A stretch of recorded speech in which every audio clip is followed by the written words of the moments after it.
Chapter 989.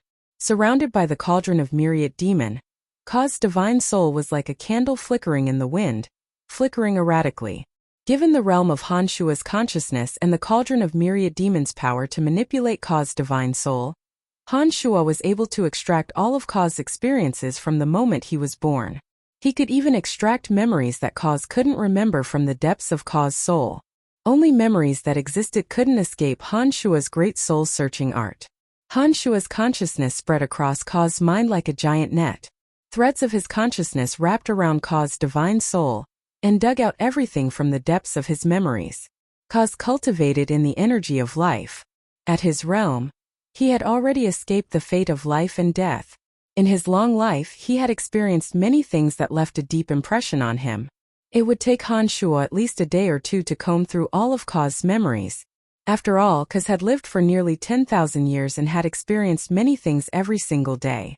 His memory was as vast as the ocean, and it wouldn't be that easy to sort through. Han Shua, on the other hand, wasn't interested in the trifling matters of Ka's life. He wasn't a pervert who liked to pry into other people's privacy.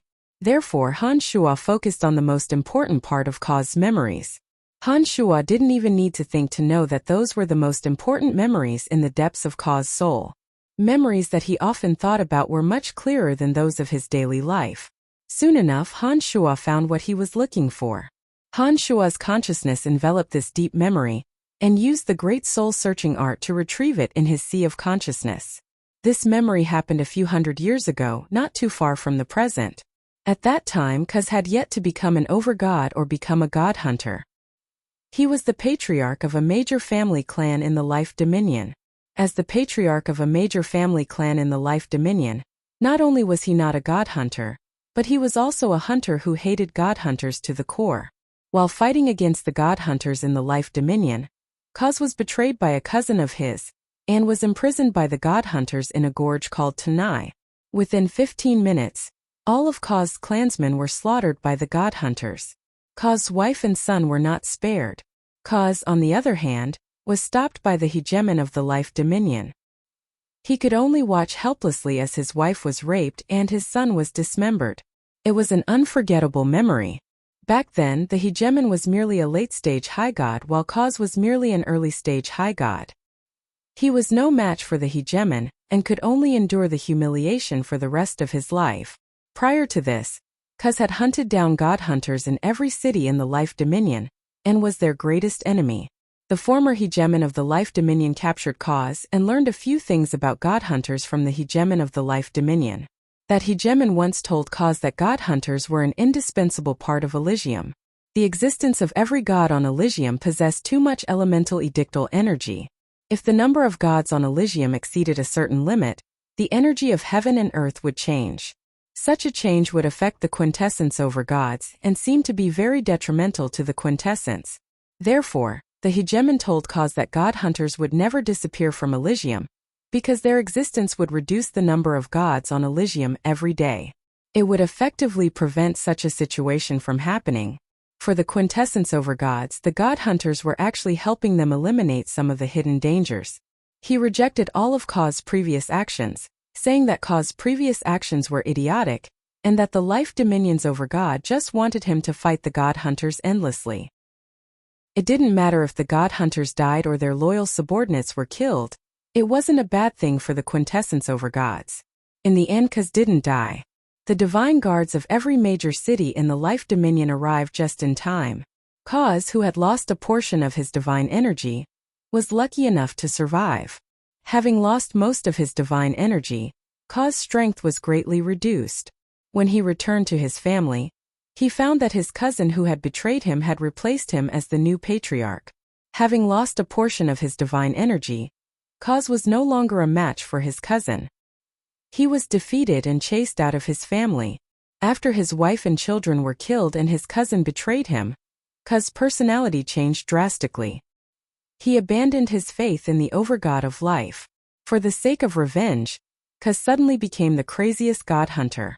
He started by devouring the weakest gods and recovered his divine energy bit by bit. After more than 100 years, Ka killed his cousin and slaughtered all the members of his family who had betrayed him. In the end, Even the former hegemon of the Life Dominion couldn't escape from Ka's hands.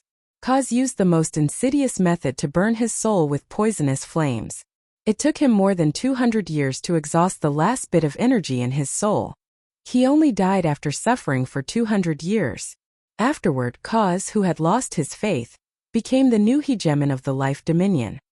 His strength soared and he ascended to the realm of Overgod. Han Shuo took a deep breath and carefully stored Kaz's divine soul. He imprisoned it in a special corner of the cauldron of Myriad Demon, and used the power of the cauldron to remove the impurities in Kaz's divine soul, leaving only the purest comprehension of the Edict of Life for Han Mu to absorb. Sigh, what a pitiful man, sighed Han Shuo. Han Shuo let out a soft sigh. After learning about Kaz's experiences from his memories, Han Shuo no longer felt any hatred for Kaz. He felt that Kaz's life was truly pitiful. He also understood Kaz's desperation to become a god hunter. In that situation, it was almost impossible for Kaz, who had lost most of his divine power, to use his original path to avenge his wife and child. Everything that mattered to him in his life was taken away. Even the faith he had built up over many years had crumbled in an instant.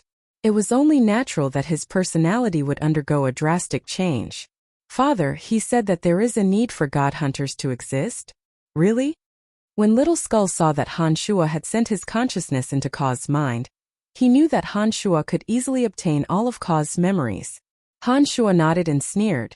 Too many gods will occupy too much of the energy of the 12 elements.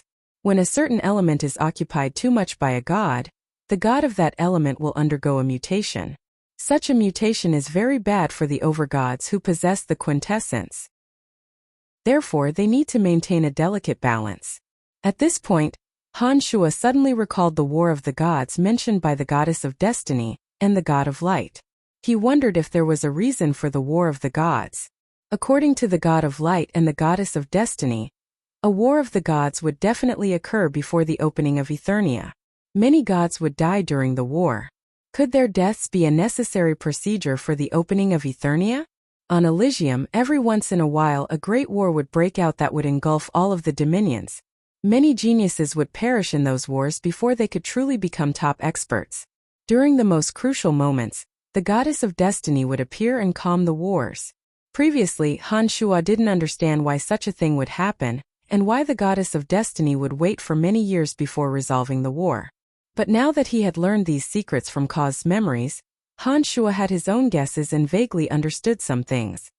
Balance. Little Skull stared blankly for a moment before he suddenly asked, Father, are you saying that the existence of the God Hunters is tacitly approved by the 12 overgods? You have seen the power of Nestet and Judas. Any one of them could wipe out all the God Hunters in the 12 dominions. Also, Andrina said that the Goddess of Destiny's lover died at the hands of the God Hunters, and that Andrina nearly died from exhaustion of the energy of her soul. However, even with such deep-rooted hatred, the Goddess of Destiny didn't wipe out all the God Hunters. I believe that Kaz's words are believable. Other than the existence of the God Hunters, I really don't know any other reason why they wouldn't wipe out the God Hunters, said Han Shuo in a deep voice.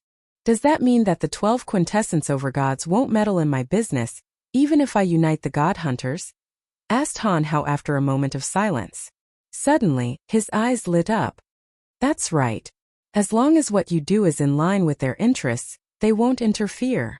Han Shuo thought for a moment before he said, however, the power of faith from the living gods in the 12 dominions is also very useful to the overgods. They need the faith of those gods, but at the same time they don't want their numbers to be too large. It's like a scale, seeking a delicate balance. You shouldn't act too recklessly, or the 12 overgods might attack together. We are not their match for the time being, so we have to be careful.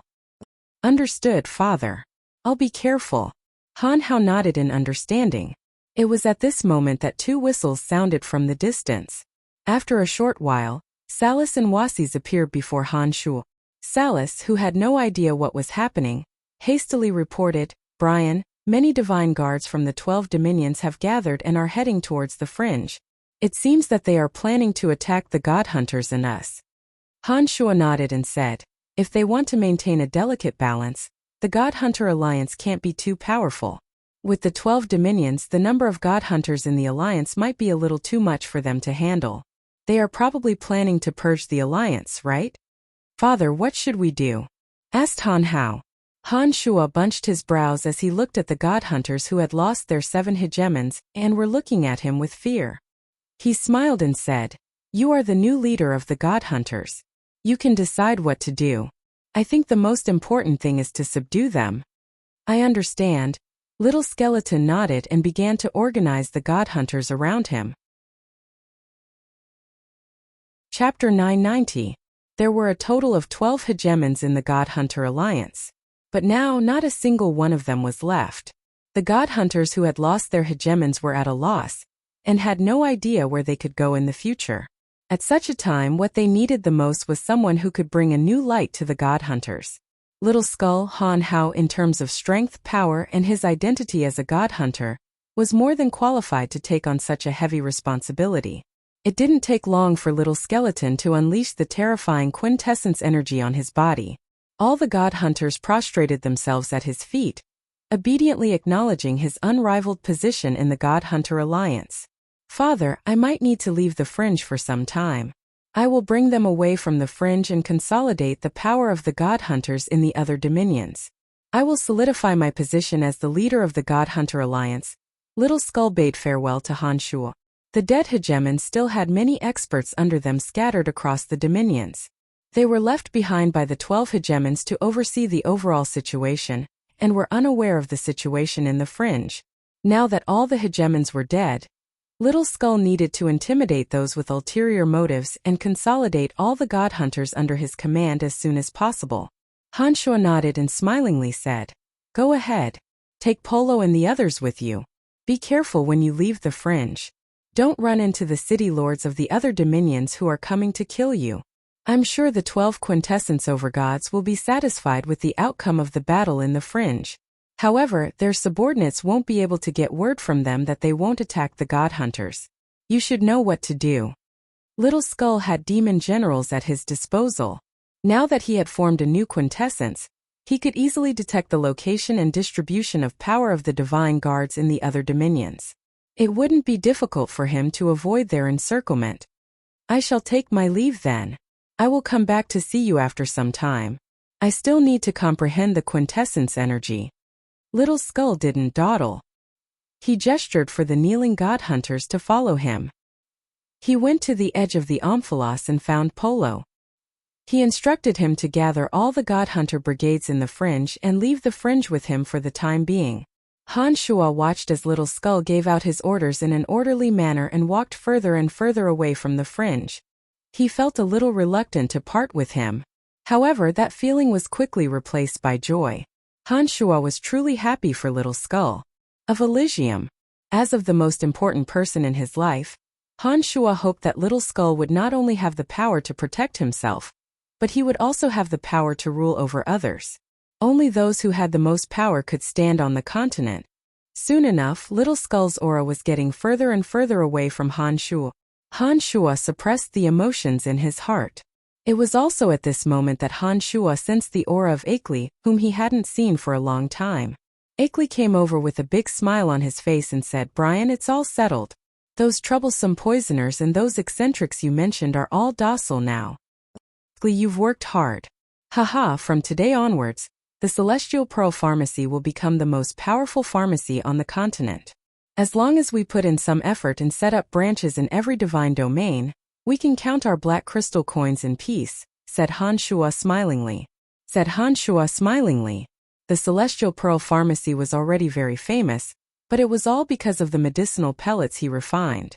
There weren't many pharmacists who were truly skilled. It was impossible for Han Shuo to spend too much energy on the Celestial Pearl Pharmacy, nor could he waste too much time on refining medicinal pellets. Therefore, the Celestial Pearl Pharmacy must have pharmacists who could truly hold the fort. The talented pharmacists of the Omphalos were exactly what Han Shuo lacked the most. With them joining the Celestial Pearl Pharmacy, Han Shuo would truly have no worries in the future. "Father." Han Jin and Andrina walked over from the Omphalos. Their clothes were ragged and there were traces of dust on their faces. They seemed to have been affected by tonight's explosion. "Are you two all right?" Han Shuo immediately cried out in alarm. He was the one who arranged for Han Jin and Andrina to stop the explosion in the Omphalos. He did not expect that the Omphalos would explode. Although they were special life forms, Han Shuo was still rather worried. "I'm fine," replied Han Jin smilingly. He glanced at the radiant Andrina and smilingly said, "Not only are we fine, but we also benefited from it. The explosion did not harm us at all. Instead, it allowed our bodies to gather a lot of energy." Haha. Han Shuo's face lit up. He discreetly probed Han Jin and Andrina's physical condition with his consciousness. Sure enough, he discovered that the energy in their bodies seemed to be much more profound than before. Han Shuo nodded smilingly and said, not bad at all. I knew that you two would be fine. Given your special life forms and bodies, the explosion of the energy crystals would only benefit you too." After a short pause, Han Shuo asked, "Did Tyre set up something else in his area?" "Yes, Tyre is indeed treacherous. Every area in the Omphalos has a special energy device that can receive instructions from his divine soul. But in his area he set up 3 more energy devices. They are all hidden in very well hidden places. There are even special boundaries on them that conceal the slightest energy undulations. Before we could set them up, Tyre had already released the signal of the explosion. That's why we couldn't stop it," explained Andrina. "Father, I'm sorry. We couldn't stop the explosion in that area," apologized Han Jin. "You guys have done well enough." Naturally, Han Shuo wouldn't blame them. He turned to Wasis and said, "Have your men from Glacial Peak head to the Pandemonium first. I'm worried that the God Hunter Alliance isn't the only target of the 12 Dominions." Wasis's expression slightly changed. He nodded and left without saying a word. A magical mirror suddenly appeared in his hand. He was communicating with his subordinates in a remote corner. "Salus, the Empyrean Peak will belong to you in the future. There are still many scattered factions in the fringe. With your strength, recruit as many as you can. I have more than enough people on my side. I won't allow them to join the Han family. Those from the 12 Dominions might come. Use this opportunity to subdue them. Anyone who belongs to you can seek refuge in the Pandemonium," promised Han Shuo to Salus with a smile. Salus was overjoyed. He laughed and said, "That's true loyalty." He knew that if the Pandemonium was willing to open its gates, the leaders of the scattered forces would definitely submit to the Pandemonium and Han Shuo. They would never submit to him. Now that Han Shuo had assured him that he would put an end to those people's schemes and said that as long as they were his people, they could seek refuge in Pandemonium. With Han Shuo's promise, Salus would definitely be able to gather his forces at this critical juncture. "I will make it clear to everyone in the fringe that the 3 of us are on good terms. I will also strictly order my men not to attack your men or Wasis's men. Haha, the 3 of us will govern the fringe from now on," said Han Shuo smilingly. Salus shook his head and said in a deadpan manner, "Brian, I appreciate your kindness. However, times have changed. Wasis and I have discussed this. From now on, you will be the only sovereign in the fringe. The 2 of us will be your Han family's subjects." "How can we do that?" cried Han Shuo in shock. At this moment, Wasis came to an agreement with his men. He walked to Han Shuo and said in a deep voice, "Brian, your strength has far surpassed ours. Everyone in the fringe knows that you are the one who resolved the crisis. We are not qualified to be your equals. Brian, don't decline. The fringe has its own rules. Only the strong are respected. You are strong enough to be respected. We trust you." Salus nodded and laughed heartily.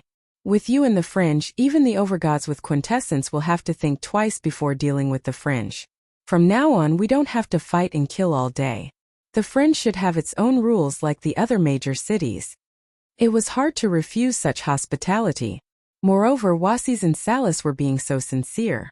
Han Shuo knew that he had no choice but to agree. After thinking for a moment, Han Shuo nodded and said, "In that case, I won't decline anymore.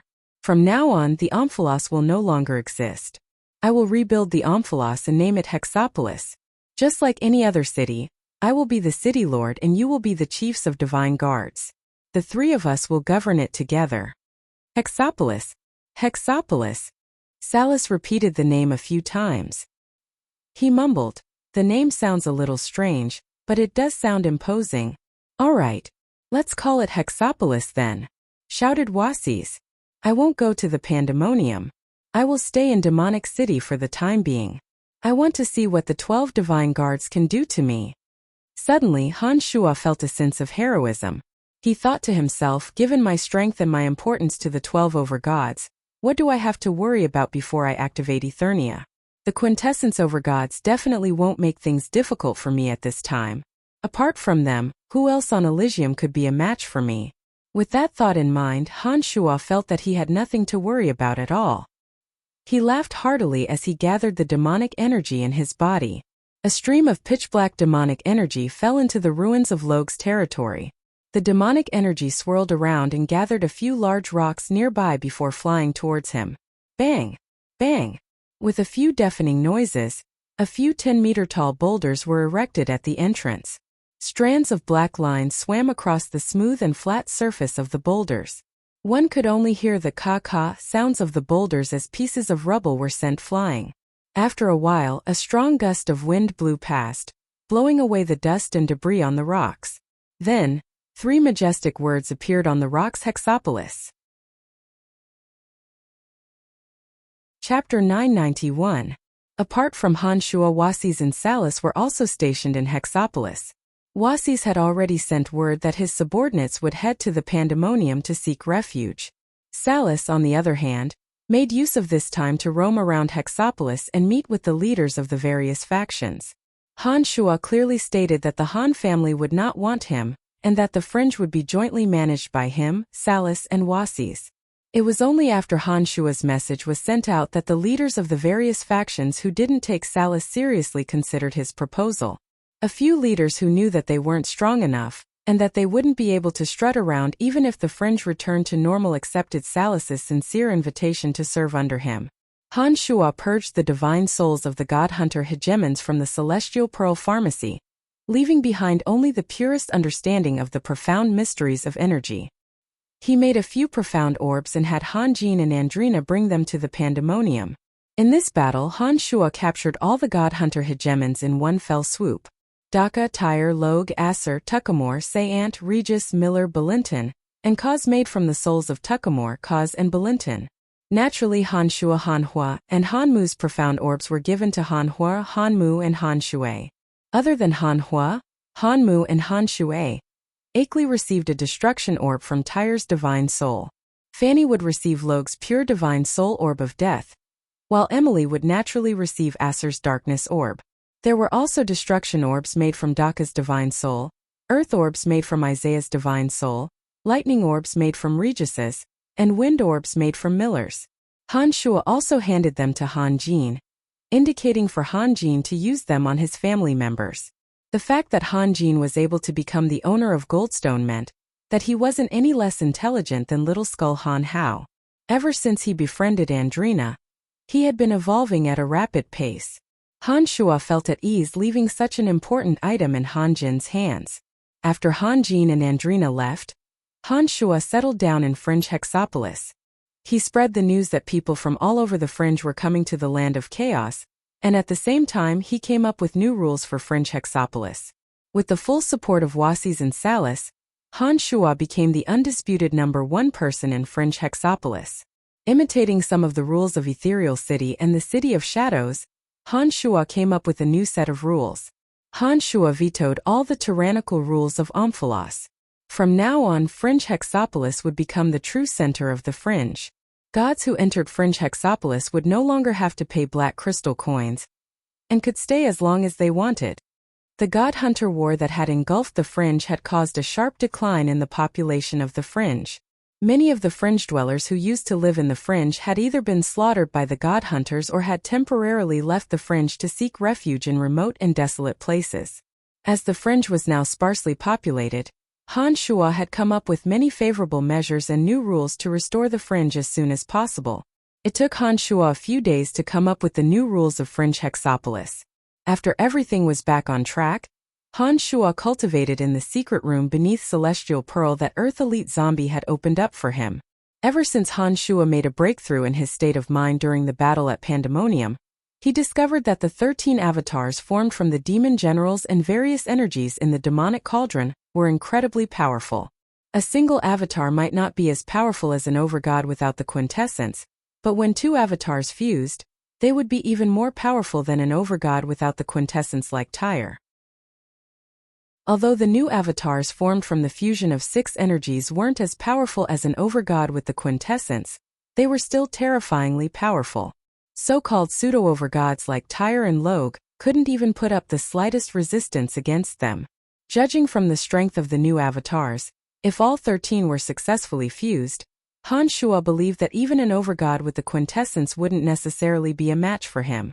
Every time he thought of this possibility, Han Shuo would get a little excited. Judging from the current situation, it wasn't impossible to fuse the 13 energies together. Unfortunately, the fusion of 6 energies was Han Shuo's limit.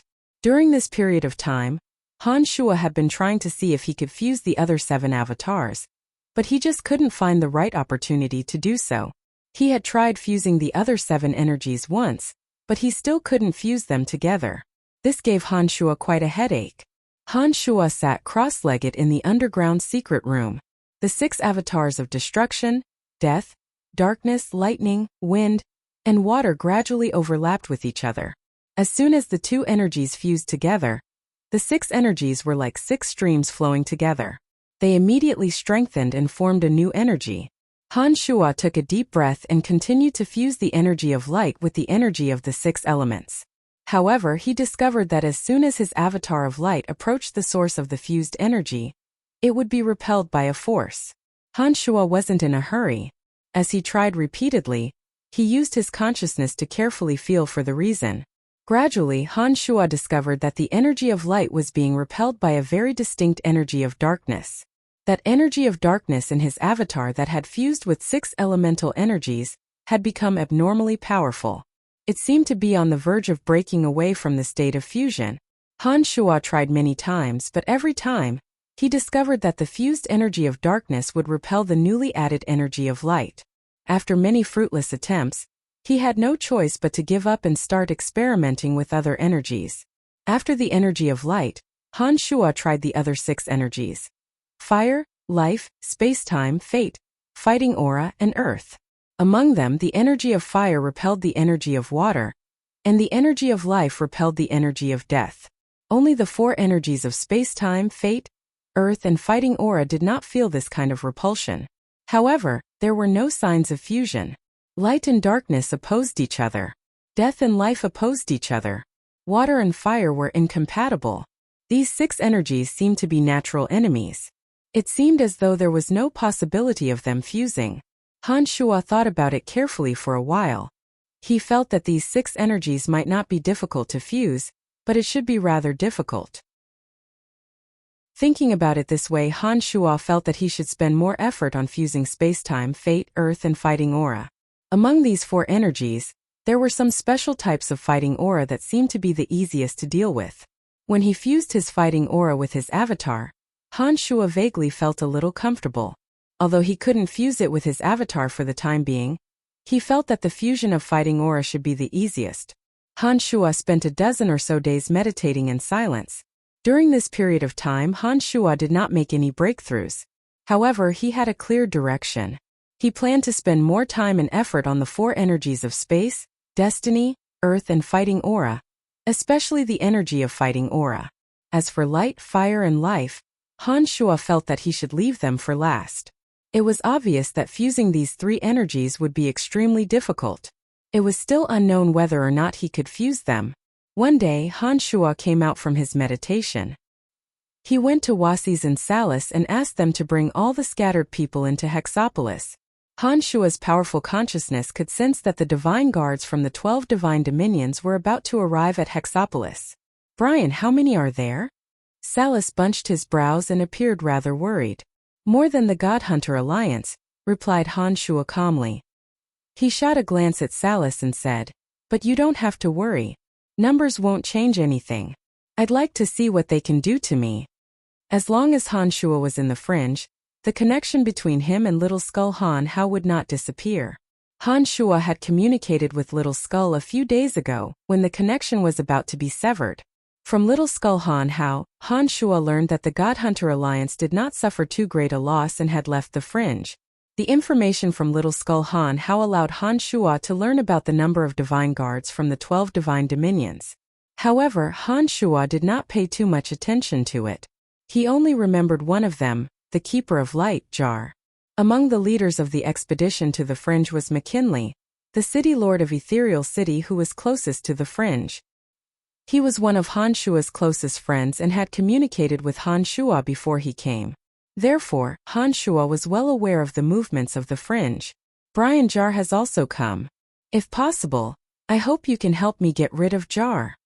In the magical mirror, McKinley wore an indignant face and said hatefully, Jar has actually broken through to the Overgod realm. Jar is the one leading the expedition against the God Hunters and the fringe. I am still no match for Jar. I've been mocked and ridiculed by Jar along the way. I know that I'm no match for him, but I can only endure it. In the magical mirror, McKinley kept complaining to Han Shua about Jar, one of the 3 keepers of light. Han Shua felt some sympathy for McKinley. He had been sealed away by Jar for so many years and yet he was still no match for him. Not only that, he had no choice but to participate in the expedition against the Fringe and the God Hunter Alliance. Coincidentally, he had run into Jar. Not only could he not avenge Jar, he even had his dignity trampled on. One could imagine the indignation in McKinley's heart. Jar, one of the 3 keepers of light, was fiercely loyal to the God of Light. Back in Pandemonium, the God of Light had vaguely warned Han Shua not to touch Jar. However, Han Shua, who had always disliked the temple of the God of Light back on Profound Continent, had never considered the God of Light a friend. This time was no exception. The corners of Han Shua's mouth curled into a sneer as he watched the 12 great divine guards gradually approaching him. Chapter 992. Outside the Hexopolis, the experts from the 12 dominions had finally arrived. They were temporarily gathered at the peak of a barren mountain, observing from afar and discussing in low voices from time to time. McKinley wore a dark face. From time to time, his eyes would glance at Jar, who was dressed in the elder robes of the Temple of God of Light and had a white beard. He saw Jar laughing and chatting with the chiefs of divine guards. As one of the 3 keepers of light under the command of the God of Light, Jar possessed outstanding strength and was very active among the chiefs of divine guards. Apart from Yaris from the Dominion of Darkness and a few leaders from the Dominions of Death and Destruction, the others were a little wary of Gil. The Dominions of God of Light, Life and Water had always been at odds with the Dominions of Death, Destruction and Darkness. They would often have small frictions, and they were even sworn enemies during the War of the Gods. Normally, it would have been impossible for them to work together given their antagonistic relationship. However, the God Hunter Alliance was too much of a threat. With so many experts from various divine dominions here, it was inevitable that Gil and Yaris would run into each other. Jar and Yaris almost started fighting as soon as they saw each other. Although they managed to control their emotions, they seemed to mind their own business. There was a clear distinction between the 2 parties, and they looked at each other with ferocious gazes. Judging from the current situation, once the war between the God Hunter Alliance and the Fringe was over, it was highly likely that the 6 factions led by Gil and Yaris would start a war in the Fringe over the slightest disagreement. Jar and his party were in one area, while Yaris and his party were in another. Meanwhile, McKinley stood by himself. From time to time, Jar would mock him for his incompetence. Hexopolis. Suddenly, Jar, who was in the distance, sneered. He looked at the 4 big words that Han Shua had erected on the boulder and sneered. He changed his name? Haha, he's going to be razed to the ground soon, and he actually changed his name at this time. This person is really interesting. Jar put on a smile, turned to McKinley, and said, McKinley, do you think those from the God Hunter Alliance have killed that so-called friend of yours? As far as I know, that youngster named Brian has a pretty good relationship with you. You have been taking special care of the Celestial Pearl Pharmacy in Ethereal City. Furthermore, you cultivate in the Edict of Space. If he is still alive, you two should be in contact, right? No comment. McKinley snorted coldly and turned his head away, ignoring Jar. McKinley, oh McKinley, Ethereal City is right next to the Fringe and yet you know nothing about it. I really don't know how you managed to become the city lord of Ethereal City. Jar shot a glance at McKinley and mocked. Brian won't be killed that easily. If he is really in the fringe, Jar, do you dare to fight him alone? Yaris suddenly sneered and teased Jar. Jar stared blankly for a moment as though he did not expect Yaris to say that. After thinking for a moment, Jar chuckled and said, I heard that Brian had been to the city of Gorging Clouds. Haha, you Darkwater and Darkstone seem to have joined forces to deal with him. Unfortunately, it seems that you all suffered a loss. Jar suddenly smiled and shook his head. He mumbled to himself, Yaris, it seems that not only have you not improved over the years, you have even regressed. To think that even the 3 city lords of your darkness dominion couldn't handle a nameless youngster. Haha, perhaps I have overestimated you. Oh, Yaris wasn't angry at all. The corners of his mouth curled into a faint smile as he instigated. If we really meet Brian later, why don't you deal with him yourself? No matter who it is, we can still share some of the burden with you. Jar didn't put Han Shuo in his eyes at all. He sneered and said, that youngster isn't worthy for me to deal with him personally. Once he proves his strength, I'll play with him. Haha. I really want to see how you're going to play with Brian if he really shows up. Yaris grinned and waved his hand. He said, let's go. We're already at the entrance. It's time for us to go in. Yaris, does that Brian really have that kind of strength? Talbot, the city lord of the city of Wraith, suddenly asked in a low voice. Talbot was the city lord of the city of Wraiths in the Death Dominion. Han Shuo had killed Portlam in the city of Wraiths, and declared that he wasn't afraid of anyone's vengeance. Talbot hesitated and didn't dare to make a move on Han Shuo. This time, under Yaris's invitation, he personally came to the fringe to demand an explanation. Yaris's face turned solemn. He said in a low voice, Brian has never been active in the dominion of God of Light. It's only natural that Jar doesn't know his strength. But in the Death and Darkness dominions, Brian has fought many times. His strength shouldn't be any weaker than yours, right?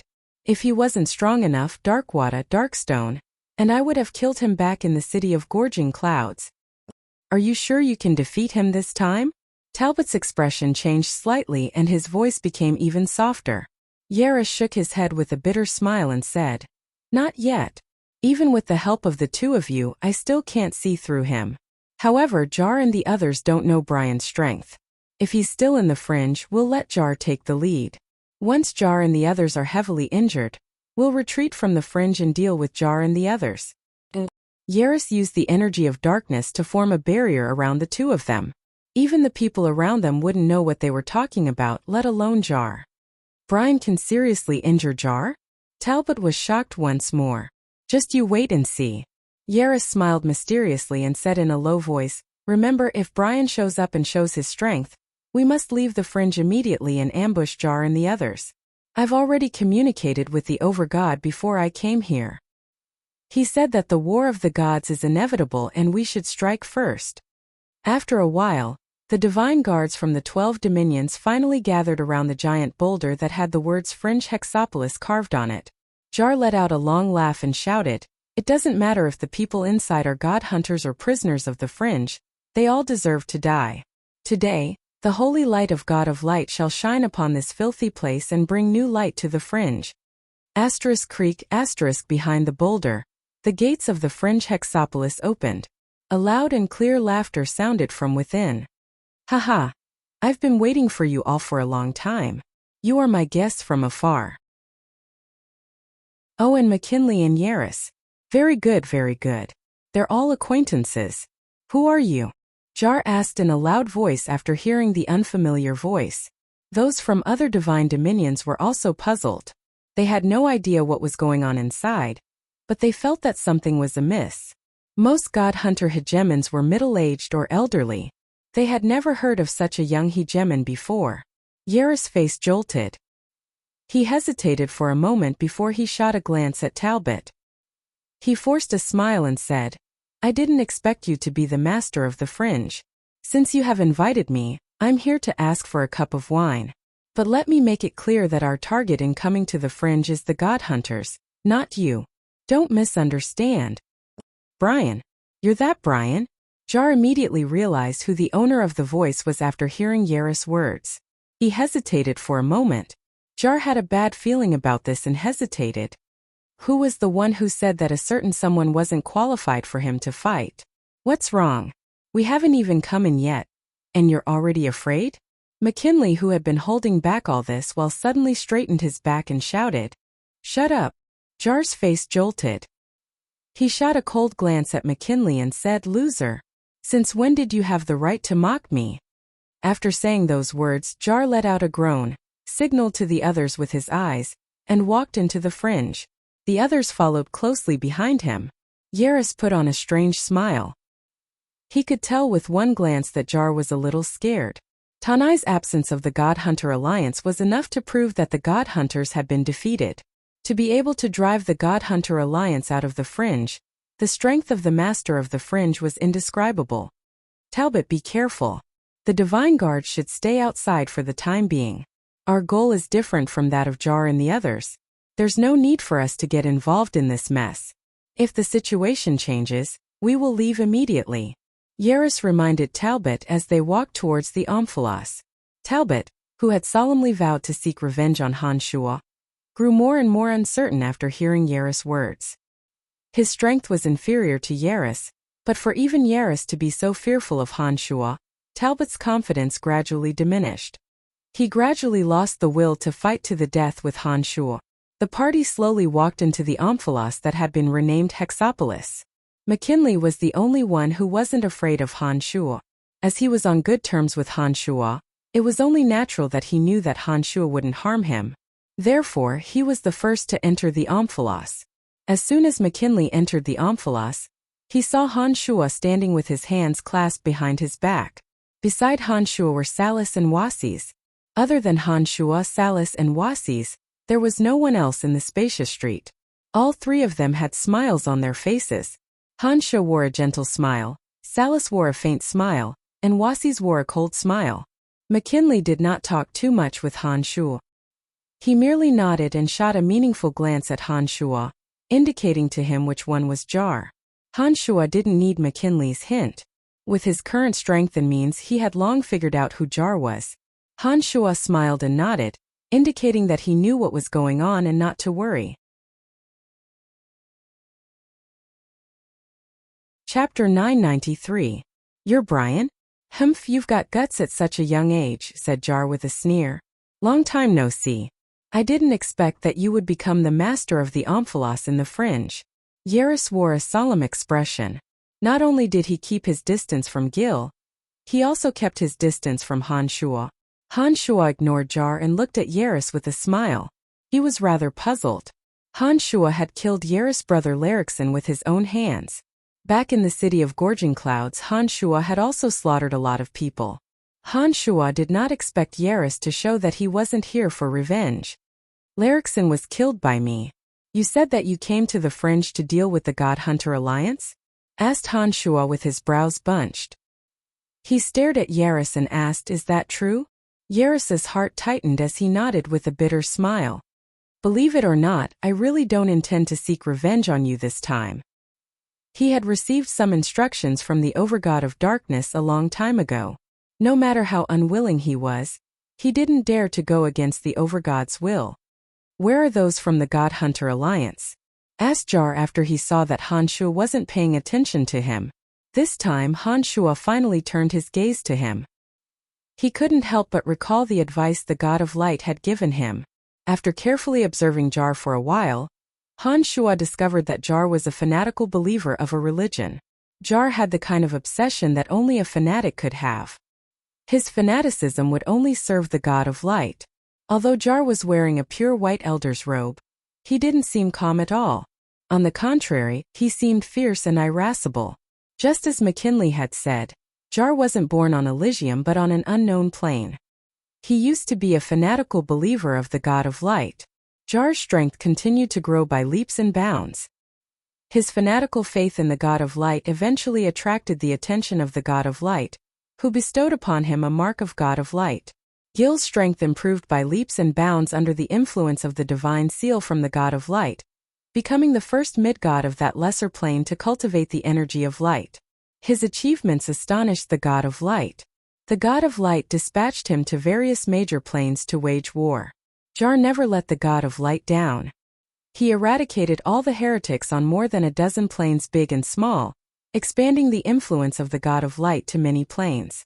Jar eventually arrived on Elysium under the guidance of the God of Light. Jar never disappointed the God of Light. He cultivated to Higidhood in just 500 years and became a dazzling new star in the God of Light's domain. There were many legends about Jar. Everyone knew that Jar was an oddball. He was never one who excelled in crafty plots and schemes. Instead, he relied on his extraordinary fanatical strength to defeat all his enemies. He was the most violent and radical of the three Keepers of Light. A series of Jar's deeds flashed through Han Shua's mind. Han Shua thought to himself that Jar was a genius. He thought that only a person who dedicated himself to the God of Light and spared no effort in carrying out the will of the God of Light would be appreciated by the God of Light. The God of Light had even personally warned Han Shua not to touch Jar. "Didn't you run into him on your way here?" Han Shua put on a faint smile and said, "We have driven the God Hunter Alliance out of the Fringe. There are no God Hunters left in the Fringe. Everyone, if you came to the Fringe for sightseeing, I welcome you. But if you plan to destroy the Fringe, haha, I won't welcome you." "Where's Han Hao?" Jar sneered and said, "I heard that he is also a God Hunter. Hand him over and tell us where his subordinates are. If you do that, I might just abandon this wretched place of yours and let you perish on your own." If it wasn't for the fact that Jar felt that he couldn't see through Han Shua, he wouldn't have said those words. He would have killed all of Tanai's men by now, but even though he knew that Han Shua wouldn't be easy to deal with, he still couldn't change his violent temperament.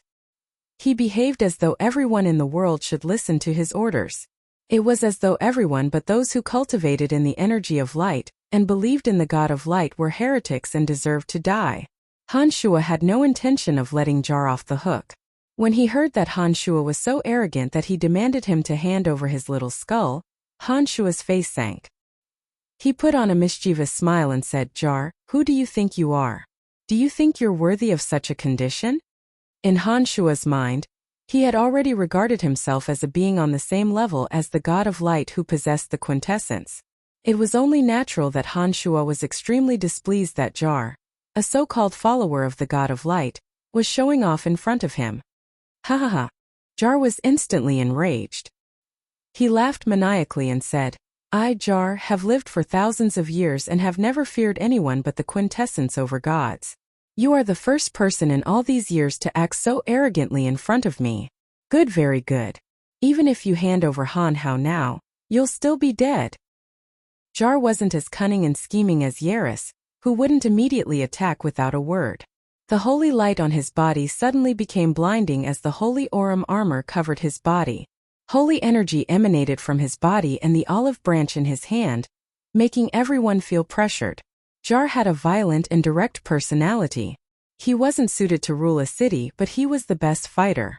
Of the three Keepers of the Light, Jar was the strongest in combat and had a fearsome reputation throughout Elysium. "You won't see anyone acting so arrogantly in front of you anymore." Han Shua laughed. He wasn't surprised by Jar's display of power. Given Jar's fervent belief in the God of Light, it was only normal for him to have the holy Aurum armor. Before Jar could fully unleash the power of the olive branch forged by the God of Light, Han Shua summoned the Cauldron of Myriad Demon and merged it with his 6 avatars in an instant. A new domain of divinity covered the entire Fringe. The other Han Shua in the void spread his arms. Lightning flashed, thunder rumbled, and a bone-chilling gray light descended and bombarded Jar. In an instant, the holy Aurum armor on Jar's body couldn't withstand the attack and cracked. As soon as Jar's olive branch condensed holy light, an enormous gray pillar of light suddenly descended from the sky and smashed into Jar. Rumble! Jar's body exploded. Fragments of the golden armor shot out in all directions. Amidst the holy golden light, Jar's blood and flesh splattered everywhere. Han Shua waved his hand and tried to use the Cauldron of Myriad Demon to absorb Jar's divine soul. At that moment, a blinding white light in Jar's divine soul suddenly erupted with holy energy and melodious sacred music. The blinding white light morphed into the most common type of light sword and stabbed at Han Shuo. Han Shuo's expression suddenly changed. He sensed the power of the God of Light's quintessence from the white light. The white light was probably a mark left by the God of Light in Jar's divine soul. Now that it had enveloped Jar's divine soul, it suddenly attacked Han Shuo. In an instant, Han Shuo realized that the God of Light must have noticed Jar when he met him in the Omphalos. Therefore, he added an additional wave of attack to Jar's divine soul. The white light morphed into a light sword and stabbed at Han Shuo. Han Shuo had a feeling that it was unavoidable. He had no choice but to form a giant gray net with the energy of his 6 avatars to trap it. Han Shuo focused all his energy on the giant net. Han Shuo was highly focused. His spirit chi and spirit were at their peak. Suddenly, the avatar formed from fighting aura moved. At the same time, the avatar formed from the energy of light absorbed a portion of the energy of light that had yet to dissipate after Jar's explosion. To Han Shuo's surprise, the 2 avatars formed from fighting aura and the energy of light had miraculously fused into one. At the same time, the other 5 avatars that cultivated in the energy of life, fire, space-time, destiny, and earth also merged with the one avatar. The 7 elemental energies of light, fighting aura, life, fire, space-time, destiny, and earth formed another huge avatar of God in an instant. Then it once again released a giant net to trap the light sword. What a genius! You can actually use the energy of my quintessence to make another breakthrough. Very good. It seems that the opening of Sky Castle is not far away. Suddenly, the voice of the God of Light came from the white light. Then the white light no longer persistently attacked Han Shuo. Instead, it wrapped around Jar's divine soul and disappeared instantly. This series of changes happened in the blink of an eye.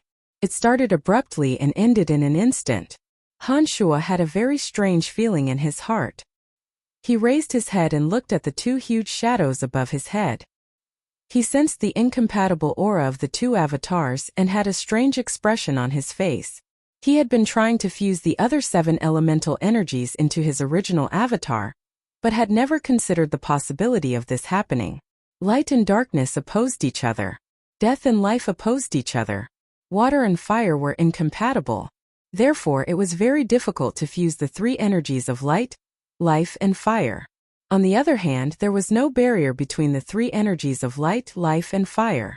The energy of fighting aura was somewhat similar to the energy of light. Under the stimulation of the God of Light's quintessence, none of the 7 elemental energies were fused into his original avatar. Instead, they formed another avatar. On one side was an avatar of death, destruction, darkness, water, lightning, and wind. On the other side was an avatar of light, life, fire, earth, destiny, spacetime, and fighting aura. The 2 avatars had completely different auras. They seemed to belong to 2 extremes. Since the God Hunters are not here, we shall not disturb you any further. Yera suddenly spoke up just as Han Shuo was lost in his thoughts. He anxiously signaled to Talbot with his eyes, hinting for him to get out of the way. Chapter 994. They were completely awed by Han Shuo's methods. As one of the 3 keepers of light, Jar had made a name for himself on Elysium for a long time. Countless experts had fallen at his hands.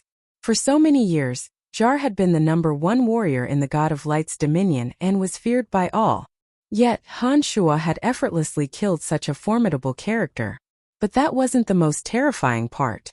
Not even the wisp of God of Light's white light that was imbued in Jar's divine soul could harm Han Shuo.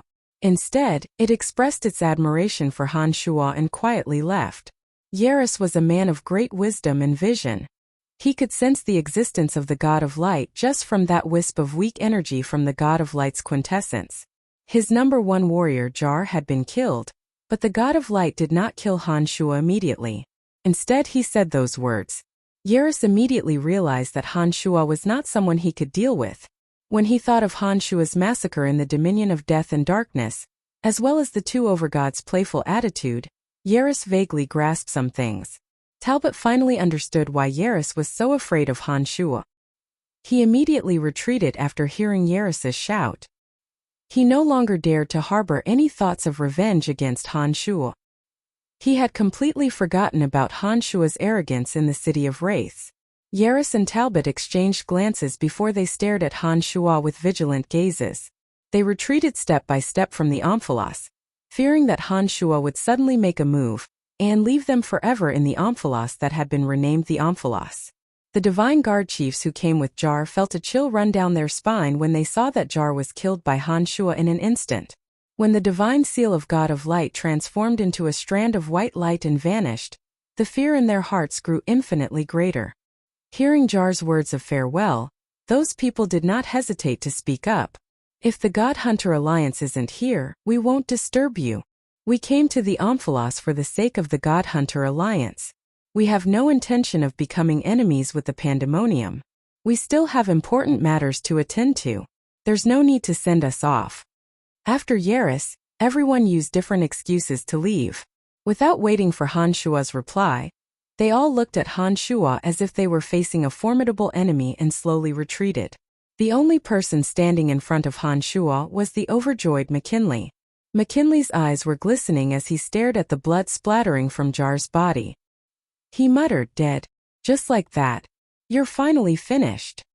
Han Shuo, who was immersed in the joy of his breakthrough, snapped out of it when he heard Yaris's words. However, Han Shuo didn't look at Yaris and the others. Instead, he pretended to be deep in thought and stood there motionlessly.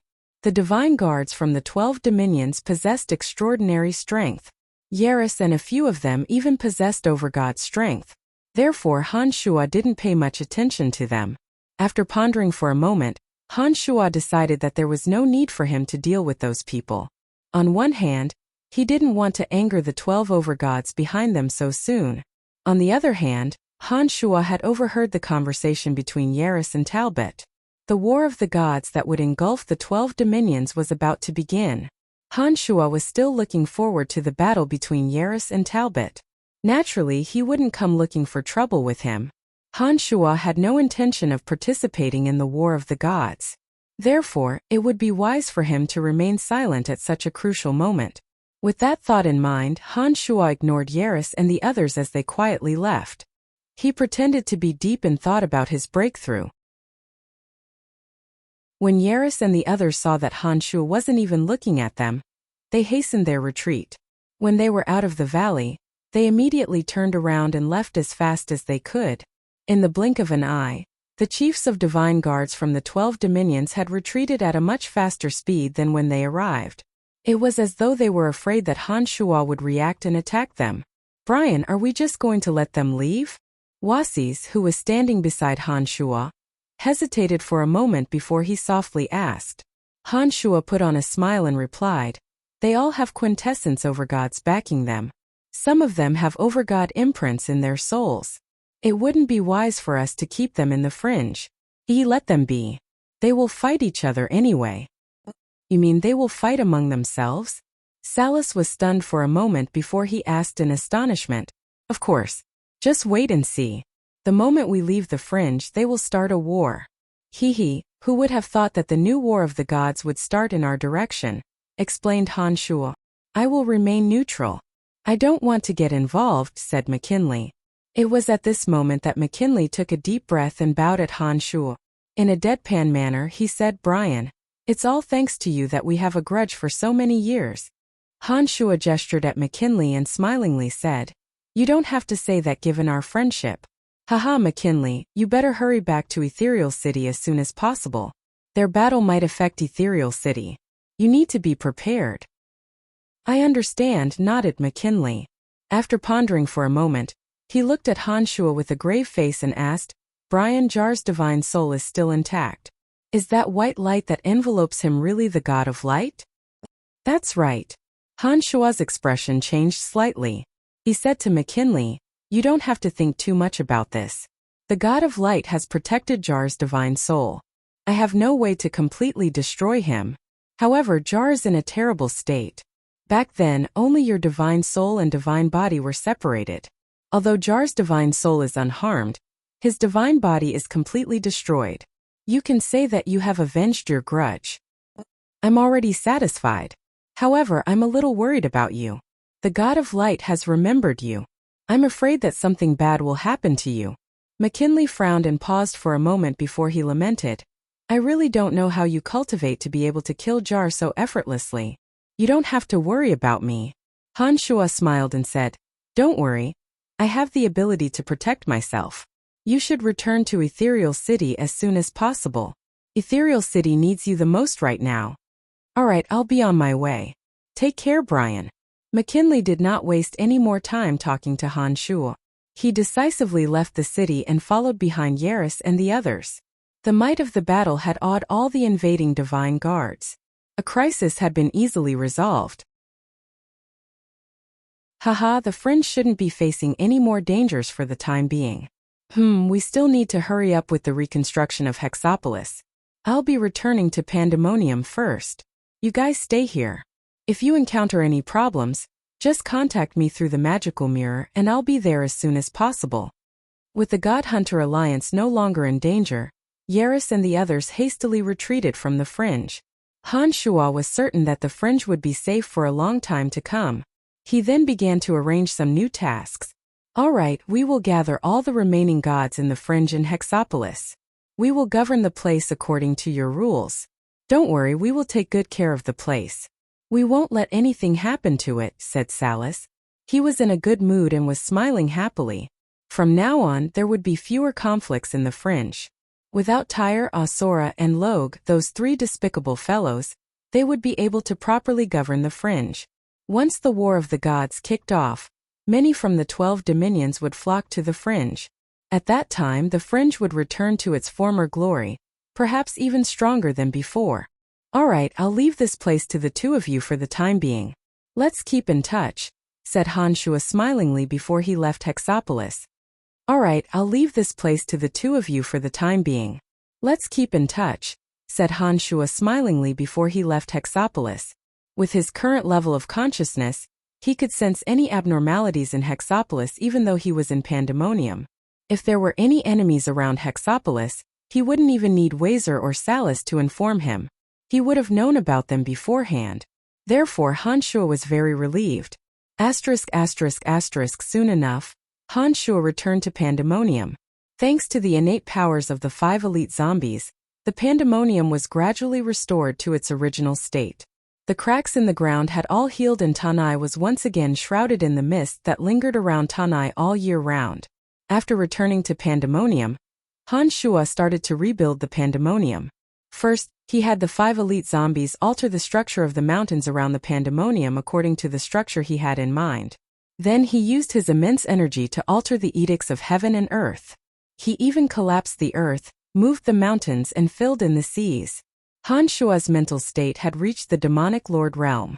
Adding the energy he had gained from the fusion of his 13 avatars, Han Shuo was unprecedentedly powerful. He spent all his effort in refining the 9th realm mystical Een Harvester in the chaotic land of Elysium.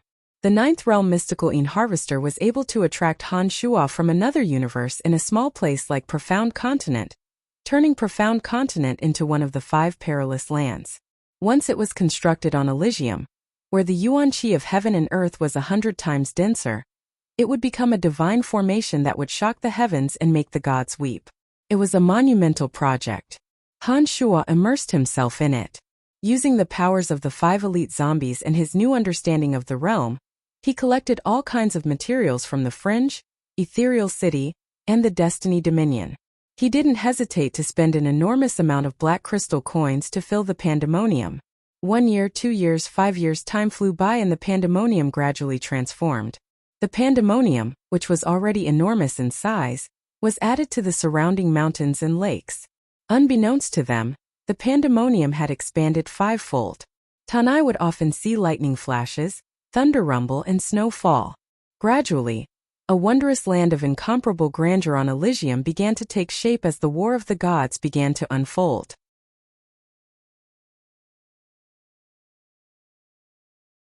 Chapter 995. 10 years had passed in the blink of an eye. Han Shuo and the 5 elite zombies had finally recreated the 9th realm mystical Een Harvester on Elysium. On the day the 9th realm mystical Een Harvester was completed, all the eerie winds in the Pandemonium converged towards the valley. The Een energy and Yuan energy that drifted between heaven and earth were attracted by the 9th realm mystical Een Harvester and gathered in the clouds above the Pandemonium. The pandemonium was 10 times larger than before.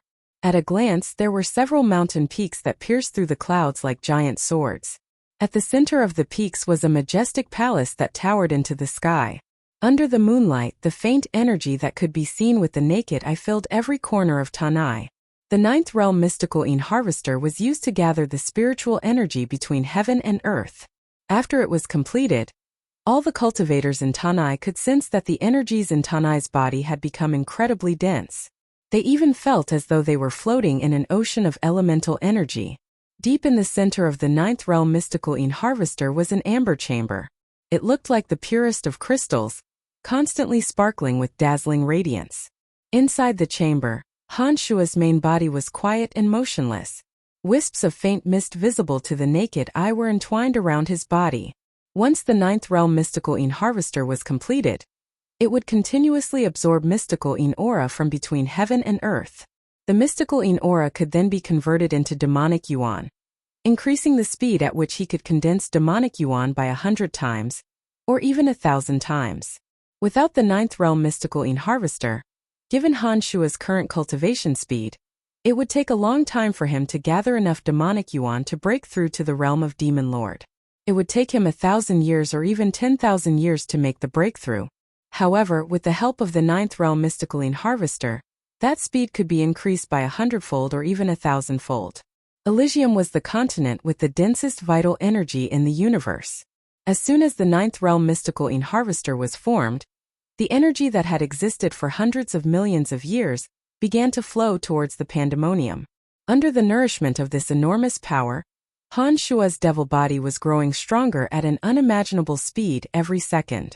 It was constantly transforming the profounding energy, slowly flowing through every cell and meridian in his body, causing his body to change at all times. Han Shua's body continued to absorb energy from the center of the ninth realm mystical Ein harvester.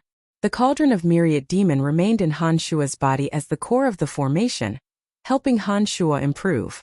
In the blink of an eye, the dominions of Elysium had been embroiled in endless wars. It had been 10 years since Yaris and Talbot attacked the divine guards of the dominions of God of Light and Life outside the Fringe. Over the past 10 years, the dominions of Light, Life and Water had officially declared war on the dominions of Destruction, Darkness, and Death. 10 years might seem like a long time to ordinary people, but to these gods who had almost infinite lifespans, it was but a blink of an eye. During the 10 years, the 6 dominions had fought each other several times, big and small. However, none of them fought to the death. It was as though they were plotting something bigger. Some of the other dominions did not join the war immediately. Instead, they paid close attention to the development of the situation and secretly plotted against each other. Over the past 10 years, the Fringe had undergone tremendous changes. The destroyed Hexapolis had long since been rebuilt. Under the management of the House of Han, Salas, and Wazer, Hexapolis had regained its former prosperity. No matter which divine domain they came from, as long as they visited Hexapolis, they wouldn't be charged a single black crystal coin. They were allowed to stay and cultivate in peace. 10 years was too short a time. It was naturally impossible for them to recover their energy in a short period of time. However, with such a good omen, and the battles between the various divine realms, more and more demon gods came to Chaos Demon Haven to seek refuge. The situation on Elysium was still uncertain. The entire continent was shrouded in a tense atmosphere. Under such circumstances, Han Shua ordered those in the Fringe to ignore what was happening outside and focus on managing the Fringe. With Han Shua's help, the members of the Han family had made extraordinary progress. Many of them made breakthroughs in a short period of time. Fanny, Emily, and the others who had obtained the Overgod's soul had made even greater progress. With the help of the divine energy potions refined by Han Shua, Fanny, Emily, and Fanny had both entered the realm of Midstage High God. At this rate, it was only a matter of time before they broke through to the realm of Overgod. The current strength of the Han family far surpassed that of any major family on Elysium. They could even win against the major cities of the dominions. 10 years ago, Han Shua killed Jar in Hexapolis and drew out the divine seal of God of Light. Unbeknownst to the 12 dominions, news of Han Shua killing Jar and drawing out the divine seal of the God of Light had spread to all 12 dominions. All the gods on Elysium knew that there was an existence in the fringe whose strength rivaled that of an overgod. Little Skull Han Hao became the new leader of the God Hunter Alliance. For the past 10 years, Little Skull seemed to have vanished into thin air. Not many knew where he was or where he was. However, the God Hunters that had spread across the continent didn't stop because of the war on Elysium. They continued to appear and commit crimes from time to time. Other than the 3 overgods who had met Little Skull Han Hao, very few knew that Little Skull had also obtained the quintessence and became the 13th overgod on Elysium. The situation on Elysium was still changing. An even greater storm was brewing. On this day, a person quietly stepped into the dominion of death. As soon as he stepped into the dominion, he immediately sensed a strange energy fluctuation. He did not immediately move. Instead, he stood still on the spot, waiting for something. After a while, the pure element of death spread out from the void above his head. The purest element of death gradually condensed into an illusory image of the overgod of death, Nestet. Nestet lowered his head to look at the young man who had just stepped into his dominion. Expressionlessly, he said, "Brian, you've come." That's right, this person was Han Shuo. However, it wasn't Han Shuo, but another Han Shuo formed by his 13 avatars. This Han Shuo had a thin line in the middle of his forehead that looked like a long scar. It was as if he had been divided into 2 halves by the scar. With the thin line as the dividing point, the left side had skin as fair as jade and a holy and benevolent aura. The right side had skin that was slightly darker and had a sinister and vicious aura. For the past 10 years, Han Shuo had been trying to fuse his avatars of 6 and 7 energies, but to no avail. He couldn't find a way to fuse them. After 10 years of hard work, he could barely make the 2 avatars not repel each other so intensely, and use the power of space as a dividing line to fuse them into one. Even though the body was barely fused, the 13 energies still repelled each other. Sometimes, a moment of carelessness would cause the 2 avatars to resist each other. The 2 bodies would clash and fight each other. That was Han Shuo's goal. The reason he had forcefully fused his 2 avatars into one, and used the power of space as a dividing line, was to make them repel each other. He hoped that he could find an opportunity to truly fuse the 13 energies together. "Nestet, why did you send me a message asking me to come to the Death Dominion?" asked Han Shuo coldly as he looked up at the sky. A year ago, someone from the Death Dominion came to the Pandemonium with the divine seal of Nestet. When Han Shuo received the divine seal, he found out that it was an invitation from Nestet to come to the Death Dominion. He said that he had something to discuss with Han Shuo. Han Shuo's main body was stationed at the center of the 9th realm mystical Yin harvester, constantly gathering the mystical Yin energy of heaven and earth. Naturally, he couldn't come to the Pandemonium personally. Therefore, he sent an avatar that was formed from the 13 energies. "This isn't your body, is it?" asked the illusory figure of Nestet after observing for a moment. Han Shuo furrowed his brows and suddenly burst into laughter. He said, "Nestet, you aren't trying to lure my main body here to harm me, are you?" In Han Shuo's mind, he had already considered himself to be on the same level as Nestet. He called him by his real name without any trace of politeness. Back in the Pandemonium, Nestet had tried to harm Little Skull Han Hao. If it wasn't for the sudden increase in his strength and the fact that Little Skull had formed the quintessence, perhaps Nestet would have killed Little Skull. Therefore, Han Shuo didn't have a good impression of Nestet. Naturally, he wouldn't be respectful to him. "If I wanted to deal with you, I wouldn't have waited until now," said Han Shuo coldly. "Back then, when you imprisoned Hill's divine soul, I already knew that you were in the Death Dominion. If I wanted to kill you, you would have died more than 10 years ago. There's no way you could have achieved what you have today." After hearing Nestet's words, Han Shuo was finally certain that the overgods of death and darkness knew about his actions in the Death and Darkness Dominion. The reason why they didn't deal with him back then must be as the goddess of destiny had said. They needed his power to activate Eternia. "Oh, in that case, what business do you have with me?" asked Han Shuo with a relaxed smile. "You have killed Jar. Given the God of Light's personality, he won't extend an olive branch to you anymore. None of the dominions can avoid the war of the gods this time. The dominions of space and destiny will also participate in the war. Although the fringe is a little small, it is still a major dominions. What are your plans?" asked Nestet as he looked at Han Shuo. Hanshua was stunned. He asked curiously, "You want me to walk with you? You cultivate it in the energy of death and destruction. That's your original personality. Since it's impossible for you to reconcile with the God of light, why don't you walk with us?" Nestet nodded and said, "Don't be in a hurry to agree. You can make a trip to the Darkness Dominion. After a while, the three of us will meet you personally and discuss some other matters with you. Don't worry, it will be good for you." After a moment of silence, Hanshua said, "All right, we'll talk when the other two arrive." The other two that Nestet referred to were the overgods of destruction and darkness.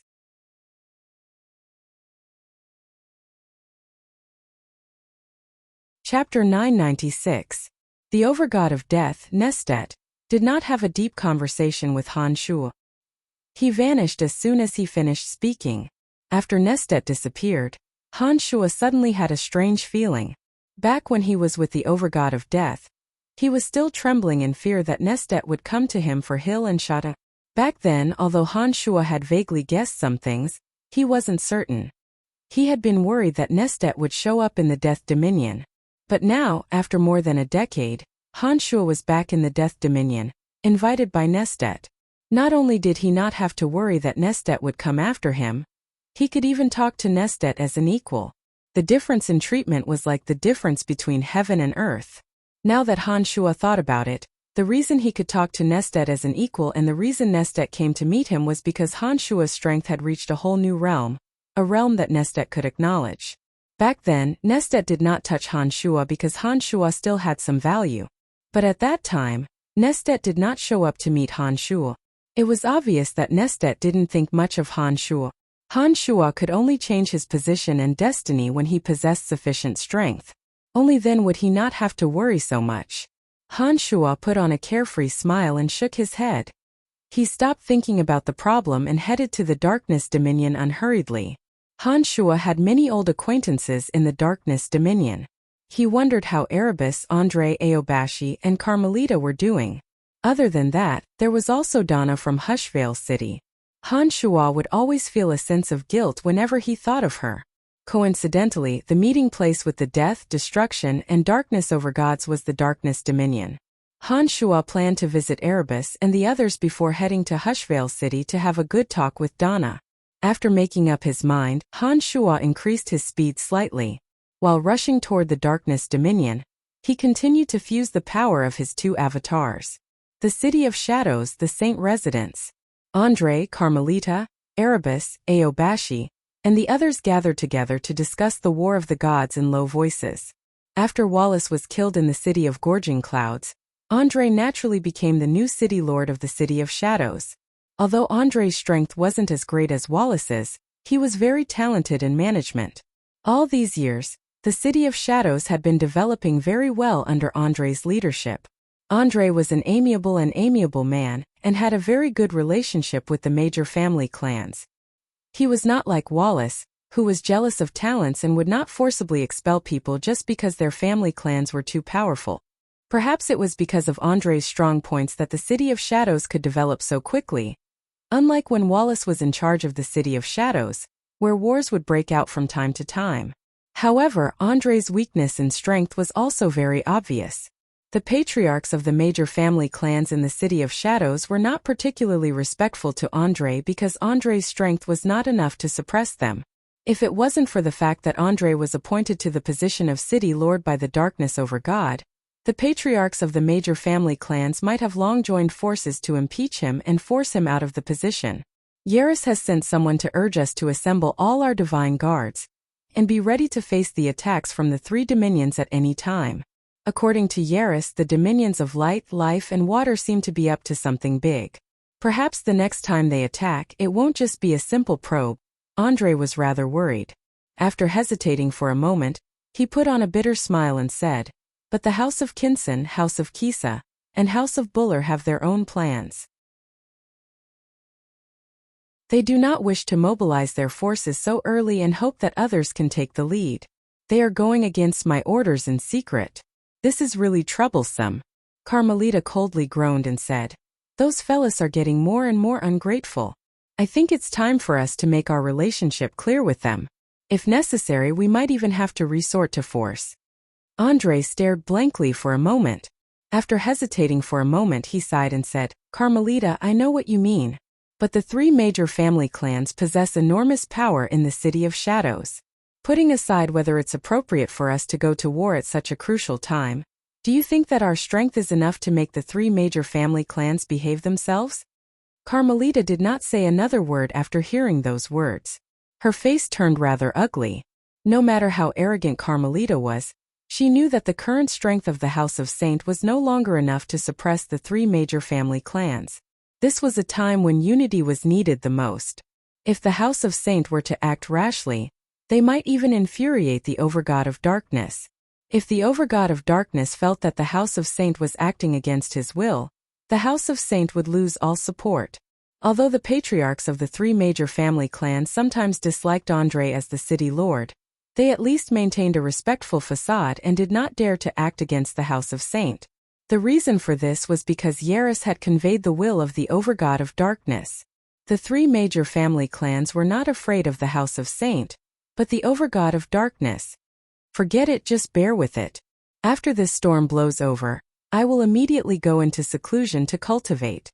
Humph, as long as I reach the late-stage realm, the three of them will behave themselves, Andre said. For now, the most important thing is to maintain the unity of the Shadow Clan. We must not complicate matters at this time. There's no way we can unite them. If they don't obey orders, we won't be able to gather our forces in the city. When Yaris comes to investigate, the responsibility will still be on our side. Who knows, the Overgod of Darkness might even blame us for our incompetence. Erebus bunched his brows and sighed. Then what should we do? Andre put on a bitter smile. I heard that Brian is doing very well in the Fringe. Even someone as valiant as Jar was killed by him. If Brian were in the City of Shadows, those fellas wouldn't even dare to fart, Aobashi said softly as she stole a glance at Andre and Carmelita after hesitating for a moment. Andre and Carmelita's faces jolted when they heard those words. Carmelita coldly shouted, Why are you mentioning him? Didn't I say that long ago? Don't ever mention that name again. Sigh, it's not Brian's fault. Erebus had always been close to Aobashi, and he muttered to himself. No matter what, when he first came to the City of Shadows, our House of Saint has always treated him well. My father also took good care of him back then. But in the end, he didn't even spare my father. I don't want to hear about such a vicious character ever again. Carmelita said fiercely. That's right. No matter what, Big Brother died in his hands.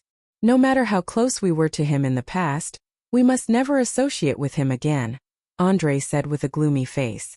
He seemed displeased. Then why didn't the City of Shadows participate in Yaris's proposal to head to the Fringe to kill Brian? Aobashi raised her head and glanced at Carmelita and Andre. Andre and Carmelita both remained silent. Their faces were terrifyingly gloomy. Aobashi sighed in her heart and did not say anything else. She knew that Andre and Carmelita had special feelings for Han Shuo, and that it wasn't something that could be resolved with mere words. Before Han Shuo killed Wallace, he was very close to Andre and Carmelita. When Wallace wanted to deal with Han Shuo, Andre and Han Shuo had even disregarded their familial ties and tried to stop Wallace. They had helped the Han family a lot and truly considered Han Shuo as their last friend. But in the end, Wallace had indeed died in the hands of Han Shuo. This was an irreconcilable conflict. It was so complicated that Aobashi didn't know how to help them resolve it. All these years, Aobashi and Erebus had tried to persuade the two, but the two were convinced that Han Shuo shouldn't have killed Wallace. Therefore, they had never forgiven Han Shuo no matter what they said. Sigh. It was at this moment that a long sigh sounded from outside. It sounded like the owner of the sigh was extremely helpless and melancholic. Who's there? A guard from the Saint residence suddenly shouted in an attempt to locate the source of the sigh. They were in the Saint residence. Andre and Carmelita were having a meeting in a secret chamber. No one was allowed to approach them. It was at this moment that a strange sigh sounded. The Divine Guards immediately got into action and started searching for the intruder, as though they were facing a great enemy. Andre, Carmelita, Erebus, and Aobashi were stunned for a moment. They seemed to have recalled something from that familiar voice. After a long while, Erebus was startled and stood up from his seat. He cried out in alarm, "Damn it! Am I hallucinating? I think I heard Brian's voice just now." "I don't think so. He should be in the fringe right now. There's no way he would be here." "Haha, Erebus, we must have been too nervous lately." Aobashi shook her head and laughed. Suddenly, her expression froze and she said in a daze, "That can't be right. You and I both heard it. Can't be a hallucination. But it's also impossible for Brian to be here. Perhaps it was someone with a voice similar to Brian's." Maybe I should go out and take a look," Aobashi mumbled to herself. She got up and prepared to go out and take a look. "It's him. It's definitely him," said Carmelita stubbornly as she bit her lips so hard that they were about to bleed. Andre abruptly stood up. A trace of pleasant surprise flashed across his eyes. But shortly after, as though he suddenly recalled something, he took a glance at Carmelita beside him and sat back down. After taking a short pause, he said in a deep voice, "Don't worry about it. Let him be." "How can we do that?" Aobashi bunched her brows and said, "The intruder might have heard our conversation. If it's not Brian, we must find out who he is. If it really is Brian, even if you don't want to see him, Erebus and I are friends with him. This is the City of Shadows. We must see him no matter what." After saying those words, Aobashi hastily signaled Erebus with her eyes. Erebus nodded knowingly and said, "That's right, that's right." While the two of them were talking, they didn't leave immediately. Instead, their eyes darted back and forth between Carmelita and Andre, observing their expressions.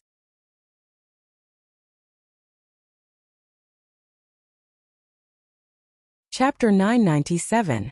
Carmelita and Andre remained silent as though they did not hear Erebus and Aobashi's conversation. They neither expressed their admiration nor objected. Aobashi and Erebus exchanged glances. After a short pause, Aobashi let out a soft cough and said, "I'm going to take a look." With that said, Aobashi immediately walked out of the place without waiting for Andre and Carmelita's consent. Sigh. Actually, you can't blame Brian for what happened back then. The City Lord did push him too far. Back in the City of Gorging Clouds, the City Lord also wanted to deal with Brian. Under those circumstances, Brian didn't seem to be able to do anything, so. In the end, Erebus did not manage to finish his words, because Carmelita's cold gaze had already landed on him. Erebus suddenly came to a realization. No matter what, Wallace was already dead, and this matter could no longer be explained clearly. She and Andre seemed to be the ultimate victims. Andre shook his head and sighed. The corners of his mouth curled up into a bitter smile. He muttered, "How dare he come? Even if we don't deal with him, Yaris won't let go of such a good opportunity.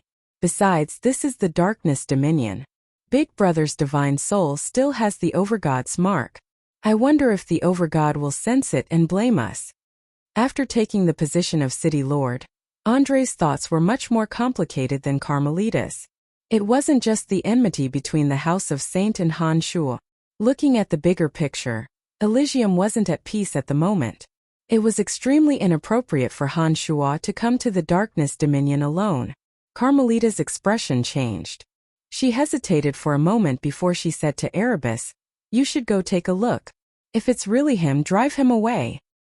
"I don't have the power to drive him away." Erebus shook his head with a bitter smile. Carmelita was obviously anxious. She said, "We don't want to see him.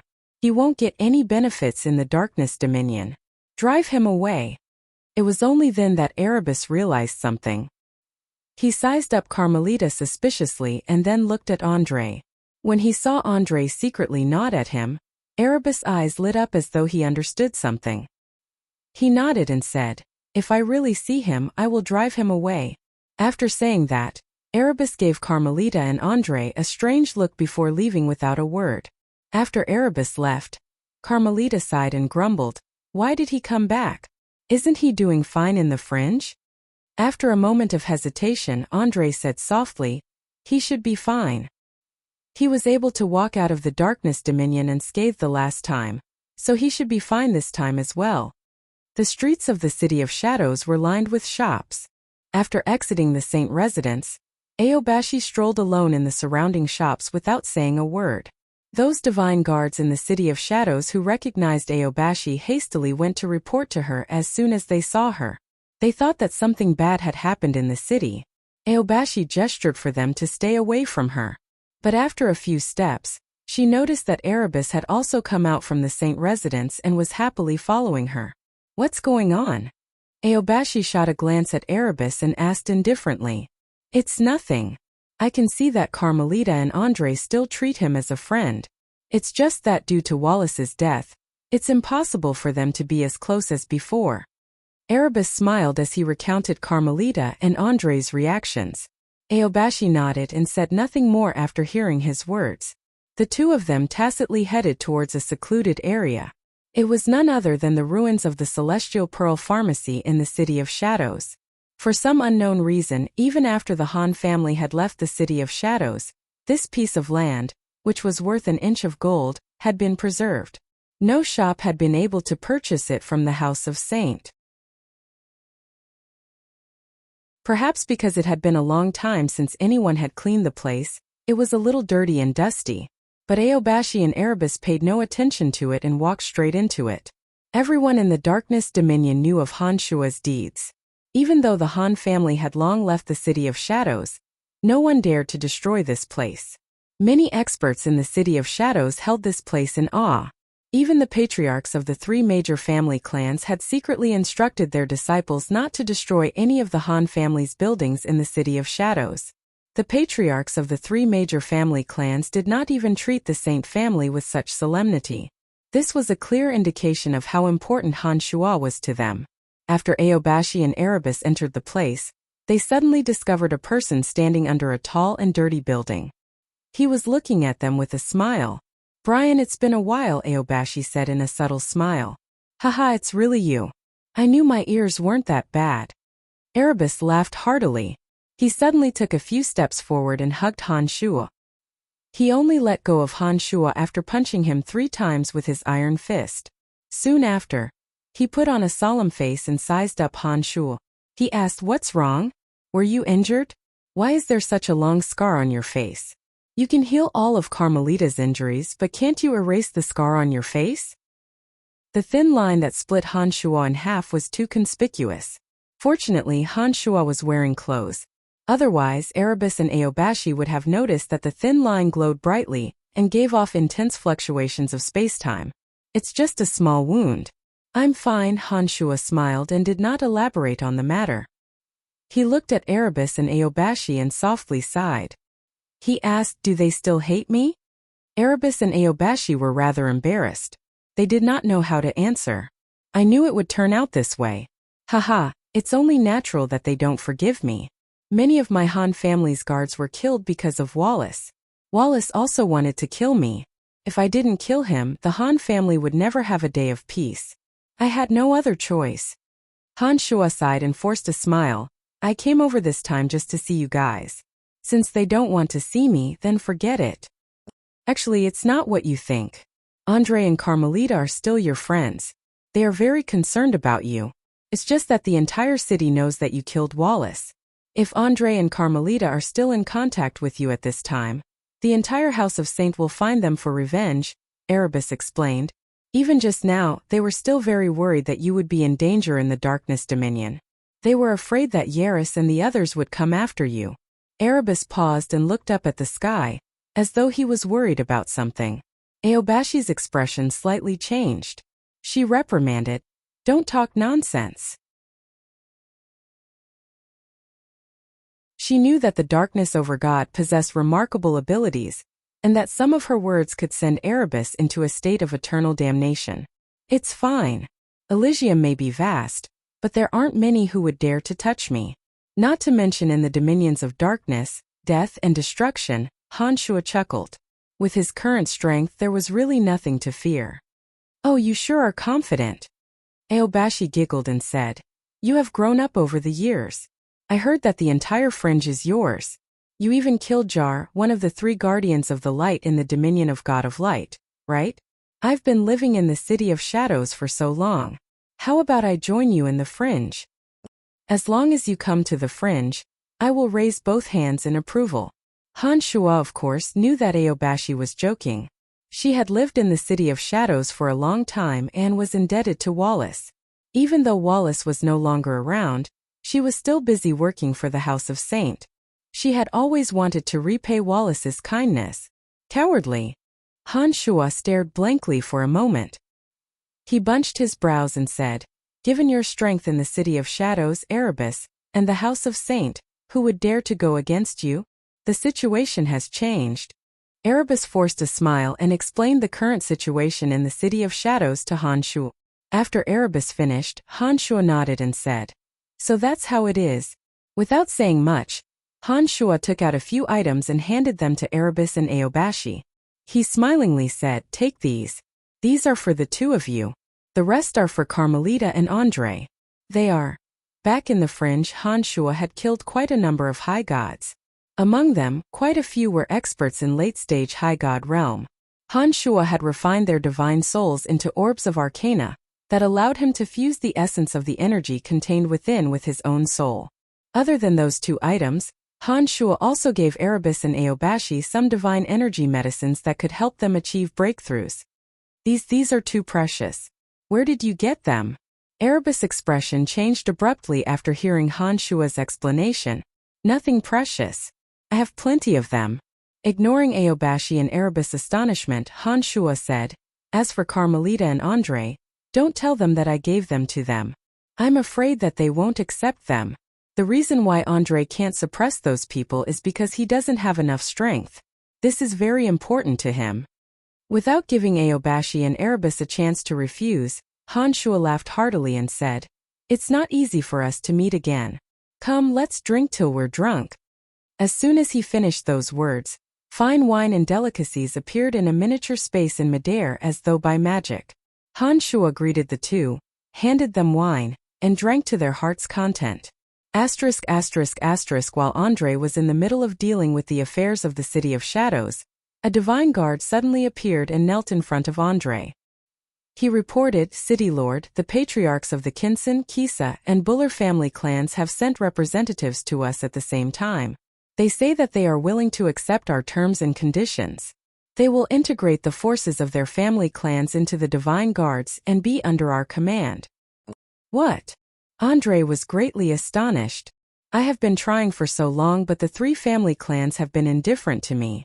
Why did they suddenly agree to our conditions?" "I don't know." The Divine Guard shook his head. Andre was stunned. After a long while, he suddenly recalled something and softly mumbled, "Could it be?"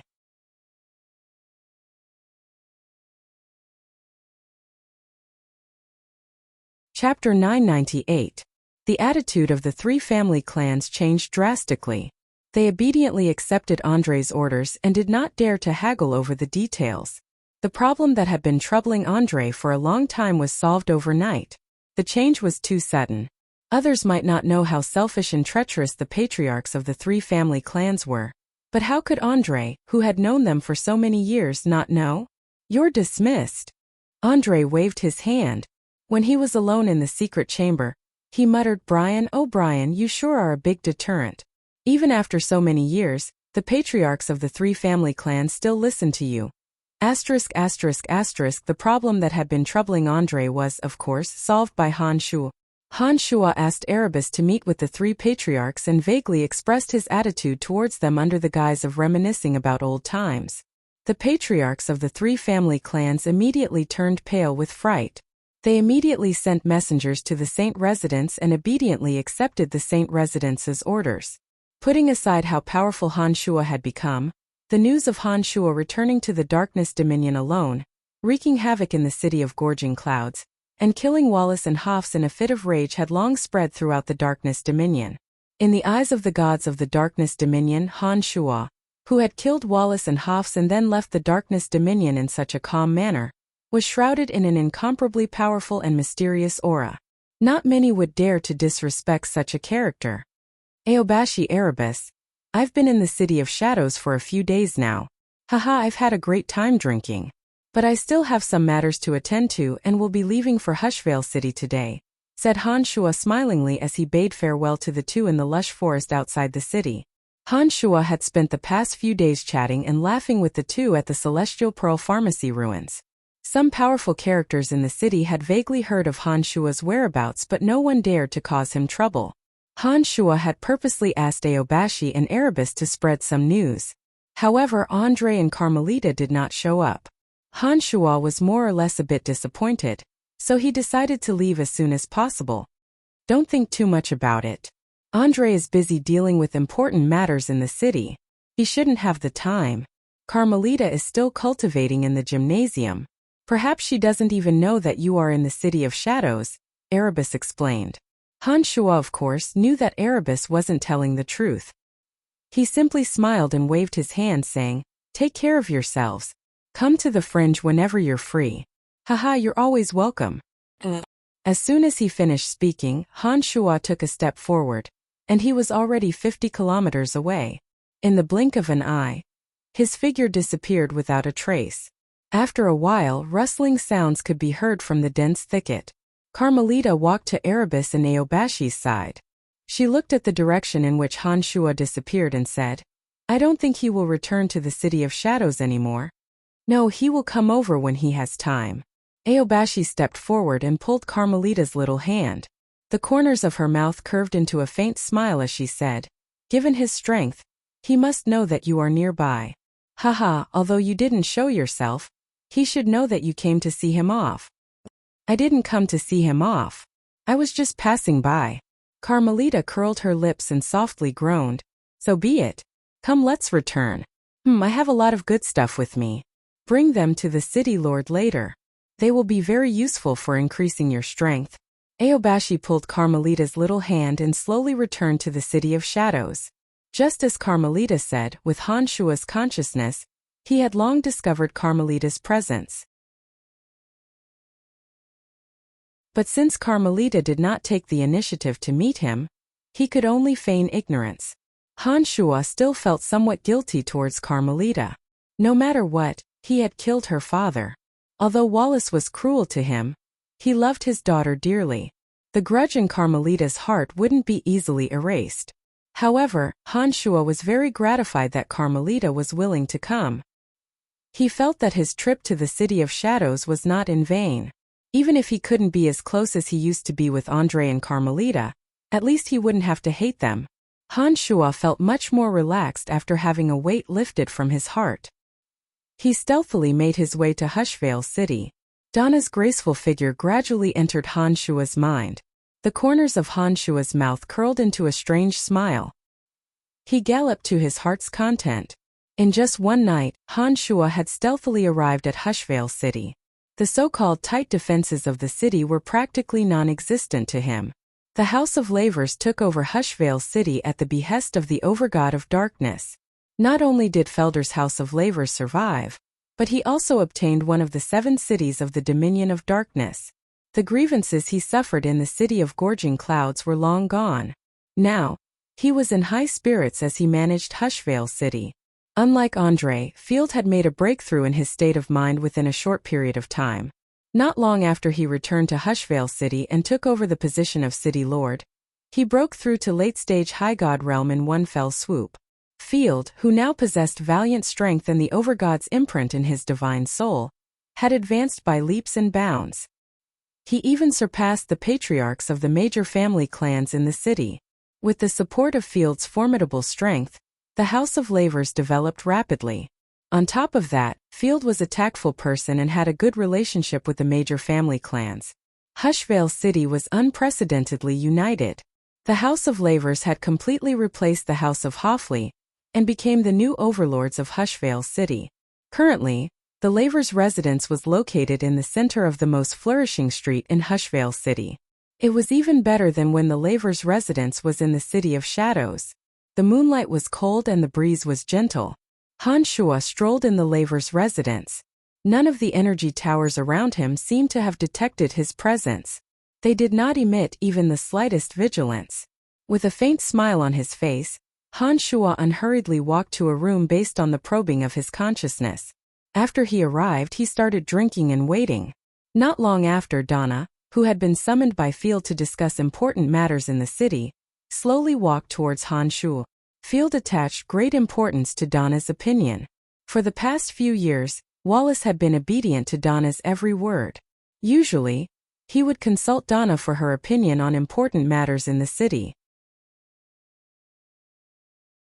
Many years ago, due to Field's refusal to heed Donna's suggestion, the House of Lavers and Han Shua became estranged. The House of Lavers was forced to leave their homeland and was nearly consigned to eternal damnation. Having learned his lesson, Field had a lingering fear in his heart. He truly acknowledged Donna's foresight. Donna, who was about to open the door, suddenly heard a gurgling sound coming from inside her room. Her pretty face jolted. Donna calmly prepared herself. She took a deep breath, abruptly pushed the door open, and coldly shouted, "Who's there?" Donna suddenly saw the person drinking leisurely. She covered her mouth and let out a soft cry. Donna glared at Han Shua with her bright eyes and gritted her teeth. After draining the bottle of wine in one gulp, Han Shua sized up Donna with a sinister smile and said, "What? Am I not welcome here?" Donna stomped her foot and abruptly turned around to close the door. After applying several boundaries outside the door, she flew and stood in front of Han Shua.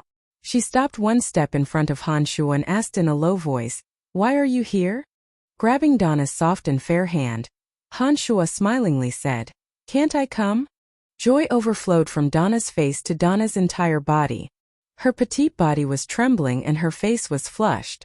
She touched Han Shua's cheek and murmured, "I thought you would never come to find me. Originally, I was planning to wait for things to settle down here before going to look for you. I didn't expect you to actually come. You actually came." "I'm here." Han Shua helped Donna to sit down and softly asked, "How are you doing in Hushvale City?" "Very well. My father has broken through to late-stage High God realm. In addition, my father has obtained the Overgod's approval. No family clans dare to cause trouble in the dark. Although Hushvale City can't be compared to other cities, I'm sure it will continue to develop at this rate." Donna smiled and allowed Han Shua to hold her little hand. She happily told him about Hushvale City. Han Shua smilingly listened to Donna's narration. From time to time he would chime in with a few words.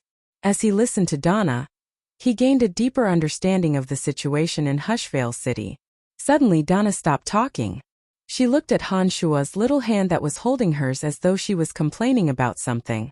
Han Shua stared blankly for a moment. When he saw that Donna was looking at him with a resentful face, he put on a bitter smile and asked, "What's wrong? According to you, there shouldn't be anyone in Hushvale City who dares to bully you. You have so many beauties around you in the fringe, yet you left me here alone. You heartless bastard." Donna bunched her brows and glanced at Han Shua's little hand that was holding hers. The resentment in her eyes intensified. You know that I'm a busy man. I've been involved in almost every major battle in the fringe all these years. I don't have the time to have so many beauties around me." Han Shua put on a bitter smile and complained, "The path of cultivation is like rowing a boat against the current. If I don't advance, I'll be going backwards. I'm either scheming with the sovereigns all day long or spending all my free time on making breakthroughs in my state of mind. I'm even busier than you, I don't care. You've been having so many beauties around you and never came to see me."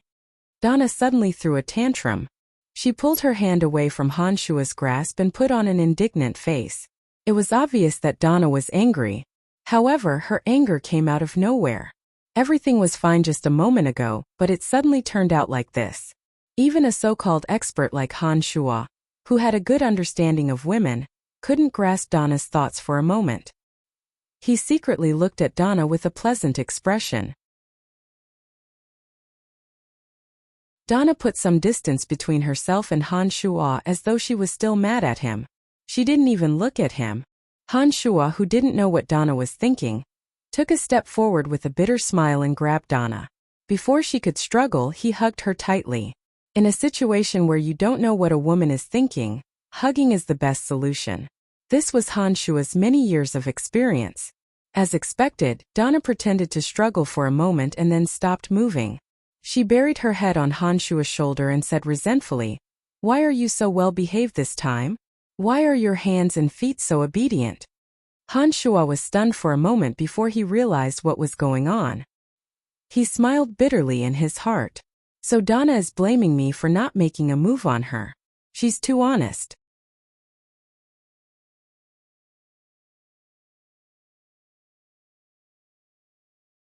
Chapter 999. Han Shua's avatar was an avatar that was forcibly fused with 13 profound energies. He was an adept at controlling it. When he saw that Donna was so well behaved because she was afraid that the overly chaotic energies in his body would accidentally injure her, Han Shua had no choice but to try his best to explain the reason to her. Donna soon believed him because when Donna leaned on Han Shua, she felt that the darkness divine energy in her body had become somewhat uncontrollable. At first, Donna thought that it was because she was too excited to see Han Shua, but after listening to Han Shua's explanation, she realized that the problem wasn't with her. However, even so, Donna was willing to gently hug Han Shua. Of course, as she knew that this wasn't Han Shua's body, Donna did not make out with him. From Donna's point of view, Han Shua was nothing but a puppet. She more or less felt uncomfortable in her heart. Han Shua's heart was palpitating with fear. He was afraid that this overly complicated body of energy would accidentally injure Donna. When Donna hugged him, he didn't dare to move a muscle. He appeared somewhat terrified. Donna sensed his nervousness, and after chatting with him for a while, she let go of him. Then she began to talk about the past events of the City of Shadows and Profound Continent. While Han Shua was earnestly listening to Donna, his eyes suddenly flashed and he softly said, "Your father is here." Donna's charming face blushed. She appeared rather anxious and hastily said to Han Shua, "Then you should hide quickly." Han Shua put on a smile but didn't get up. He replied, "Why should I hide? There's no harm in seeing him." Donna's face turned even redder. She stomped her foot in annoyance and said, "Let's see him then. I'm not afraid." Soon, Field came to the door and saw that there was a barrier in front of the house. He was stunned for a moment before he raised his voice and asked, "Why did you set up a barrier? I have something to discuss with you." Donna removed the barrier and opened the door to let Field in. She blushed and said, "Brian is here." Contrary to Donna's expectations, Field wasn't surprised at all. He said, "I knew he was here, but I didn't expect him to find you so soon. I came here to talk to you about him." As he said this, Field came in and stood in front of Han Shua. This time even Han Shua was rather surprised. He sat upright and still, bunched his brows, looked at Field and asked, "You received this information from the City of Shadows?" Shaking his head, Field sat down by himself and said, "The Master God of Darkness sent me a message through his divine soul." Donna was aghast. She looked outside and hastily shut the door. Then she walked to Field and grabbed Field's arm. She asked anxiously, "What do we do?" When Han Shua went on a killing spree in the Darkness Dominion more than a decade ago, everyone thought that the Darkness Overgod would deal with Han Shua. Donna was no exception. Donna's heart palpitated when she heard that the Darkness Overgod had directly sent a mental message to her father. She was worried for both Han Shua and the House of Lavers. Field turned to look at Donna and sighed in his heart. He wondered how much more hardship his daughter would have to endure in the future. Then Field turned his gaze to Han Shua. He knew that Han Shua had many beautiful women around him, and none of them were easy to deal with. Donna was a member of the House of Lavers. Back then, the House of Lavers had dealt with the Han family. Although the House of Lavers was the one who suffered the most in the end, there was still a grudge between them. Han Shua might be magnanimous and forgiving, but there was no guarantee that the women of the Han family wouldn't hate him. "Donna, what are you worried about?" Han Shua put on a carefree smile and said calmly, "Since I dared to come to the Darkness Dominion, I am confident that I can leave with ease." Don't be nervous. That's different. No one can contend against the might of an Overgod. The last time you were in the City of Gorging Clouds, it was at the edge of the Darkness Dominion. That was why you could leave so easily. But this is Hushvale City. My father even received a divine message. What should I do? Donna didn't relax despite Han Shua's reassurance. She still looked nervous and anxious. Donna's strength was too low. It was obvious that she didn't understand how terrifying the power of an Overgod with quintessence was. Just like how Han Shua could see through everything in the fringe, if an Overgod of Darkness wanted to settle scores with someone a level lower than him, that person wouldn't be able to escape. The reason Hanshua was able to leave the city of gorging clouds unscathed wasn't because he managed to evade in time, but because the darkness over God went easy on him. For someone like Donna, Hanshua's survival was just a fluke. She didn't understand the intricacies behind it. "Don't worry. I'll be fine." Hanshua comforted Donna once more.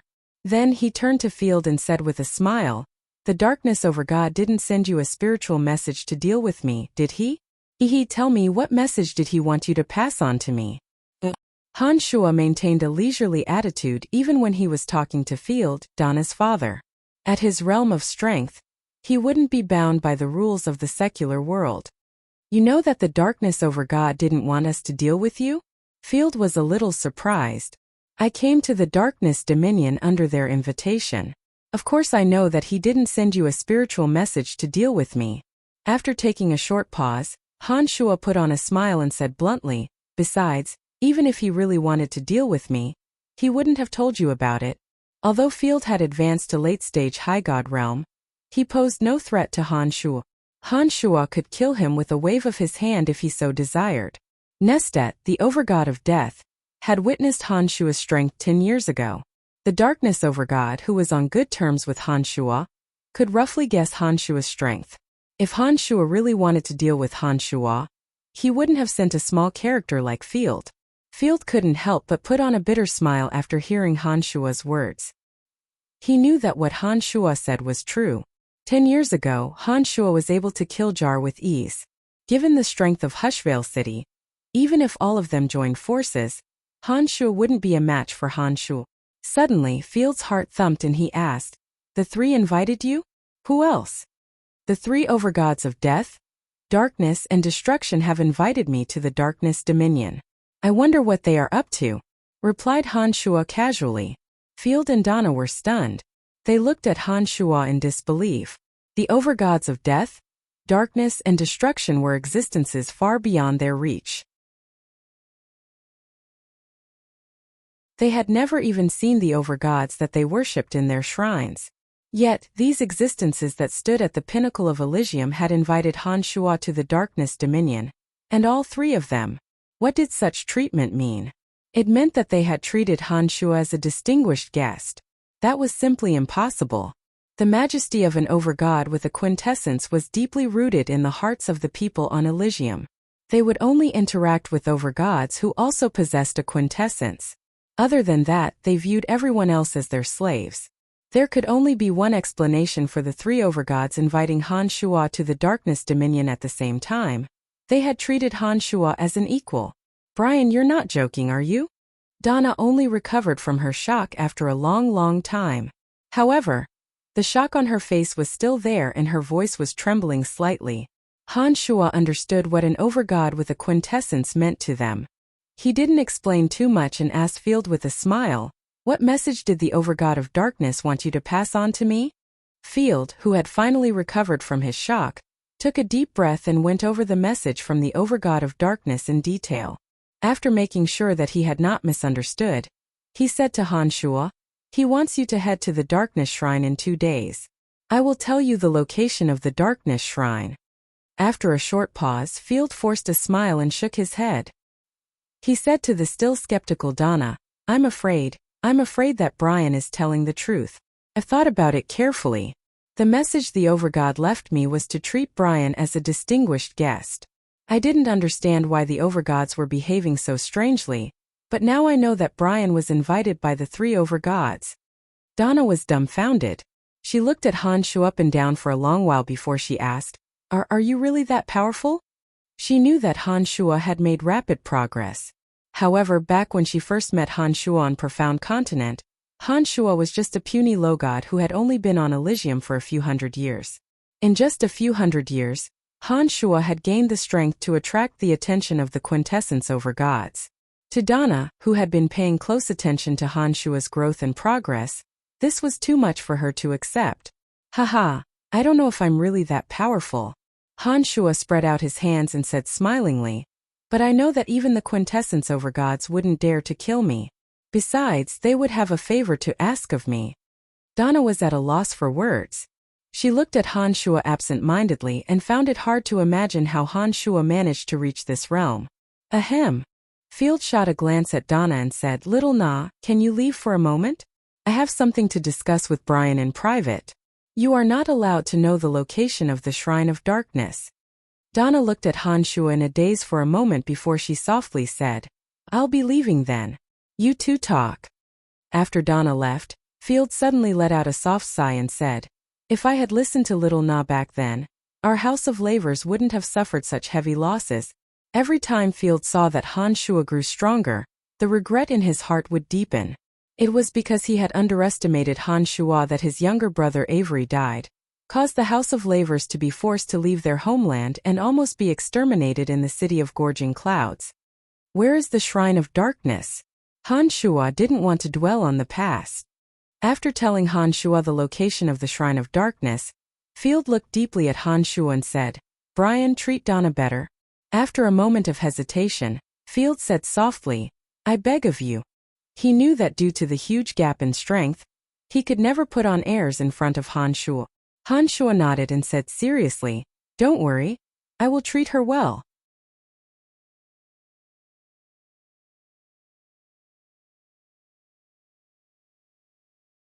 Chapter 1000.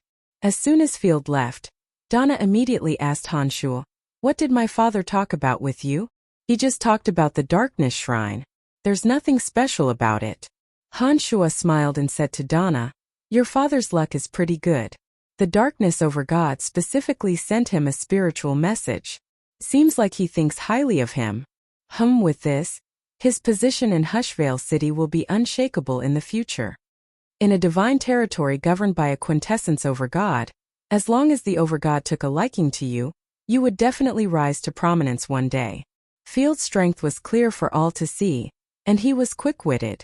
With Hushvale City in his hands, the Darkness over God would definitely promote him. "Nothing else?" Donna was a little bashful. She blushed and whispered, "He didn't mention anything about the matter between us?" Donna was still a little worried. She was afraid that Field would have a different opinion on the matter between her and Han Shuo. It was impossible for Donna to ignore Field's opinion. After thinking for a moment, Han Shuo reminded Donna, "Your father didn't say anything. He only told me to treat you well."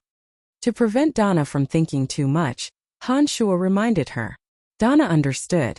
After hearing Han Shuo's words, she immediately knew that Field had no objections. Her face turned even redder. She stared at Han Shuo and whispered, "Then will you listen to my father? What do you think?" Han Shuo held Donna's little hand and smiled wickedly as he stared at Donna. Donna and Han Shuo stared at each other for a few seconds. Then she retreated in panic. She lowered her head in embarrassment and angrily stomped on Han Shuo's foot to vent the dissatisfaction in her heart. "I will be leaving for a while to meet the three of them. I will come to Hushvale City to look for you after I'm done with my discussion." Han Shuo looked sincerely at Donna and said, "If there's nothing urgent to attend to in Hushvale City, make some preparations. When I come looking for you, come with me to the Fringe." Donna was obviously pleasantly surprised. But after hesitating for a moment, she sighed softly and said, "I'll discuss this with Father. There are a lot of things that need to be done in Hushvale City, and our family is short on manpower. Let's see what Father thinks." "Don't worry. Your father is protected by someone above him. He will be safe and sound in Hushvale City. Besides, it's not like you can stay in Hushvale City forever to help him. I have a lot of work to do in the Fringe," said Han Shuo as he held Donna's hand and smiled ambiguously. The Fringe was indeed very busy. However, with Phoebe, Emily, and so many other members of the Han family running things, the Fringe wasn't really short on manpower. It was just an excuse for Han Shuo. "I'll talk to Father," said Donna happily. "It seems that she will have a good talk with Field." "Okay. I believe your father will be willing to let you go," said Han Shuo as he reached out to tidy up Donna's hair. "All right, there's no time to lose. I'll be leaving now. I'll look for you as soon as I'm done with my discussion." Donna was rather reluctant to part with Han Shuo. She had intended to be a little more friendly to him before he left. However, when she recalled that Han Shuo's body was rather strange, she gave up on the idea. She gently reminded Han Shuo to be careful before she let Han Shuo leave. After leaving Hushvale City, Han Shua headed straight for Mirage City. According to Field, the Shrine of Darkness was located in the Black Domain Forest located at the center of the Darkness Dominion. The Black Domain Forest was the border region between Mirage City, Hushvale City, and the City of Shadows. The Black Domain Forest was filled with towering ancient trees. The sunlight and moonlight would be blocked by the enormous tree leaves. Even under the scorching sun, one would feel very gloomy. Back when he was in the City of Shadows, Han Shua had guessed that the Shrine of Darkness was located in the Black Domain Forest. As the Black Domain Forest was a restricted area for several cities, it was usually sparsely populated. The major cities strictly forbade outsiders from entering the Black Domain Forest. Gods who disobeyed the advice of the Shrine of Darkness never returned alive. Back when Han Shua guessed that the Shrine of Darkness was located in the Black Domain Forest, he did not have the courage to explore it. Back then, overgods with quintessence were legendary existences in Han Shua's eyes. Back then, his strength was too weak and he did not have the confidence to take the risk. Although the journey from Hushvale City to the Black Domain Forest wasn't a short one, Han Shua's current speed was really fast. In just half a day, he arrived at the entrance of the Black Domain Forest. Sensing the element of darkness in the Black Domain Forest that was much denser than other places, Han Shua took a deep breath and stepped into the Black Domain Forest. Although Han Shua confidently said that he would be fine in front of Field and Donna, Han Shua was still rather worried when he actually stepped into the Black Domain Forest. If the overgods of death, destruction, and darkness were to attack him together in the Black Domain Forest, Han Shua wasn't confident that he would be able to escape easily in such a special place. After stepping into the Black Domain Forest, Han Shua unfolded his consciousness and slowly sensed the unusual flow of the element of darkness. After sensing for a moment, Han Shua headed towards the region where the element of darkness was the densest. The overgods of darkness, death, and destruction are looking for me? What are they up to? Along the way, Han Shua had been pondering this question, but he couldn't come up with an answer. According to the overgod of death, Nestet, the reason the three invited Han Shua to the Black Domain Forest wasn't just to unite the Fringe. Originally, Han Shua had no intention of participating in the War of the Gods. But judging from Nestet's tone, it sounded as though no continent could escape the war. Even the dominions of space and fate, which had always advocated staying out of worldly affairs, would inevitably be affected. It was likely that the war wouldn't be as simple as most people thought it to be. After learning some secrets from the divine soul of Cause, Hegemon of the Life Dominion, and learning about the special influence the existence of God Hunters had on the 12 quintessence overgods, Han Shua grew extremely wary of the 12 quintessence overgods. He couldn't understand why they would watch him grow stronger and use his power to open Eternia. It was precisely because of these doubts that Han Shua took the risk to come to the Black Domain Forest. Rustle! Rustle! Han Shua stepped on the soft leaves and strolled forward. He didn't break through the air. Sensing the distribution of the element of darkness in his consciousness, Han Shua identified his direction and slowly made his way to the center of the Black Domain Forest. Along the way, Han Shua didn't discover any living beings in the Black Domain Forest. The deathly stillness of the forest made it seem rather unusual. As Han Shua ventured deeper into the Black Domain Forest, Han Shua discovered that the other elements in the world were getting scarcer and scarcer, while the element of darkness was getting denser and denser. All of a sudden, as soon as he took a step forward, all the weak light completely disappeared. Han Shua was suddenly plunged into complete darkness. It was also at this moment that Han Shua suddenly discovered that there was no longer any elemental energy around him, except for the purest element of darkness. Probing with his consciousness, Han Shua discovered that he hadn't entered the region where the element of darkness was the densest. It was obvious that he hadn't truly entered the Shrine of Darkness. In this realm of absolute darkness, vision was completely useless. Han Shua could only rely on the senses of his consciousness to move forward step by step. After an unknown period of time, Han Shua suddenly discovered that he had arrived at a source of darkness. In front of him, the element of darkness was released and drifted in all directions. The incomparably vast element of darkness was as boundless as the widest ocean. It seemed that this was the source of the element of darkness that was scattered in every corner of the Elysium. The power of the quintessence. Han Shuo immediately knew that he had arrived at his destination, and that he would soon be able to see the overgod of darkness. Only the power of the quintessence could be so terrifying and seemingly endless. It was also only the power of the quintessence that could give off an unparalleled, powerful deterrent force. Cough, cough. Han Shuo cleared his throat twice, intending to reveal his identity. It was at this moment that he suddenly discovered that the element of darkness around him had changed. It suddenly pressed down on him. In an instant, the seemingly endless element of darkness condensed together and enveloped every part of Han Shuo's body like a cage. It surged towards him with great force. Han Shuo's heart jolted. He felt an incomparably terrifying pressure from the energy that was surging towards him. Without a second thought, the body that was barely fused together using the energy of space split into two. The two avatars suddenly dispersed. Han Shuo had never been able to fuse the two avatars back together. Although he looked like a single person on normal days, when the two avatars clashed with each other in battle, it would be extremely disadvantageous for him. Han Shuo wouldn't need to make a fuss over a minor character. He could just fuse the two avatars back together. However, this time, he was facing an overgod of the quintessence. Han Shuo dared not let his guard down. The two avatars separated far away from each other. Two divine energies that obviously clashed with each other were unleashed from both sides. Han Shuo didn't care what the overgod of darkness was up to, but he immediately formed the strongest barrier he could to protect himself. The two avatars that were supposed to deal with a pseudo-overgod like Jar suddenly felt an incomparably powerful pressure. Under the influence of the quintessence, the endless element of darkness seemed to be mutating. It kept fusing together and turned into droplets of pure energy of darkness. Every single drop seemed to possess the power of a high god. Suddenly, those droplets of darkness once again fused together and turned into a vast ocean that drowned Han Shuo. The ocean of elemental energy turned into an enormous whirlpool of darkness.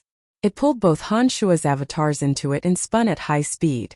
It seemed as though it would devour everything in its path. Every time that enormous whirlpool of darkness spun, Han Shuo's two avatars would weaken a little. In just a few moments, it seemed as though the defenses of the two avatars would be completely crushed. Han Shuo was greatly alarmed. He suddenly felt that he had been rather rash in coming to someone else's lair. After he arrived, he didn't even have the time to say a word before the overgod of darkness attacked him. And judging from the power of the attack, it seemed as though it could threaten his life. His two avatars seemed to be on the verge of collapsing.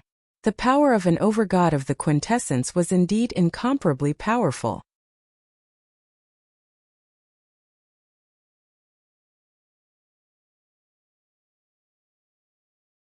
Chapter 1001. For a moment, Han Shuo really couldn't figure out what the Darkness Core God was trying to do. Seeing his two avatars weakening as the defense of the Dark Vortex weakened, Han Shuo felt as if he was facing a great enemy. He used all his energy to resist the powerful will of the Darkness Core God. It was only at this moment that Han Shuo realized that the power of his two avatars that hadn't fused together was limited. They weren't a match for the Quintessence Core God. The two different powers were gradually being whittled away by the Dark Vortex. Han Shuo felt a sense of helplessness in his heart. All he could do was try to fuse the two powers together. From Han Shuo's point of view, as long as he could fuse the powers of his two avatars together, he wouldn't have to fear the Darkness Core God.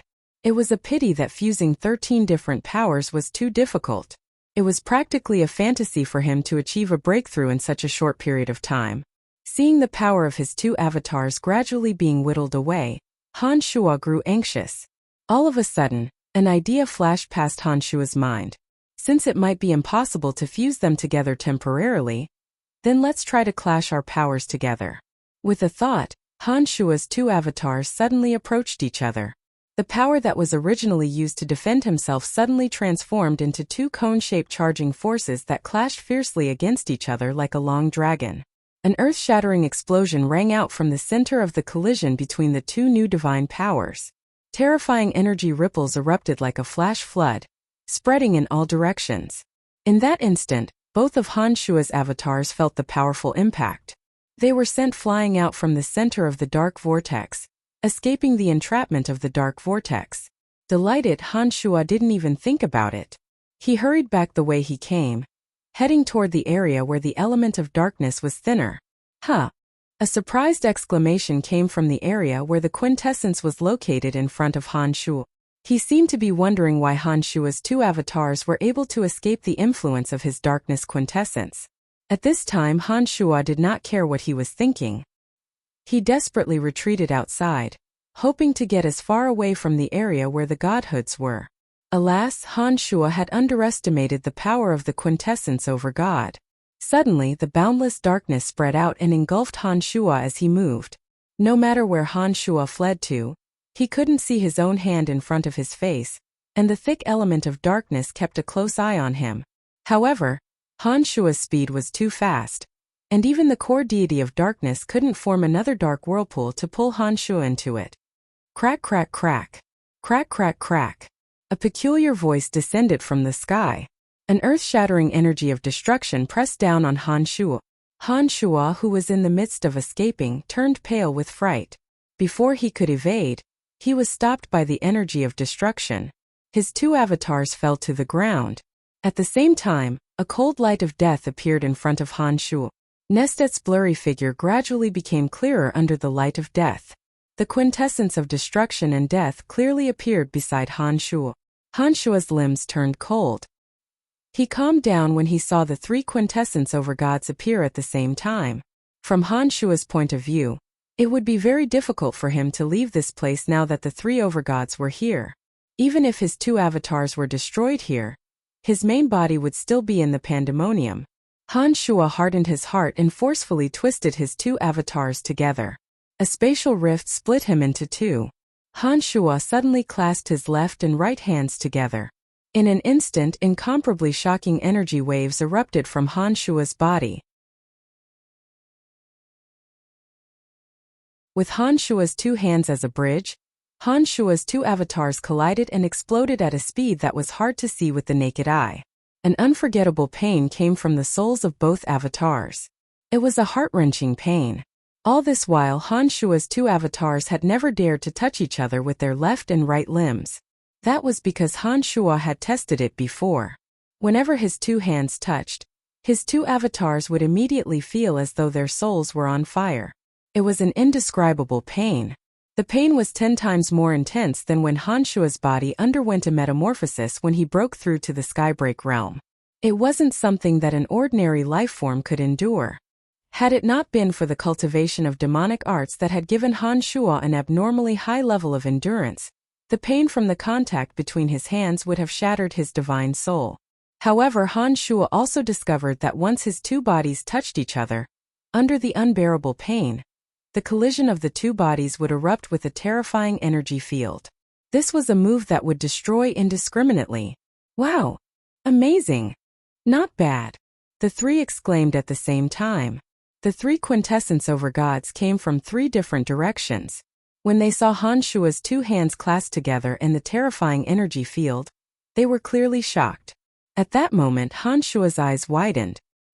His expression was ferocious as he glared at Nestet. The terrifying energy field instantly converged into rays from Han Shua's eyes, and suddenly shot toward Nestet.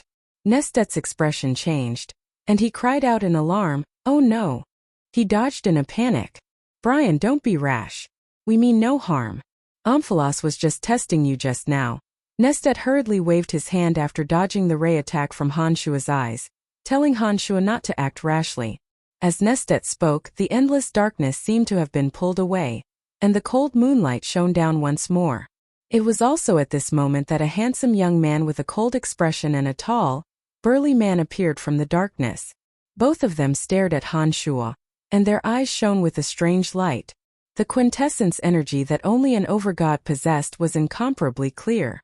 Han Shua, who was about to go all out against Nestet and the others, hesitated when he heard Nestet's words and saw the two overgods of darkness and destruction. He hesitated for a moment before slowly releasing his hands. All of a sudden, the terrifying energy field disappeared without a trace. Han Shua's eyes were fixed on Nestet and the others. His loosened hands shone with light, and the space between his hands shone with a colorful light. It was as if there was a space inside that was constantly playing out the heavens and the earth, and strands of strange energy surged over from the endless plane of existence. Han Shua did not know if Nestet's words were true or not. Therefore, he was prepared to attack as soon as the situation took a turn for the worse. There was only a fist's distance between his hands. The heart-wrenching pain suddenly vanished. Han Shua took a deep breath as he sensed the space between his two fists collapsing. His unfriendly gaze landed on the handsome young man with the quintessence of darkness. In Han Shua's eyes, the overgod of darkness was young, had a somewhat cold expression, and looked incomparably handsome. However, when Han Shua probed with his consciousness, he discovered that apart from the energy of the quintessence of darkness, there was also an ancient and vicissitude aura on the overgod. It was as though the overgod had seen through everything in the world. Han Shua understood that although the overgod looked young, he had lived for an incomparably long time. Perhaps not even profound continent had existed as long as the overgod. While Han Shua was sizing up the overgod of darkness, Omphalos, the overgod of darkness, was also sizing up Han Shua with his pitch-black eyes. After a while, Omphalos nodded and said in a gentle voice, "Not bad. You are qualified to speak to us." After a short pause, Omphalos said, "You killed 2 of my city lords in the Darkness Dominion. I have to teach you a little lesson." "I only attacked to see if you are qualified to speak to us." The burly man with the energy of destruction grinned. Nestet, Omphalos, and the gods of destruction all exuded an ancient aura. Although the 3 of them appeared to be young, Han Shua knew that their long lives were not something he could compare with. Han Shua stared blankly for a moment, but he did not dare to let his guard down. He carefully observed the 3's expressions and mannerisms, but he could not find any clues from them. Han Shua pondered for a moment. He felt that the 3 didn't summon him here with the intention of killing him. Putting aside his usefulness to Eternia, if Nestet really wanted to deal with him in the Death Dominion, it would be very difficult for Han Shua to defend against him. After exchanging blows with the Master God of Darkness Omphalos, Han Shua realized that the 13 great forces that had not been merged were not a match for the Master God of Quintessence. Only when the 13 great forces were merged, or when the demonic Yuan in his main body mutated and became a demon master, would he be able to fight the Master God of Quintessence. Han Shua believed that when his main body became a demon master and the 13 great forces merged into one, no Master God of Quintessence would be a match for him. After a long silence, Han Shua gradually relaxed. He no longer looked at the 3 of them as if he was facing a great enemy. He slowly retracted his hands that were only a fist away from each other and slowly lowered them. Seeing Han Shua's action, Nestet smiled. He knew that Han Shua believed them. "I didn't expect you to take such trivial matters to heart," Han Shua said with a smile as he looked at the Master God of Darkness Omphalos. Although Han Shua said those words in a relaxed manner, he knew that if he were in Han Shua's shoes, he wouldn't have minded it so easily. Omphalos was rather surprised. He did not expect that Han Shua could recover from the incident so quickly. Although he nodded in his mind, he said in an indifferent tone, "Wallace and Hafs had been city lords for so many years. Even if they didn't make any contributions, they still worked hard. It's not right for me to let you get rid of them just like that. Let's forget about it for now. I won't pursue the matter any further. We can talk about some things." "What do you want to talk about?" asked Han Shua. He looked at the 3 inquisitively. He was rather excited. They had traveled thousands of miles from the fringe to this place, disregarding the dangers they faced, just to uncover some secrets. Han Shua was rather excited when Omphalos brought up serious business. Omphalos turned to Nestet and pondered for a moment before he said, "Let's talk about how the Battle of the Gods will be conducted and about Eternia."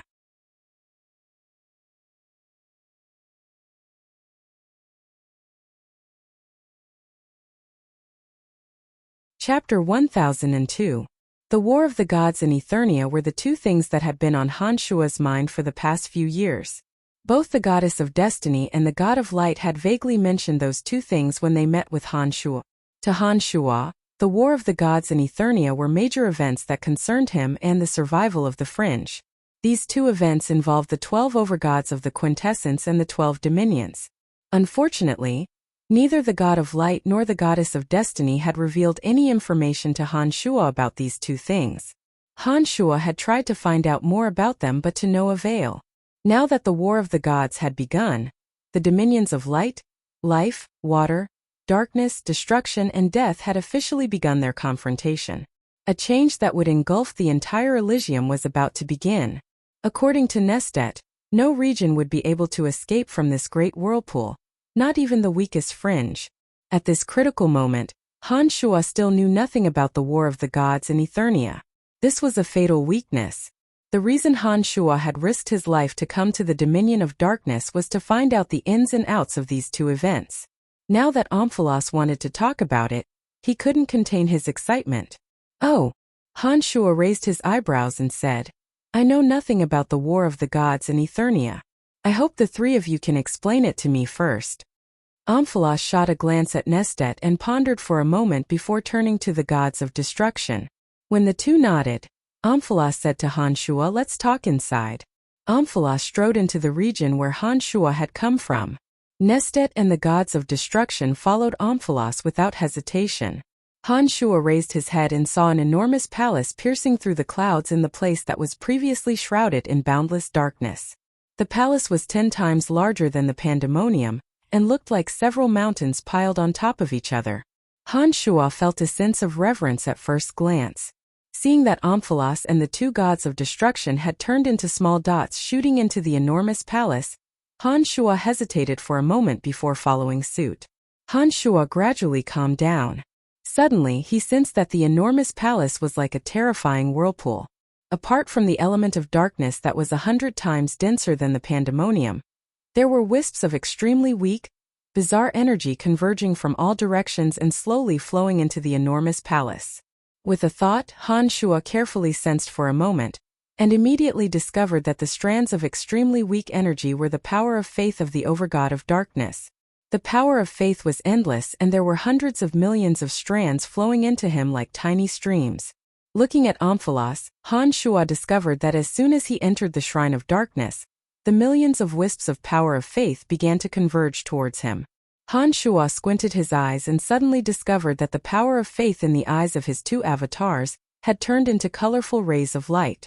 The enormous Shrine of Darkness was like a gigantic monster that opened its bloody mouth to devour the power of faith of the believers of the overgod of darkness from all material planes.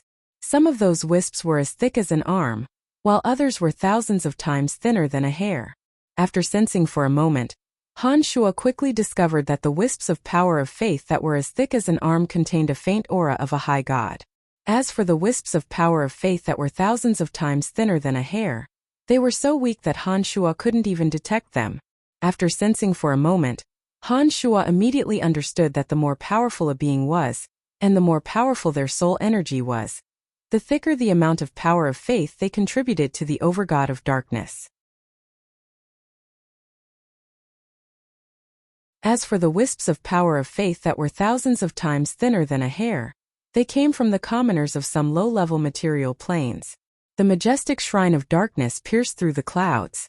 After Han Shuo entered, he discovered that Omphalos, Nestet, and the gods of destruction Gerardo were already waiting for him at the center of the shrine. Behind the center of the shrine was a deep and boundless void. It seemed as though it led to another material plane. Colorful rays of light could be seen radiating from it. An enormous whirlpool of darkness was slowly moving like a colossal monster. A portion of the power of faith that had gathered from various material planes entered Omphalos, while a larger portion flowed into the deep, starry space behind Omphalos. In that space, the power of faith was everywhere and was flowing slowly like a vast ocean. Seeing that Han Shuo had followed them in, Nestet pointed at the deep, starry space behind Omphalos that was constantly changing. He said to Han Shuo, "This is the ocean of faith, the place where the divinity is soaked." Hearing that Nestet was talking about serious matters, Han Shuo immediately focused and hurriedly asked, "Ocean of faith? Soaking the divinity?" The divinity needs to be nourished by the ocean of faith? If we want to unleash the power of the divinity, we must constantly replenish the power of faith for the divinity. Every once in a while, the divinity must be soaked in the ocean of faith so that it is cleansed by the ocean of faith. Only then can we continue to utilize the power of the divinity. Amphilos explained solemnly as he looked at Han Shuo. Han Shuo had never known that the divinity had to be so carefully protected. He had thought that once an overgod obtained the divinity, he would be able to utilize the power of the divinity without any restrictions. Back when he was on Profound Continent, Han Shuo discovered that all the low-level material planes were filled with shrines. Each and every shrine was collecting believers for their overgods, so that their souls could provide an endless supply of power of faith to their overgods. Originally, Han Shuo had thought that the power of faith could increase the power of the domain of divinity. It was not until today that he realized that faith could play such an important role for an overgod. It seemed that the reason why they could constantly utilize the power of the divinity was closely related to the power of faith of their believers. It was no wonder that even in low-level material planes, they would spare no effort in plundering the power of faith. What happens if the divinity is not replenished by faith, and if the divinity is not cleansed by the ocean of faith? Han Shuo asked straightforwardly after thinking for a moment. If that happens, we whose divine souls have fused with the divinity will die. To be precise, our divine souls will be obliterated by the divinity, but the divinity will still exist and wait for someone else to fuse with it, Amphilos explained solemnly with a sullen face. In other words, if all beings on material planes no longer believe in you, when the power of faith in the ocean of faith is exhausted, you will be abandoned by the divinity and replaced by someone else. Han Shuo was astonished. That's right. Amphilos nodded. After a moment of hesitation, he continued to explain. The divinity shard is a special treasure. Since it is a divine artifact that contains the divinity, once we run out of faith to maintain the divinity, it will immediately abandon us and choose the god who fused with the divinity shard. After obtaining the divinity shard, the gods who possess it can burn it to provide new power of faith. This is because the divinity shard is formed by fusing the power of faith with special substances. The new overgod only needs to obtain enough power of faith from living beings before the divinity shard is completely burned. That way, even if the divinity shard is completely burned, the divinity will be able to sustain itself with the support of an endless supply of power of faith.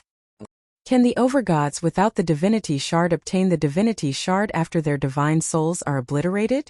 Han Shuo was taken aback and asked again. Yes. The one who answered was the gods of destruction Gurado. He grinned and said, only if no one in this line has the divinity shard. Only then will the divinity choose them. Once they fuse with the divinity, they will immediately need a huge amount of power of faith to maintain the divinity. If they don't have enough power of faith, their divine souls will be obliterated by the divinity. Generally speaking, this is not a big possibility. We will not allow pseudo-overgods who cultivate the same line to have the power of faith that can threaten us. After a moment of hesitation, Gurado glanced at Nestet and said, this is also why Nestet doesn't care about so-called powerful pseudo-overgods like Rog and Dagmar, and spares no effort to attack Han Hao, who has yet to enter the pseudo-overgod realm but has a divinity shard. Nestet wasn't angry at Gurado for using him as an example. He nodded and said, to us, a god with a divinity shard, even if he is only a lesser deity, is 100 times more threatening than a pseudo-overgod without a divinity shard. At this point, Nestet smiled lightly and looked deeply at Han Shuo. He said, if it wasn't for Han Hao suddenly forming a new divinity shard, I wouldn't have given face even if it was the goddess of destiny. I would have definitely destroyed him. Han Shuo snorted when he heard Nestet mention the past. He said, it seems that gods with divinity shards can replace you as long as they can destroy the power of faith of your believers. I thought that you guys with divinity shards are immortal. There is no such thing as an undying being. Gurado couldn't help but laugh. He shook his head and said, didn't the powerful existence that brought you here from another universe perish in the hands of the All-Mother? Didn't the All-Mother, the so-called eternal existence, slumber in Eternia and almost perish as well? Han Shuo's expression changed slightly at those words. Before today, Han Shuo had learned all about Gu Tianxie, the exalted demon lord's deeds from the cauldron of myriad demon. Although he had a hunch that the 12 overgods knew who he wasn't certain. It was only now that Han Shuo was certain that the 12 overgods knew who he was. It was laughable that he had been so careful ever since he came to Elysium, fearing that his secret would be discovered. It turned out that his existence had always been under their noses. So you didn't take care of me in the darkness dominion because of the goddess of destiny? Han Shuo couldn't help but smile bitterly at Amphalos. The corners of Amphalos' mouth curled into a disdainful smile. He said with certainty, give her face? She's not that important. In that case, I don't owe the goddess of destiny any favors, Han Shuo said with a chuckle.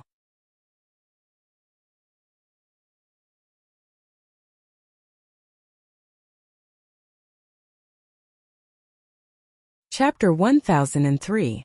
Why did you tell me about the connection between the ocean of faith and the quintessence? What do they have to do with the battle of the gods in Eternia? Han Shuo asked. I just want you to know that we aren't irreplaceable on Elysium. Besides, we've always been bound by the quintessence, Amphalos said. Just like how we receive faith from the souls of our believers, we also need to use the power of the quintessence to provide faith to another.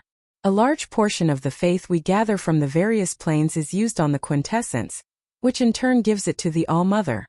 Nestet's expression was grave. To put it bluntly, us 12 quintessence overgods are merely the All-Mother's servants. She uses us to control the faith of all living beings. If we can't provide enough faith for the quintessence, we'll be replaced. Both Amphalos and Gurado's expressions darkened. Han Shuo's expression changed. So there was such a secret behind all this. It seemed that being a quintessence overgod wasn't an easy job after all. The creator deities used the power of the 12 quintessence to control the 12 overgods, and used them to absorb faith from all living beings. While the 12 quintessence overgods seemed to have a lot of power, they were all just making things easier for the creator deities. While they could maintain their transcendent status and use the power of the quintessence, they had strict conditions. They couldn't take the initiative at all. How dare you talk to me like that? Han Shuo said, according to what you said, you'll never be able to escape the creator deity's control. Do you think you'll be able to survive if she learns of this?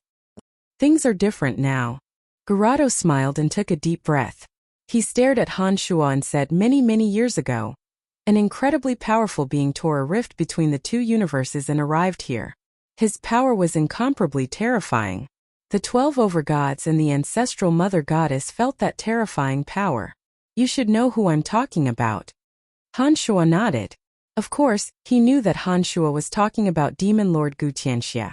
With the rapid breakthrough of Han Shuo's strength, he vaguely realized the terrifying power of Demon Lord Gu Tianxie.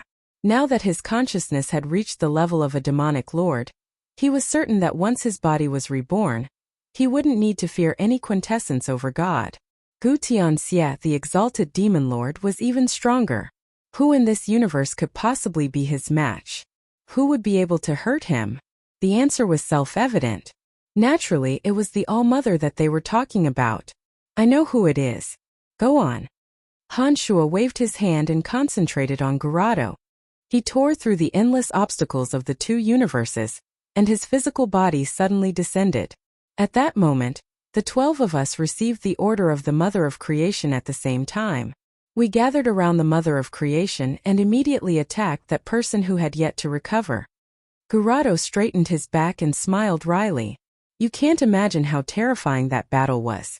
Many small planes disappeared in that battle. The 12 of us were only responsible for holding him back. The one who truly attacked was the All-Mother. After so many years, I still feel uneasy whenever I think of that person. Apart from the All-Mother, I can't imagine anyone as strong as him, strong enough to destroy a plane with a wave of his hand. It's too terrifying. Amphalos sighed. Hearing Gurado mention Gu Tianxie, Amphalos sighed. This was the first time Han Shuo had heard of Gu Tianxie's strength. The fact that he could destroy a plane with a wave of his hand was indeed shocking. When he first obtained the memories of the demonic arts, he still had some doubts about the earth-shattering power. But now, he knew that wasn't the most powerful thing. He's completely dead, Han Shuo said softly. He was quite clear about what happened after that. Amphalos and the others didn't think Gu Tianxie's death was due to his lack of strength. The three exchanged glances and smiled wryly. Garado pondered for a moment before continuing. His defeat wasn't because he was weaker than the All-Mother.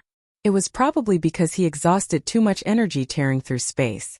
Otherwise, it would have been hard to say who would have won. Even so, the All-Mother was heavily injured. After a pause, Amphalos's expression turned cold. At that moment, the All-Mother suddenly attacked. Our quintessences lost control, and our souls and quintessences fell toward her. At that time, we clearly felt the power of faith and divine energy we had gathered over hundreds of millions of years surging toward her. At the same time, she was rapidly recovering. If that person hadn't used a divine artifact to launch a final attack before leaving, our souls and quintessences would have been taken away by her. At that time, we would have completely disappeared, and she would have recovered very quickly. Amon's face turned cold as he said, "It was only then that we suddenly realized that perhaps we were just cattle and sheep that could be slaughtered at any time. We have to thank that person. Otherwise, we would have never known who we were." Garado took a deep breath and said, "That person's final attack before he left caused her to suffer even more injuries. At that time, we who should have firmly stood on her side began to hesitate." She understood the situation better than anyone else. She seemed to know that we had thoughts of betrayal, so she immediately used her remaining power to enter the castle in the sky. Before she closed the castle in the sky, she once said that all the power in our bodies was bestowed upon us by her. She said that the power in this universe would never be able to open the castle in the sky, and that as long as she recovered, she would take back everything that she had bestowed upon us. Of course, she wasn't only referring to our quintessences, but also our lives. Amphalos smiled bitterly. She had absolute confidence in herself. Even if that person escaped, there would have been lethal energy left on him. She was sure that he wouldn't be able to survive. Garado said, "That was indeed the case. That person didn't manage to escape and completely perished. However, she didn't expect that person to have a means to counterattack before he died. She actually managed to forcibly bring your soul from another universe." After a short pause, Garado continued, "We only learned about you from the Goddess of Destiny later on. It wasn't until you set foot on Elysium that we were able to confirm what kind of power you had. Our divine souls and quintessences have long since fused together, so we can't cultivate another power. That's why we can only pin our hopes on you. We hope that you'll be able to open the castle in the sky." Those words had a huge impact on Han Shuo. Only now did he truly understand what had happened back then, as well as the old grudge between Gu Tianxie and the All-Mother. The All-Mother was currently recuperating in the castle in the sky. Once she felt that she had enough power to deal with the 12 quintessence over gods, she would naturally emerge from the castle in the sky. The 12 quintessence over gods were aware of this, but they were powerless to do anything about it. Although they seemed to be living a good life, they were constantly under the shadow of the All-Mother. "You're saying that you plan to open the castle in the sky and kill her before she fully recovers?" Han Shuo immediately understood Nestet's plan. Without hiding anything, Kratos nodded and said, "That's right.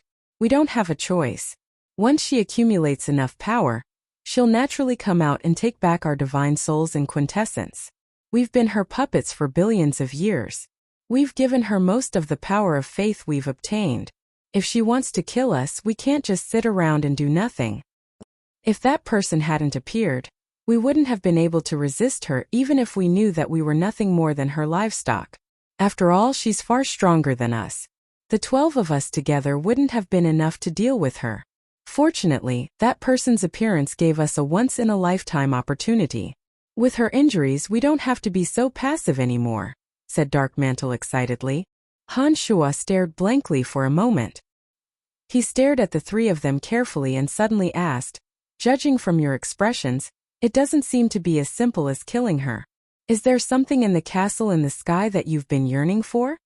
Nestet, Darkmantle and Garado's eyes flickered, but they didn't answer. Han Shuo immediately understood that there must be something in the All-Mother that attracted them. The fact that the three quintessence overgods were so excited in front of Han Shuo meant that they were coveting something that had broken their state of mind. Seeing that the three didn't want to reveal anything, Han Shuo didn't want to get to the bottom of it.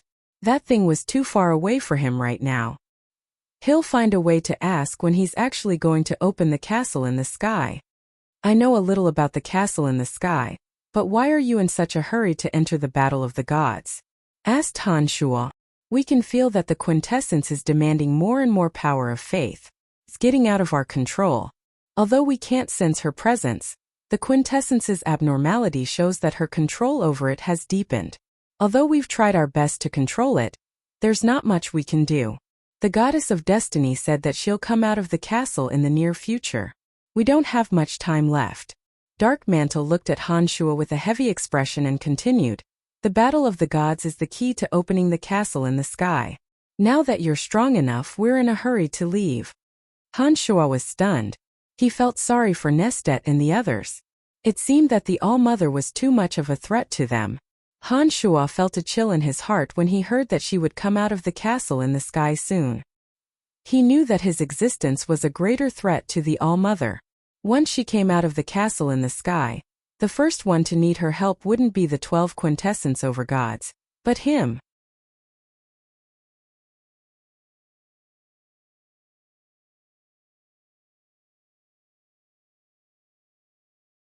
Chapter 1004.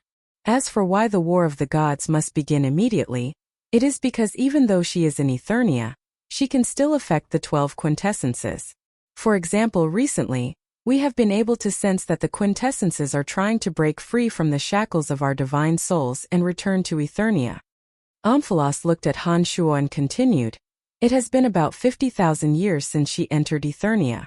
We don't know if she has regained some of her strength, but we have also sensed a powerful suction force from Eternia. Under such a powerful suction force, our quintessences are starting to lose control, and are trying to break free from us and fall into Eternia. It was at this time that the goddess of destiny discovered the problem. She discovered that by filling the mirror of destiny with a certain amount of divine souls, she can affect the suction force from Eternia. Han Shuo's face jolted and he said in a deep voice, that is to say, she can only stop the suction force from Eternia by sending divine souls into the mirror of destiny. After hesitating for a moment, Han Shuo continued, the war that breaks out on Elysium every once in a while is part of your plan. You deliberately sacrifice enough divine souls to fill the mirror of destiny to resist the suction force from Eternia? That's right. Amphalos did not deny it. He said, we will also take the War of the Gods seriously. It would be perfect if we could sacrifice our own people to fill the mirror of destiny. So every time the goddess of destiny intervenes, it means that the mirror of destiny has been supplied with enough divine soul energy? Han Shuo was stunned. Amphalos nodded again. Han Shuo took a deep breath and his face was filled with astonishment. He did not expect that the so-called War of the Gods would have such a huge secret. It was no wonder that the War of the Gods was inevitable. Suddenly, a strange light flashed in Han Shuo's mind. He suddenly recalled some of Hegemonkaw's memories. He stared at Amphalos and asked, you want to protect your subordinates. Why do you allow the god hunters to do as they please? I've heard that if there are too many gods in a certain religion, their quintessences will be affected. Is there such a thing? Amphalos was also slightly surprised and said, you actually know about this? Nodding his head, Amphalos said, there is indeed such a thing, but it is somewhat different from what you know. In addition to the replenishment of the power of faith and the cleansing of the sea of faith, the godhood also needs the continuous death of gods of the same system. Their deaths are also the foundation to maintain the godhood. Han Shuo was stunned when he heard this. According to what Amphalos had said, the quintessence was a little too miraculous. It was as if all the gods who cultivated in the same energy were just food for the quintessence. The quintessence seemed to be using their lives as food. It needed to constantly replenish itself, but it couldn't eat too much at once. At this point, Han Shuo had more or less understood some of the secrets about the battle of the gods, Eternia, Gu Tianxia the exalted demon lord, and the creator deities. However, Han Shuo still didn't know why Nestet, Gurado, and Amphalos had invited him here. Alright, now can we talk about what you have invited me here to cooperate with? Han Shuo had completely understood. He took a deep breath and saw that his unusually excited state of mind was slowly calming down. Only then did he open his mouth to ask. Nestet and the other two, who had been patiently telling Han Shuo about the battle of the gods in Eternia, suddenly fell into a collective silence after Han Shuo asked this question. Huh? What's wrong? Han Shuo was a little puzzled. That's not it. Nestet smiled and glanced at Amphalos and Gurado.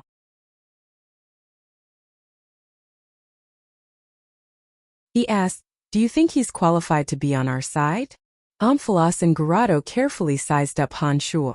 After hesitating for a while, they nodded indifferently. That's good. Nestet said, we hope that you'll be on our side during the Battle of the Gods, and try to minimize our losses.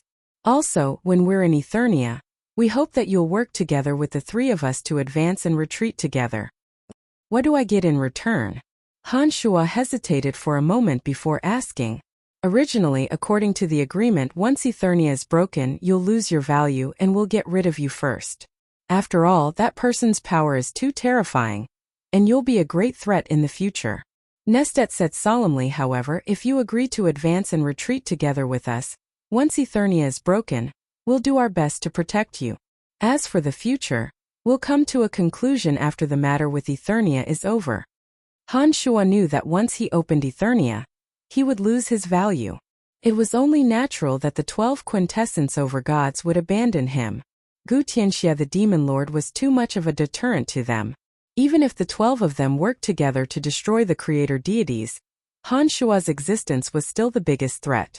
It was only natural that they wouldn't allow him to live.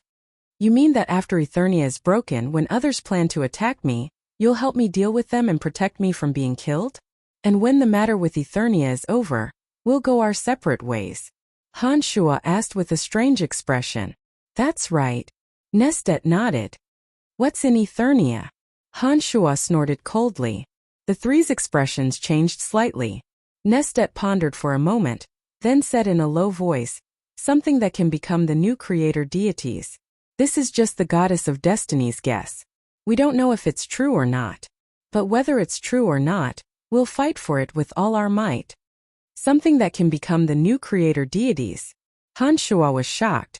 The 12 quintessence over gods were ambitious. As expected, they didn't just want to rebel for the control of the creator deities. It seemed that the thing that could become the new creator deities was their real goal. A series of thoughts flashed through Han Shuo's mind. Han Shuo's eyes shone brightly as he carefully considered the three's proposal. After a while, Han Shuo said, once I open Eternia, I'll be killed immediately. What does the goddess of destiny think about this?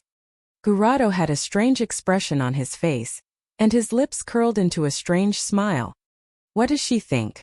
This idea was put forward by her in the first place. Han Shuo's heart sank. After a while he nodded and said, all right, I'll cooperate with you as well. Han Shuo didn't expect this idea to be put forward by the goddess of destiny. He observed Nestet, Darkmantle and Gurado. From the strange expressions on their faces and the calmness of their auras, he suddenly felt that they were speaking the truth.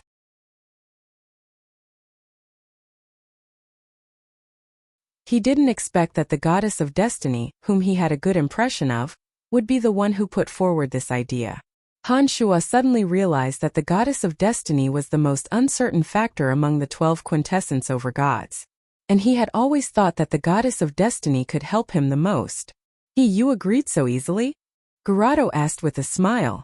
I'm not even a match for one Amphalos, and now all 12 over gods are ganging up on me. No matter how many lives I have, it's not going to be enough. Han Shuo shrugged and smiled bitterly. He knew that once the matter in Eternia was over, no matter who obtained the treasure that could lead to the new creator deities, they would be the first to kill him. This was something that no one could change. But as long as he could avoid being targeted by the 12 over gods at the very beginning, who knew what would happen after he entered Eternia? If that's the case, then let's discuss the details. Amphalos nodded. Inside the Shrine of Darkness, Han Shuo and the three overgods of death, destruction, and darkness discussed the details of their cooperation, including how the Fringe would participate in the War of the Gods, and how they would deal with the other gods in Eternia, Asterisk asterisk asterisk at the same time, at the center of the Shrine of Destiny in the Destiny Dominion, the goddess of destiny stood in front of a mirror that had the sun, moon, and stars in it. She shot out a beam of dazzling white light from her palm into the center of the mirror. After the white light in the goddess of destiny's hand fell into the mirror suddenly changed. The stars in it exploded in an instant, turning into cosmic dust or flying meteors. The cosmic dust slowly gathered and gradually formed new planes. Various types of energy flowed in, and some light from the depths of the universe fell on those planes, giving birth to life. The destruction and reassembly of a universe, the birth and death of a plane, the birth and death of a life, and many other scenes appeared on the mirror. Suddenly, like the scene in the mirror, strands of white lines visible to the naked eye connected to all the living beings on the plane, resonating with their souls. She fiddled with one of the white lines, and with a flash of light, an unfamiliar life appeared. His birth, aging, sickness, and death, as well as the scenes he had experienced and was about to experience, all played out at a speed visible to the naked eye. Nothing could escape the goddess of destiny's observation. It was a beautiful work of art. The goddess of destiny twined a few thin lines together with her slender hands and gently pulled. The thin lines broke, and the life wrapped around them suddenly died. A ball of white light burst out of the goddess of destiny's hand and covered all the thin lines. Suddenly, all the thin lines disappeared, and a blurry scene appeared in the center of the mirror. In the center of the mirror was the Shrine of Darkness. In a huge stone room with a deep starry sky and a dark whirlpool, Nestet, Omphalos, Garado, and Hanshua were concentrating on a discussion. Hanshua, Nestet, Omphalos, and Garado didn't know that the goddess of destiny could have such a magical power to spy on them from the distant Destiny Dominion. At this time they were still discussing how to deal with the Battle of the Gods, how to open Sky Castle, and how to cooperate after Sky Castle was opened. The goddess of destiny's eyes shone with a strange light. She stared at the scene in the mirror for a while, and suddenly reached out to wipe away the scene that appeared in the mirror. Her lips curled into a slightly cold smile.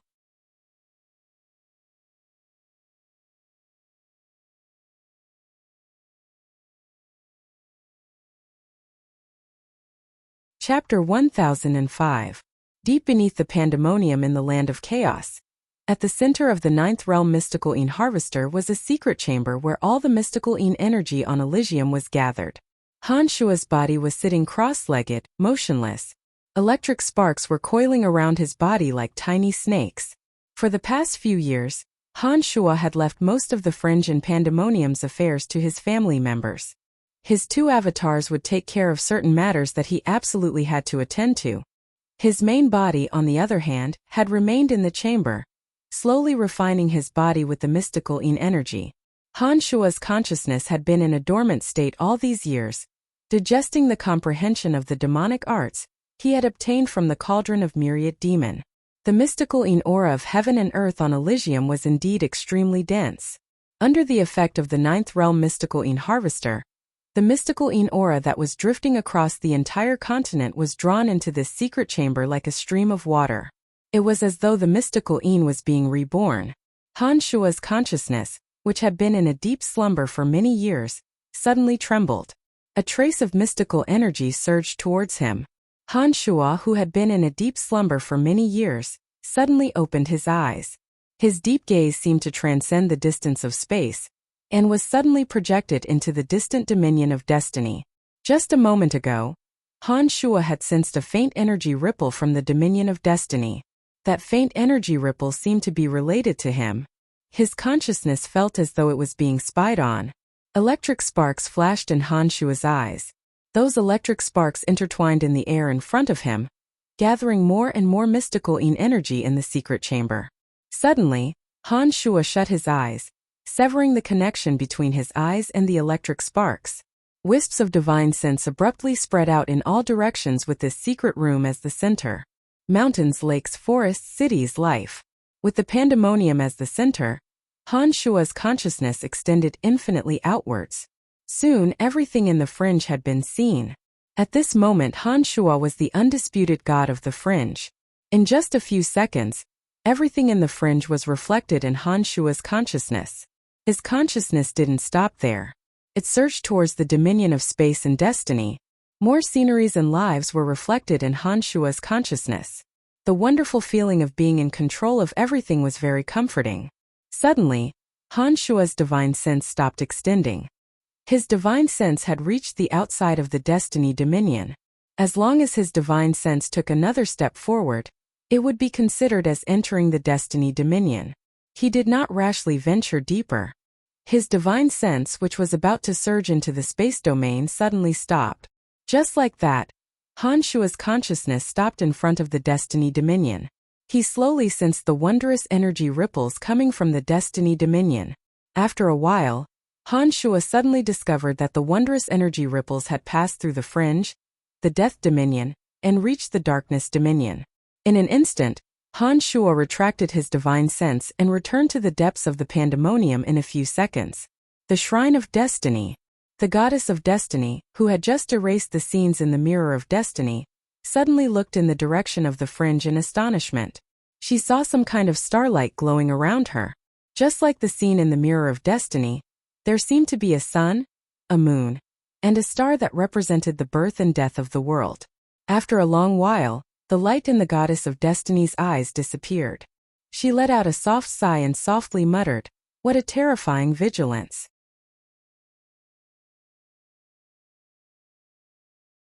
Unlike the energy of this universe, he can actually detect the energy ripples of fate in my dimension. I really wonder what he knows. The goddess of destiny shook her head. Her gaze seemed to pierce through space and landed on the Fringe. She muttered again, "Andrina is still there. I hope she's fine." The Darkness Dominion, the Overgod's Shrine.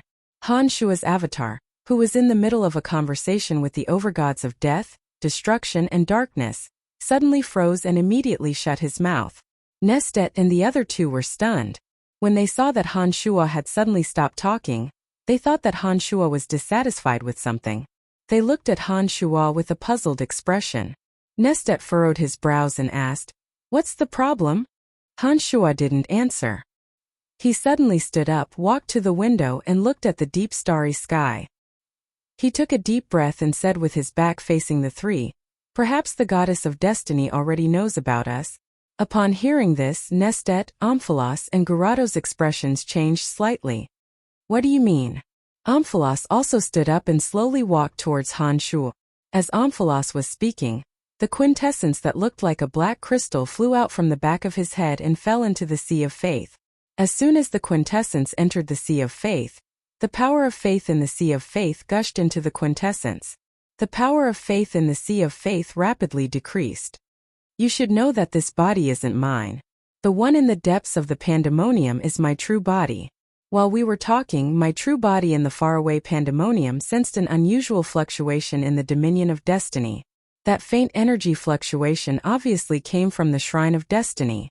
After a moment of hesitation, Han Shua turned to look at the three who were listening attentively to him and said, "And it's coming from our direction." The eyes of Nestet and Gerado flickered. No one knew what they were thinking about. They simultaneously looked at the quintessence of darkness in the Sea of Faith. Omphalos stared fixedly at the quintessence of darkness. After a while, Omphalos suddenly nodded and said, "I sensed it a little. Although it receded very quickly, it must be her power." Han Shua didn't know how Omphalos sensed it using the quintessence, but he seemed to have guessed it. "That bitch." Gerado grinned coldly and said, "She really thinks that she can control everything. So what if she knows? We don't have to care about her." Han Shua was stunned. He looked at Gerado strangely, not understanding why the mighty gods of destruction would have such resentment. It seemed that he was very dissatisfied with the goddess of destiny. Gerado didn't explain his resentment towards the goddess of destiny. After letting out a cold snort, he said to Han Shua, "Let's continue. Don't worry about her." Nestet and Omphalos frowned and didn't say anything.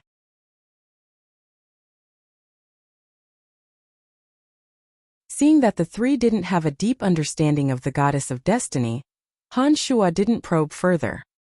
He nodded and continued to discuss with the three. 3 days later, Han Shua walked out of the Black Domain Forest and headed towards Hushvale City. Upon arriving at Hushvale City, Han Shua went straight to find Donna and found that Donna was already waiting for him in the room. Donna's face was filled with joy. When she saw Han Shuo, she immediately called out softly, "You're here." Han Shuo took a step forward and grabbed Donna's hand. After sitting down, he smiled and said, "How is it? Did your father agree to let you leave with me?" "That's right. Ever since my father learned that you were invited here by the overgods of death, darkness and destruction, he didn't try to stop me from returning to the land of chaos with you. He only told me to keep a low profile in the land of chaos, but not to suffer any grievances," said Donna with a sweet smile. "What are you talking about? What grievances can you suffer?" Han Shuo smiled and pulled Donna towards the exit. He said, "Since your father has nothing to say, let's go. You've reached an agreement with the three gods?" When Donna recalled that Han Shuo had communicated with the quintessence of darkness, death and destruction, she was at a loss of what to do. She felt rather inferior and wondered what she could do to help Han Shuo in the future. Back when Han Shuo had just arrived on Elysium, Donna was able to help Han Shuo with her strength. But now Han Shuo was like a lofty mountain that everyone revered. In her eyes, Han Shuo was getting further and further away from her. She didn't know what she should do. Other than that, she was also worried that Phoebe, Emily, and Fanny would target her. After all, the Han family and the House of Lavers used to have a grudge against each other. Before going to the Fringe, Donna had been looking forward to it all day long. But now that she was going to the Fringe, Donna was even more nervous. "Let's not return to the Fringe for now. Let's go somewhere else," said Han Shuo after leaving Hushvale City. "Where are we going?" asked Donna in astonishment. "The Dominion of Wind," replied Han Shuo. The Dominion of Wind, the Valley of Howling Winds. Fierce winds howled within the valley. The wind in the valley between the two mountain peaks was so strong that it was terrifying. Even huge rocks were lifted into the sky. At a glance, the wind howled and sand and stones flew in the valley, giving people a strong shock. The Valley of Howling Winds was the headquarters of the God Hunters in the Dominion of Wind. Not many people knew about it. Ever since Miller left and never returned, the God Hunters in the Valley of Howling Winds had been divided into several factions. Without Miller as their hegemon, they were all vying for the position of hegemon. I heard that the hegemon died in the Fringe. Lately, a guy called Han Hao has been consolidating the God Hunter factions. He has taken in God Hunters from the dominions of Earth, Water, and Fire. I heard that he has already moved to the Dominion of Wind, said a few people in a gloomy tone as the wind blew sand and pebbles in the valley. The God Hunter Alliance has its own rules. No hegemon should interfere with each other's business. I heard that Han Hao has a hegemon who controls the Dominion of Death. What right does he have to meddle in the affairs of other dominions? If he really dares to come to our Dominion of Wind and fight for the leadership of our Dominion of Wind, I, Naga, will be the first to not let him off. A thin, yellow-faced, middle-aged man snorted coldly. It is said that Han Hao is extremely powerful. The God Hunters from the dominions of Earth, Water, and Fire are no match for him at all. Anyone who dares to resist him is killed by him. I'm afraid that even we are no match for him, said one of them with a worried face.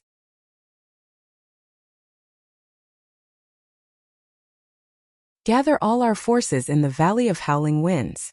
Let's put aside our prejudices for now and get rid of this outsider first. Even if the Dominion of Wind wants to choose a hegemon, it can only be us who cultivate in the element of wind. He won't get the chance, shouted Nagat. When he said that, the others nodded with sullen expressions, agreeing with what he said.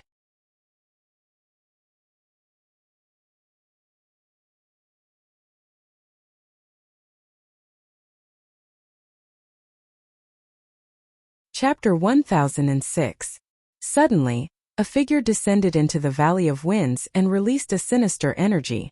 The God Hunters from Tanai's Dominion of Wind turned pale with fright. The next moment, whooshing sounds could be heard from outside the Valley of Winds. Many figures swarmed into Tanai. Amidst the flying sand and pebbles, the little skull Han Hao coldly appeared.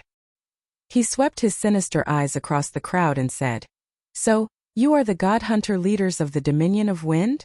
A gigantic bone throne appeared in midair. Han Hao, who was looking down from above, unleashed a terrifying energy. Suddenly, the howling winds in the valley seemed to have encountered a powerful resistance. The mountain winds that had never stopped for many years gradually stopped. The god hunter hegemons who were just discussing how to deal with Han Hao looked at Han Shuo in astonishment. Naga took a deep breath and asked in a deep voice, "You are Han Hao?" Han Hao nodded slightly, looked down at Naga, and said, "You said that if I were to come here, I would be the first person you would kill?" Naga felt a chill in his heart. He did not dare to raise his head to look at Han Hao's sinister eyes. After stammering for a moment, he braced himself and said, "However, the hegemons of the Dominion of Wind can only be us who cultivate in the energy of wind.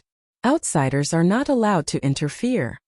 Naga sensed terrifying energy undulations coming from Han Hao. He was not confident at all. Han Hao, who was sitting on his bone throne, suddenly attacked. A bone spear descended from the sky and pierced towards Naga like a phantom. Without giving Naga any chance to resist, the bone spear pierced through Naga and devoured all of his life force. With a wave of his hand, the most arrogant Naga was killed. An odd glint flashed across Han Hao's eyes. The bone spear abruptly disappeared into the center of his bone throne. Those god hunters who had previously said that they would put aside their prejudices and fight Han Hao together were all dumbfounded. They looked at Han Hao in fear and did not know what to do for a moment. "I didn't come here to become your commander." Han Hao glanced at these people who were silent like cicadas in the winter and said, "However, I will appoint a new commander for all of you. From today onwards, all hegemons in the Wind Dominion will listen to my commands." As soon as he finished speaking, Han Hao casually pointed at a person and said, "You're the new commander." After a short pause, Han Hao said, "Any other questions?" Silence. No one spoke. Han Hao nodded, looked at the god hunter he had pointed out, and said, "I will give you 1 month to reorganize all the god hunters in the Dominion of Wind. I will stay here for a month. If you encounter any resistance, you can report to me. I will kill anyone who dares to disobey." Silence. Silence again. "Get to work," Han Hao said impatiently after waving his hand. None of the so-called god hunter leaders in the Valley of Wind Howl dared to object. They left after being reprimanded by Han Hao. When they saw the sudden influx of god hunters in the Valley of Wind Howl, they felt even more terrified. "Polo, keep an eye on him," ordered Han Hao coldly as he glanced at Polo, who was not far away from him. "I will." "Haha, I think they will do their job obediently," said Polo with a bow and a nod before he quietly left. In less than half a month, all the god hunter hegemons in the Valley of Wind Howl were reorganized under Han Hao's insufferably domineering authority. During that time, Han Hao did not personally take action. Anyone who disobeyed his orders was dealt with by Polo and his subordinates. Han Hao, who was in the middle of a cave in the Valley of Wind Howl, did not take a single step out of the cave. He was painstakingly comprehending the energy of the quintessence. Just as Han Hao was about to move on to his next target, Han Shuo arrived at the Valley of Wind Howl with Donna.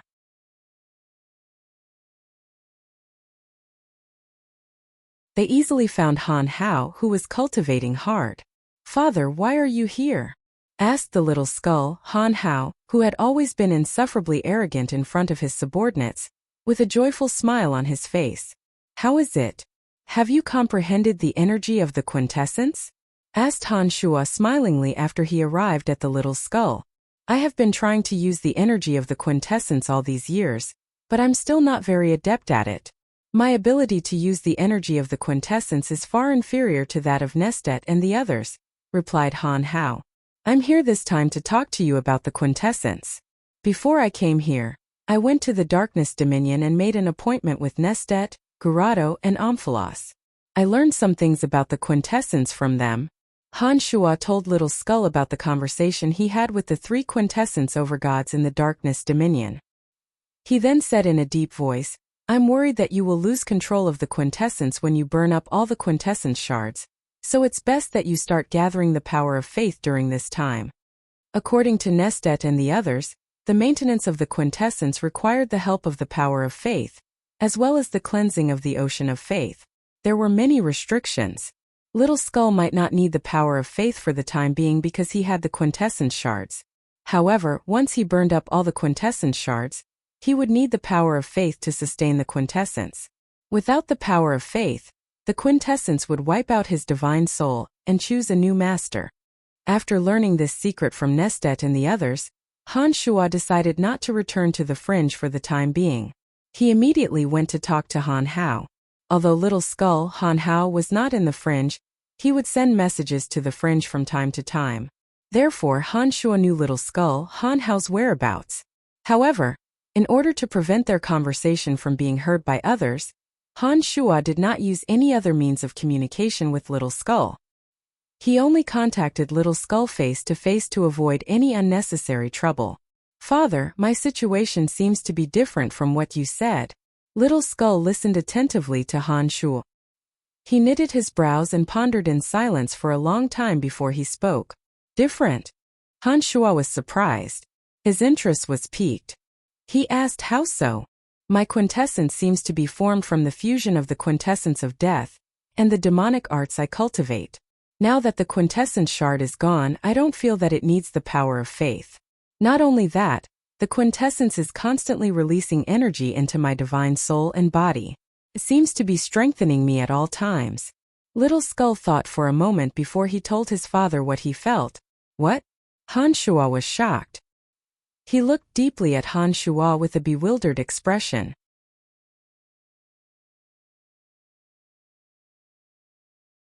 After a long while, Han Shuo smiled bitterly and said, "Then I don't know what's going on. It's really strange. Could it be that your quintessence is different from Nestet's and doesn't need the power of faith to support it? I don't know. I don't feel any binding force from this quintessence. On the contrary, it seems to be helping me to become stronger and stronger." Han Hao looked delighted. He said, "If I meet Nestet now, even if I can't defeat him, he won't be able to kill me." Han Shuo smiled bitterly. He knew that Little Skull would never lie to him. In other words, he had absolute confidence in fighting Nestet and the others. During the trip to the Darkness Dominion, he was powerless against Omphalos. He wasn't even a match for Omphalos. According to Han Hao, Little Skull was even stronger than him. "Show me your strength." After muttering to himself for a while, Han Shuo suddenly laughed. He glanced at Donna, who'd come in with him, and said in a gentle voice, "Go out for a while, you'll be caught in the crossfire." Donna nodded with a wry smile and left gracefully. Listening to the conversation between Han Shuo and his son, she knew that their strength had far surpassed that of the commoners on Elysium. Although Elysium was vast, perhaps only the 12 quintessence overgods could pose a threat to the father and son. Donna knew very well what a quintessence overgod meant. If 2 quintessence overgods were to fight, even the slightest shockwave could obliterate her and destroy her soul.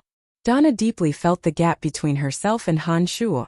After Donna left, the father and son saw that the cave was sealed. Then Little Skeleton carefully made his move. As soon as the bone spear appeared, the energy of violence, despair, death, and boundless resentment was released. Those energies gathered on the bone spear. The bone spear gently rotated, and even space itself seemed to be torn apart, revealing dazzling specks of light.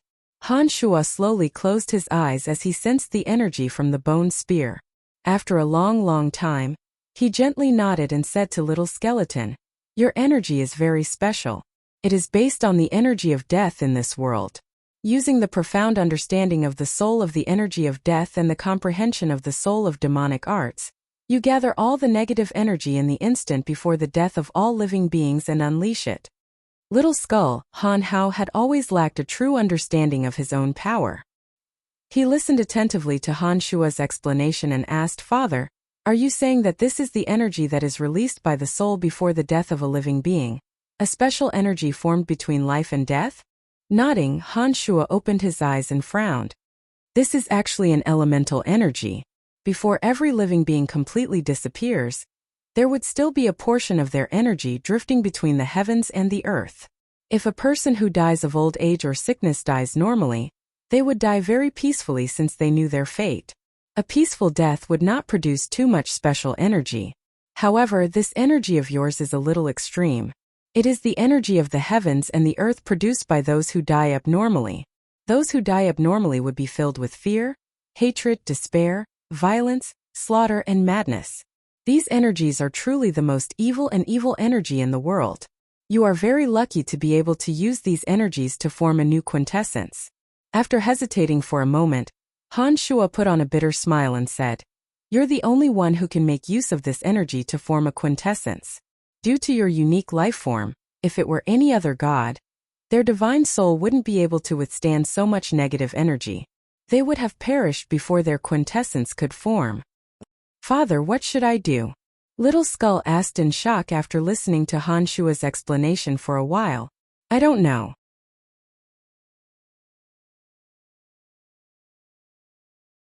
I keep feeling that the formation of your quintessence is too smooth." Han Shuo looked up at the sky, his mind full of doubts. According to Nestet and the others, the mother goddess of creation had only bestowed a total of 12 quintessences. However, Little Skull's quintessence was formed by himself. However, Nestet and the others had lived for so many years, and they had never seen anyone who could form a new quintessence. Could it be related to the demonic arts that he cultivated? Han Shuo guessed.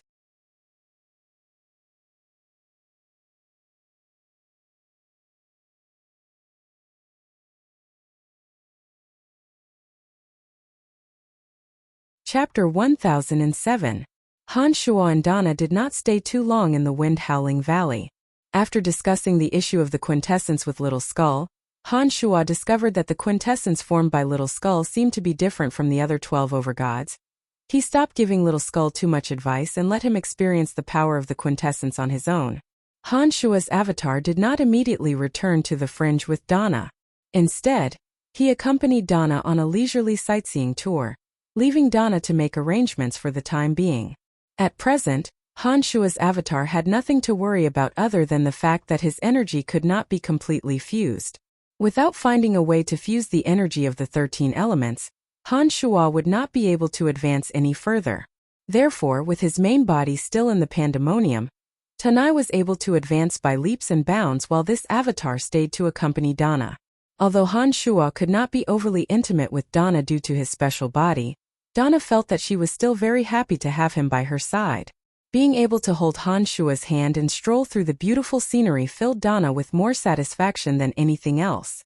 Having been on Elysium for so many years, Han Shuo's activities were limited to the dominions of darkness, death and space as well as the fringe. Han Shuo had never been to most of the 12 dominions on Elysium. Although he knew the general situation of Elysium through some sources, he did not know the specifics. Now that there was plenty of time, even if the war on Elysium officially began, it would not be as intense as before. Only the dominions of death, destruction, darkness, life, light and water had yet to participate in the war. Even for the 6 dominions that participated in the war was not as intense as it seemed. The Battle of the Gods was not over yet, so it was too early to talk about the opening of the Sky Castle. Moreover, even if the Battle of the Gods was over, it was almost impossible for Han Shuo to break through the Sky Castle if his physical strength had not broken through to the Demon Lord realm. Therefore he still had to wait for a while. Now that Han Shuo was in the mood to travel around the 12 divine dominions, he put down his heavy burden and accompanied Dana to wander around many places. He was very satisfied. Meanwhile, far away in the pandemonium in the land of chaos, Han Shuo continued to temper his fleshly body. He was borrowing the energy gathered by the 9th realm mystical Ein Harvester in an attempt to undergo a complete transformation. In a quiet courtyard in the pandemonium, Rose, who had long silver hair that cascaded down like a waterfall, sat quietly on a stone bench. She looked at the small flowing water in front of her, and the vibrant plants that filled the pavilion with a lonely expression. The quiet Rose exuded a coldness that kept people at arm's length. Suddenly, someone stepped into the quiet courtyard and broke Rose's peace. Rose, who was focused on the small bridge and the flowing water in front of her, glanced at Romont, who walked over casually. She looked at his special body formed by absorbing rare metals and furrowed her brows. She asked Romont, "What are you doing here? Your body seems to have changed again." Romont laughed and said, "I went to look for Hanjin a while ago. Andrina happened to be there as well. I wanted to ask the two of them about my recent abnormalities. I didn't expect that Hanjin and Andrina would join hands and beat me up. But my body feels really good after getting beaten up. My body's toughness has reached a whole new level. I really want them to beat me up every day." Rose was astounded. She stared blankly for a while before she recalled that both Han Jin and Andrina had special powers in their bodies.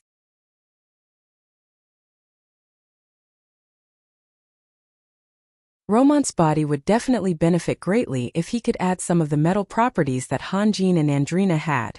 Romant, your current realm is a little strange. Do you know what realm your strength is at? Rose asked after thinking for a while. I don't know how to divide my current realm. But I met Salus a while ago. I tried to sneak attack Salus. After I was discovered, Salus didn't know it was me. He didn't hold back and attacked me ruthlessly. I took Salus's lightning attack head-on. After that, I found out that I wasn't injured at all. I recovered after a few days of recuperation, said Romant proudly. Rose flicked her white hair and said in amazement, Salus is at the realm of a Lord God. His all-out attack actually couldn't injure you. Romant, you're very strong now. Romant laughed heartily and said, I had to fight Salus later. His lightning power had no effect on my body. It could only numb my spirit. That's why I couldn't win. But even so, Salus had a headache. I really don't know why Brian is so powerful. He only changed my body slightly and I experienced such a huge change. After hesitating for a while, Romant said to Rose gratefully, It's all thanks to you bringing Lord Brian to me. Otherwise, I'm afraid I'd still be sitting in that swamp, looking at the sky from the bottom of a well. I wouldn't be able to reach my current realm even after 1,000 years. Upon hearing about Han Shuo, Rose put on a rather disappointed look. She said indifferently, I haven't seen him for many years after he went underground. Although I've also reached late-stage high god, the difference between us is like heaven and earth. Rose's words were filled with helplessness and bitterness. Back then, when Han Shuo first went to the Demon Mountain, he had no choice but to run for his life. But now, after a few decades, he was able to defeat her. And now, Han Shuo had become in existence on par with an overgod of quintessence. The gap between the two was growing wider and wider. Back in the Darkness Dominion, Rose was the only high god by Han Shuo's side. The two spent a lot of time together. Rose recalled the time when she and Han Shuo wreaked havoc in Hushvale City and forced Hofs to suffer. She also recalled the time they spent together on the journey from the Darkness Dominion to the Fringe. Now, Rose's enemies had long been killed by Han Shuo, and the Fringe, which was known as the most chaotic place on Elysium, had been conquered by Han Shuo. Han Shuo's grand promise to Rose had come true, but she found that the gap between her and Han Shuo was growing wider and wider. This made Rose very disappointed. Sometimes she even regretted bringing Han Shuo to the Fringe. Rose would think that if Han Shuo wasn't so powerful, perhaps the gap between them wouldn't be growing wider and wider. With that thought in mind, Rose couldn't help but look down at the ground beneath her feet. She wondered what Han Shuo was doing in the secret chamber. Rose, come here. Suddenly, a voice sounded in the depths of her divine soul.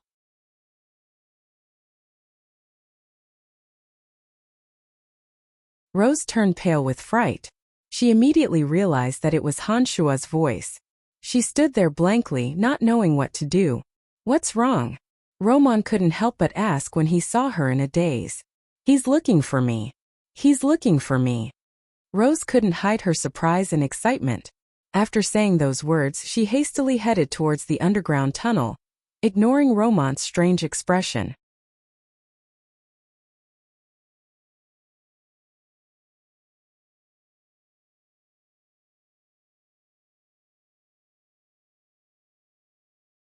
Chapter 1008. Rose's excitement was undisguised. She did not expect that she would behave so differently from her usual nonchalant self. Romant looked on in astonishment as she hurried away. Took him a while to react. He looked down at the tunnel leading to the pandemonium and mumbled to himself, I'm afraid Tanai is the only one who can use his divine sense to communicate directly. Romant had been in the pandemonium for quite some time now. He knew how powerful Han Shuo was. Ever since Han Shuo killed Jar in one fell swoop more than a decade ago, everyone in the pandemonium had realized just how powerful Han Shuo was. For example, the 5 elite zombies, Sanguiner, and other core members of the Han family, Han Shuo had always used his divine sense to communicate with them. Romant had more or less heard about this. When he saw that Rose was talking to herself excitedly, he guessed that Han Shuo must have used his divine sense to communicate with her. Rose's surprised expression gave him more ideas in his mind. Come with me to the center of the underground palace. Just as Roman's imagination was running wild, a piece of consciousness suddenly flashed directly in his divine soul. He was taken aback and subconsciously turned his head to look around. When he found that there was no one around, he suddenly understood. What's the matter? Roman was not used to communicating with others in such a way. It took him a while to figure out how to communicate with his divine sense. We're talking about the battle of the gods, Han Shuo replied. Roman asked no more questions and followed behind Rose into the underground tunnel. He was secretly amazed as he did not know how Han Shuo could directly enter his divine soul to send messages. Suddenly, Roman felt a chill in his heart as he thought of another possibility.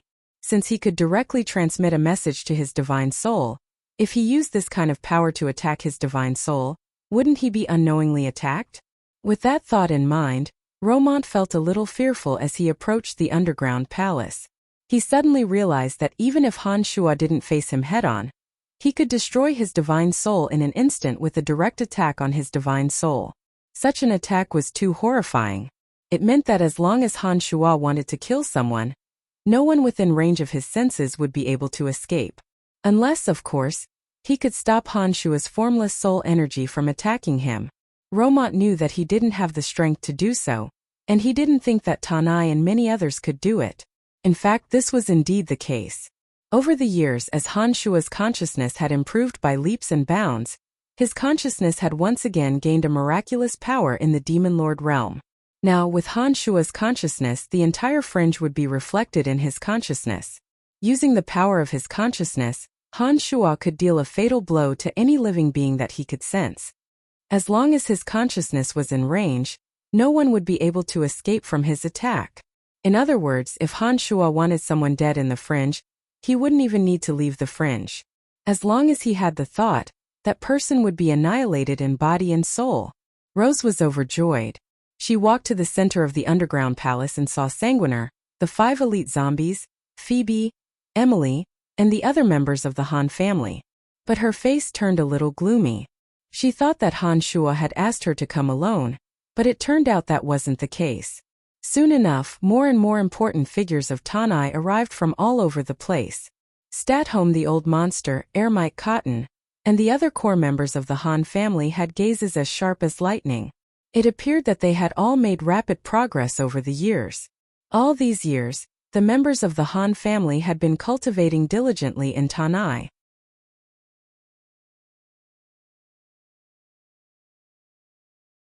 In Tanai, where the elemental energy was dozens of times richer than anywhere else, and with the arcane orbs and divine energy potions that Han Shuo had bestowed upon them, even the most mediocre of people would make rapid progress, not to mention these geniuses of profound continent. Gradually, all the core members of the Han family had gathered. They were very familiar with each other, and were enthusiastically discussing Tanai's recent movements. They were also curious as to why Han Shuo, who had been in seclusion in the fringe, would summon them. Everyone knew that Han Shuo must have something important to announce, and that was the focus of their discussion. However, as they had been cultivating on their own, they did not know the specifics of what was going on. Therefore, they were all very curious as to why Han Shuo, who had been in seclusion all this time, would summon them. Just as the crowd was discussing spiritedly, the space at the center of the vast and boundless hall suddenly distorted.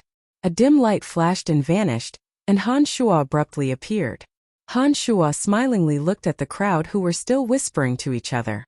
Shortly after, he let out a light cough. After the light cough, everyone calmed down and looked at Han Shuo in astonishment. After staring blankly for a moment, many greeted Han Shuo, especially the 5 elite zombies, Sanguiner, Phoebe, and Emily. Some of them even seemed a little resentful.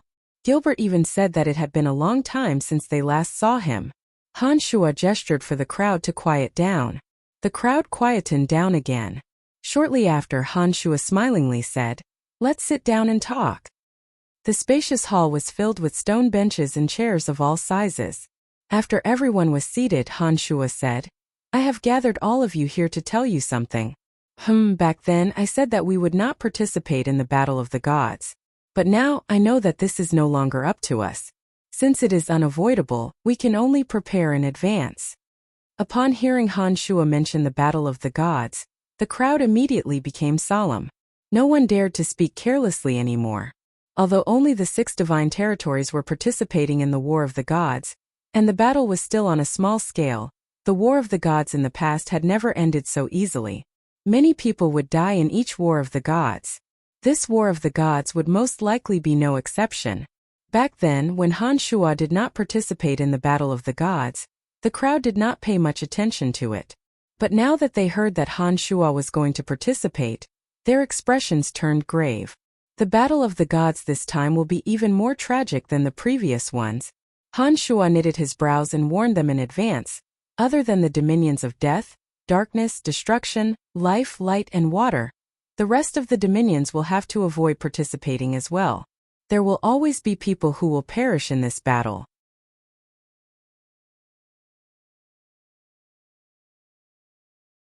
Even the dominions of destiny and space can't avoid it. Goran asked in astonishment. As a native god of Elysium, he had obviously heard too much about the Battle of the Gods. He more or less knew what had happened on Elysium in the past few battles of the gods. The dominions of destiny and space had always been neutral parties. There was one time when the dominions of space had secretly made some moves, but the dominions of destiny had never participated in the Battle of the Gods. Instead, they had acted as mediators. Han Shuo nodded and said, "That's right. No one will be able to escape. This Battle of the Gods will be more tragic than any of the previous battles of the gods."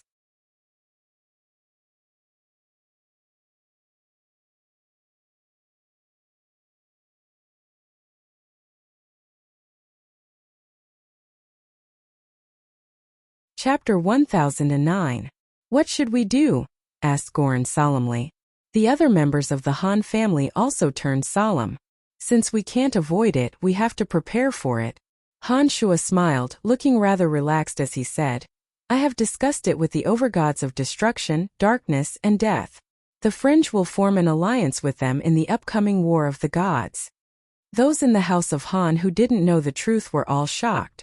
They didn't know when Han Shuo got involved with the dominions of destruction, darkness, and death. They agreed. Statholm the old monster was shocked. Han Shuo nodded and explained, "I personally went to the Dominion of Darkness and discussed it with Nestet, Gurado, and Omphalos. Once the War of the Gods starts, the Fringe will form an alliance with them to deal with the forces of the God of Light." The crowd did not know when Han Shuo went to the Fringe. They were even more shocked when they heard that he had reached an agreement with Nestet, Gurado, and Omphalos. More than half of the people present did not know the names of the 3 overgods, but they believed in Han Shuo's power. They were a little excited to hear Han Shuo swear that he had reached an agreement with the 3 overgods. To them, a quintessence overgod was an invincible existence. He was like a towering mountain, and no god in the universe would dare to make an enemy of a quintessence overgod. Before the 12 tyrannical existences, they were just servants who could only obey their orders. Other than a few experts in the cities of the 12 dominions, not many people had ever seen the quintessence overgods, nor did they know the might of the quintessence overgods. Everyone in the pandemonium was dumbfounded to hear that Han Shuo was talking about the War of the Gods with the 3 quintessence overgods. What did this mean? Goran, Romont, and the others were filled with excitement. They weren't kind people to begin with, so they weren't afraid of the so-called War of the Gods. After living in the Fringe for so long, a peaceful life would only make them feel depressed. "Before that, we must unite all the forces in the Fringe," said Roland. Glancing at Statholm, Ermike, and the others who were good at strategizing, he said, "I've already communicated with Salas and Wasis. They will gather their forces. Go to Hexopolis and communicate with them in detail to determine a detailed plan." With Han Shuo's powerful divine sense, he could also contact Salas and Wasis. Since the 2 of them had stronger divine sense, it was easier to communicate with them. He could directly use his divine sense to determine a general plan. After explaining the situation to them, Han Shuo smilingly said, "Perhaps this war will make the Fringe stand out from the rest. Celestial Pearl and Goldstone Enterprise, take out all the good stuff they've accumulated over the years and use it on our own people." The Fringe was currently under Han Shuo's control. His opinion was the order. Salis and Wasis would do as he said. However, Han Shuo treated them well. He didn't intend to use them as cannon fodder in this war. He planned to have the Celestial Pearl and Goldstone Enterprise refine enough medicines, divine armors, and divine weapons to upgrade their equipment before the war in the Fringe. Under Han Shuo's command, the Pandemonium started moving in an orderly manner. The 5 elite zombies were dispatched to Hexopolis to form a tight defense around the city. With Andrina, Han Jin, and the others in charge, Hexopolis defenses would be greatly improved in a short period of time. The Pandemonium started discussing the strategy for the War of the Gods. Many ideas were put forward. After a while, the general strategy was finalized. Under Han Shuo's command, the Pandemonium departed. Only Sanguiner, Gilbert, Ballins, Phoebe, Emily, Fanny, and Jasper stayed behind.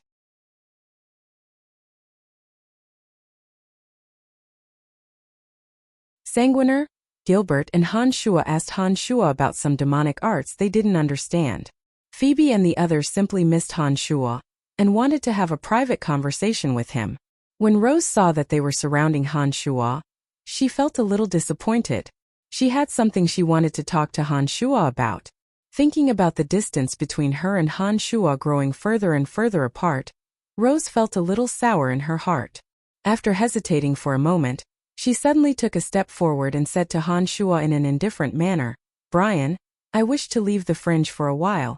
Han Shuo, who was explaining the mysteries of demonic arts to Ballins with a frown, was rather surprised to hear Rose's words. He looked at Rose in puzzlement and asked, "What's wrong? Aren't you happy here?" When Phoebe and the other ladies who had been staring at Han Shuo and asking him questions saw Rose bid farewell to Han Shuo, they were rather surprised. They stared at Rose for a moment and then at the puzzled Han Shuo. They secretly exchanged glances with each other.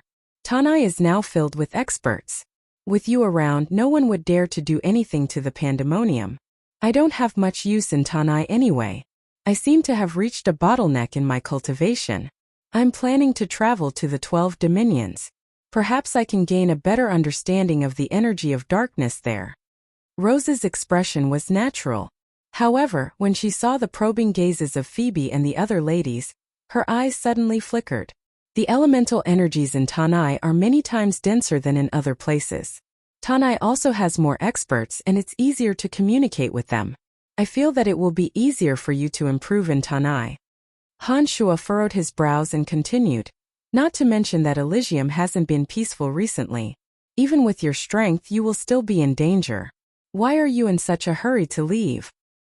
Emily smiled and suddenly walked to Rose's side. She abruptly held Rose's left hand and said sincerely, "Yes, why are you leaving now? We are all very grateful to you. If it weren't for your help back in the Darkness Dominion, we wouldn't have been able to establish a foothold there. Recently we have been busy with our cultivation and haven't had much time to socialize. Please don't blame us. We will get to know each other better in the future." Rose didn't seem to be used to having her arm held so intimately by Emily. For a moment, she didn't understand why Emily was suddenly so warm to her. She stood there in a daze and didn't know what to do. Phoebe, Fanny, and the other ladies were also surprised to see Emily's attitude. However, after a short while, they seemed to come to their senses and came to Rose's side with smiles on their faces. Together with Emily, they tried to persuade Rose to stay. Not sure if it was because of the girl's persuasion, Rose, who was overwhelmed by the unexpected favor, agreed to it in a fluster, and did not mention anything about leaving again.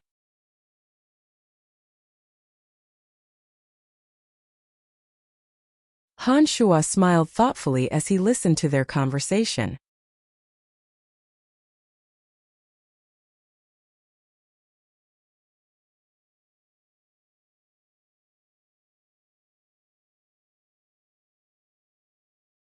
Chapter 10:10. It had to be said that Emily was one of the most considerate women in the world. She had spared no effort to maintain the harmony of the Han family, and had helped Han Shuo eliminate any hidden dangers. Over the years, Phoebe had presided over the Celestial Pearl Pharmacy, and had made the Celestial Pearl's influence on the entire continent grow. Emily, on the other hand, had been meticulously managing the internal affairs of the Han family. She would promptly nip off any signs of trouble or take responsibility for resolving any problems. Emily had indeed played a significant role in allowing Han Shuo to hide in the valley and meditate in peace. This time, Emily seemed to have noticed Rose's abnormality at a glance. Before Han Shuo could fret, she calmed Rose down so that she would not affect Han Shuo's cultivation. Under Emily's persuasion and the amiable smiles of Phoebe and the other ladies, Rose was somewhat overwhelmed by the favor. She agreed to Emily's suggestion and gave up on the idea of leaving Tanai. Why would she want to leave? Not only did Tanai have an abundant supply of the element of darkness, it also had the enormous resources of the Han family. She could hide here and cultivate in peace. Other than that, Tanai also had someone she couldn't bear to part with. If it wasn't for the fact that she was depressed, she definitely wouldn't have left. All along, Emily, Phoebe, and the other ladies had maintained a certain distance from Tanai's other women. They did not deliberately alienate them, nor did they sincerely befriend them. From Rose's point of view, Phoebe, Emily, Fanny, and the other ladies who had come over from Profound Continent with Han Shuo were the ones that Han Shuo cared about the most. This little group was obviously xenophobic. Rose had never seen Emily, Phoebe, or the others actively communicate with her during her time in Tanai. This further reinforced Rose's understanding that they wouldn't take her seriously no matter what. Back in the Darkness Dominion, as Rose's strength far surpassed that of Emily and the others, she didn't take the matter to heart. She felt that she would be more useful to Han Shuo than the others. However, ever since they came to the Fringe, with the help of the enormous resources of the Han family, Han Shuo's arcane orbs, and divine potions, Phoebe and Emily had rapidly improved and caught up to Rose. Not only that, Emily and Fanny, who had obtained the arcane orbs refined from Acer and Logue's divine souls from Han Shuo, had improved far faster than Rose had imagined. At this rate, it was only a matter of time before Emily and Fanny stepped into the realm of overgods and surpassed her. Fanny, on the other hand, wasn't an expert in management. Seeing that she was no match for them in terms of strength, she lost confidence and gradually became disheartened. She gave up on the idea of competing with them and decided to avoid them and Han Shuo. The sudden enthusiasm of Emily, Phoebe, and the others gave Rose hope. That was why she agreed to stay. Rose, who had always been cold and detached, agreed to stay after the ladies passionately urged her to stay. She stole a glance at Han Shuo, and when she saw the strange smile on his face, she couldn't help but be startled. Her face turned as red as blood. I've never seen you like this." Emily giggled and pulled Rose out. As they walked, she said, "Let's go, we have something private to talk about." On the other side, Phoebe and Fanny gave Han Shuo a sideways glance. Surprisingly, they didn't stay and left with Emily. In the blink of an eye, all the women had disappeared, leaving Han Shuo, Sanguiner, Ballins, and Gilbert in a daze. "Oh, my Emily is so generous." She knew that the cold-blooded white-haired woman had bad intentions towards you, but she still asked her to stay.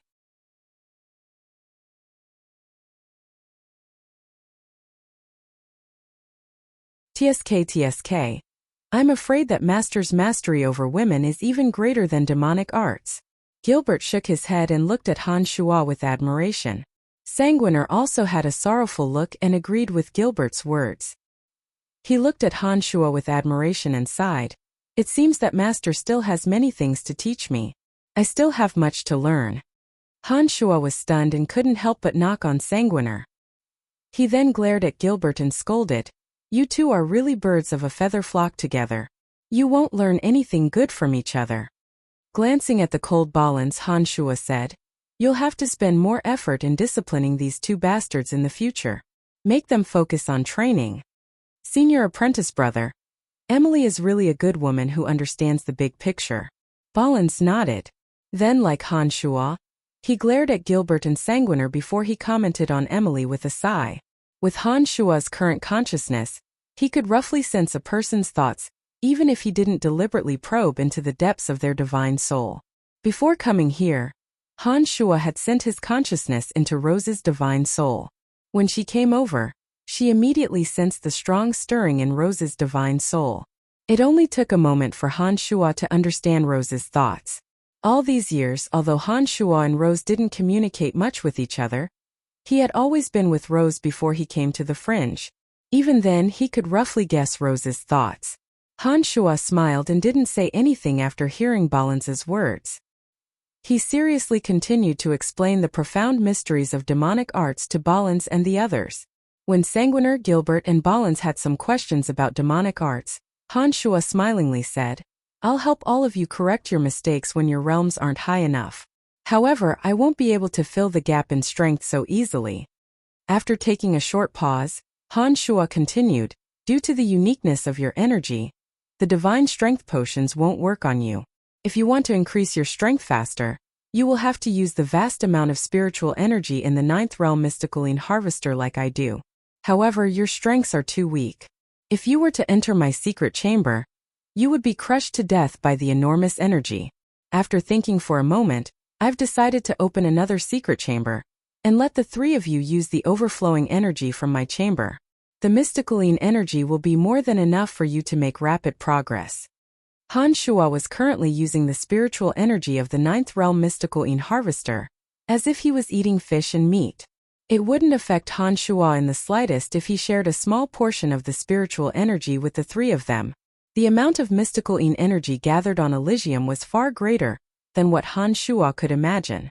The amount of Mysticaline energy gathered on Elysium over the years had already exceeded the amount gathered on Profound Continent. "Really? Master, is this true? Can we do it too?"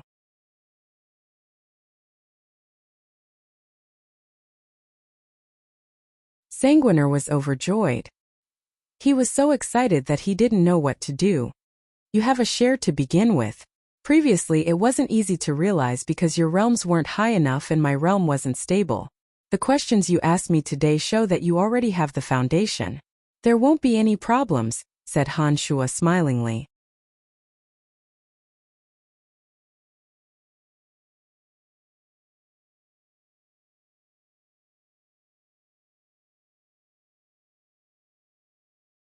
Chapter 10-11. Sanguiner, Balins, and Gilbert had a good foundation to begin with. Sanguiner and Balins focused on cultivating demonic arts. With a little guidance, they could use the Mysticaline energy to increase their strength. Gilbert, on the other hand, was a little different. His demonic arts mainly focused on his soul, and the energy he used was still the energy of darkness. Han Shua planned to start with Gilbert's body. Back when Gilbert's body was destroyed, Han Shua had used many rare materials to reforge a new body for Gilbert. This new body was forged using the same methods used to forge demonic weapons. This time Han Shua also planned to refine Gilbert's body with the Mysticaline energy from Tanai. Be it Sanguiner, Balins, or Gilbert, none of them could compare to Han Shua due to their weak foundations. Compared to the orthodox demonic arts Han Shua had obtained from the Cauldron of Myriad Demon, the three of them could only be considered as offshoots of the demonic arts. The ninth realm Mysticaline Harvester contained incomparably dense Mysticaline energy. It would be a little too extravagant to use that energy to refine Han Shua's body. Now that Elysium was about to truly open up, Han Shua's goal was to increase the strength of those around him as much as possible. Following behind Han Shua, Sanguiner, Balins, and Gilbert nervously made their way to the depths of Tanai. Along the way, they couldn't contain their excitement as they stared at Han Shua and asked all sorts of questions. As the most important people by Han Shua's side and cultivators of demonic arts, they had long admired Han Shua's earth-shattering methods in the Pandemonium. The fact that Han Shua could communicate with all members of the Han family of Tanai through his consciousness amazed them even more. Even though the three of them had cultivated in demonic arts, they had no idea how Han Shua's soul could reach such a level. He could observe the entire fringe without taking a single step out of the ground. He could communicate with any living being at any time and pass down his will. Not even the quintessence over gods could achieve such power. The quintessence over gods of the 12 dominions could only communicate with powerful gods who cultivated in the same energy. For example, Omphalos could communicate with castellans like Wallace and Field, because they believed in Omphalos, and had a divine seal left in their divine souls by Omphalos. However, Omphalos couldn't know everything that was going on in the darkness dominion. He couldn't communicate with those who cultivated in the energy of darkness that weren't strong enough, let alone communicate with gods who cultivated in other energies. This was a huge limitation. Han Shua, on the other hand, was different. Only those from the fringe, no matter what kind of energy they cultivated, could communicate with Han Shua and relay his orders to them as long as he willed it. In this aspect, Han Shua had obviously surpassed the quintessence over gods. Sanguiner and Gilbert followed Han Shua all the way down. They were getting more and more excited. Although they had yet to get close to the mysterious secret chamber, they could feel the mystical energy leaking out from the depths of the earth. It was a wonderful feeling. Han Shua glanced at Sanguiner and the others and said, "You can't absorb much mystical energy with your current strength.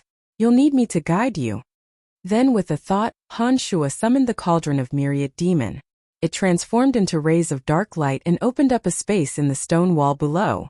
As the divine weapon of the entire Ninth Realm mystical harvester, the cauldron of myriad demon was sometimes even more useful than Han Shua to the Ninth Realm mystical harvester. Under the effect of the cauldron of myriad demon's dark radiance, a large hole appeared in the stone wall below.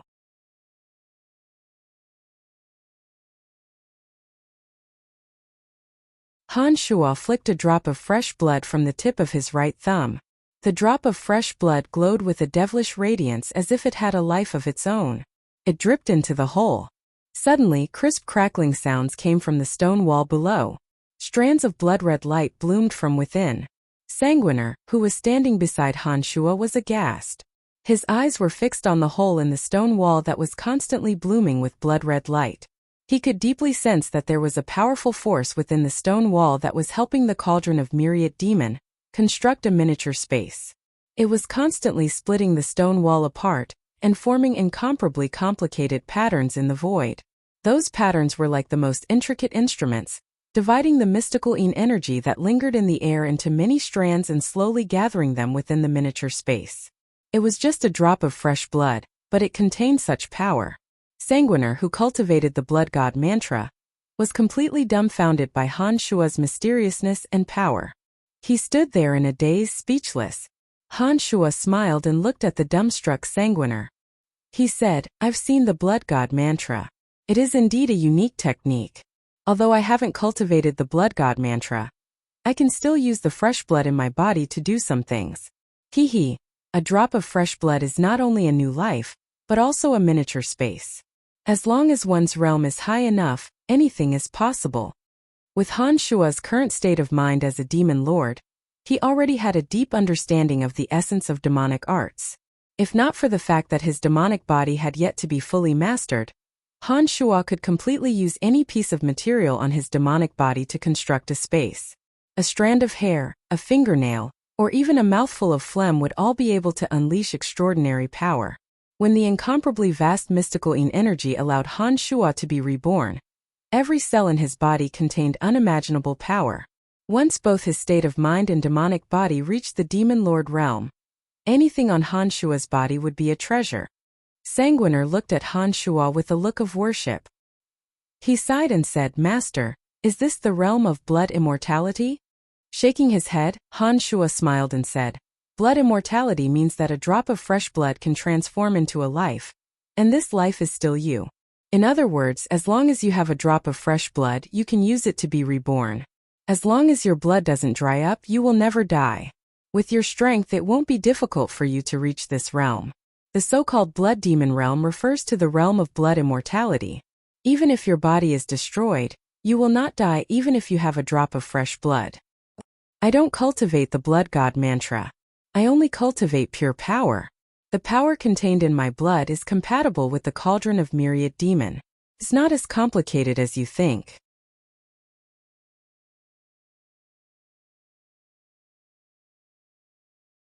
Master, if you only have a drop of fresh blood, can you be reborn? Sanguiner was stunned and asked. I don't rely on fresh blood to be reborn. I rely on my consciousness. Han Shua smiled. As long as he separated a strand of his consciousness, he could be reborn. The formless consciousness was even more mysterious and unpredictable than the tangible blood. In this universe, Han Shua believed that perhaps only the silent creator deities in Sky City could destroy all of his consciousness. In other words, Han Shua, whose demonic body had yet to be fully mastered, was almost an immortal existence in this universe.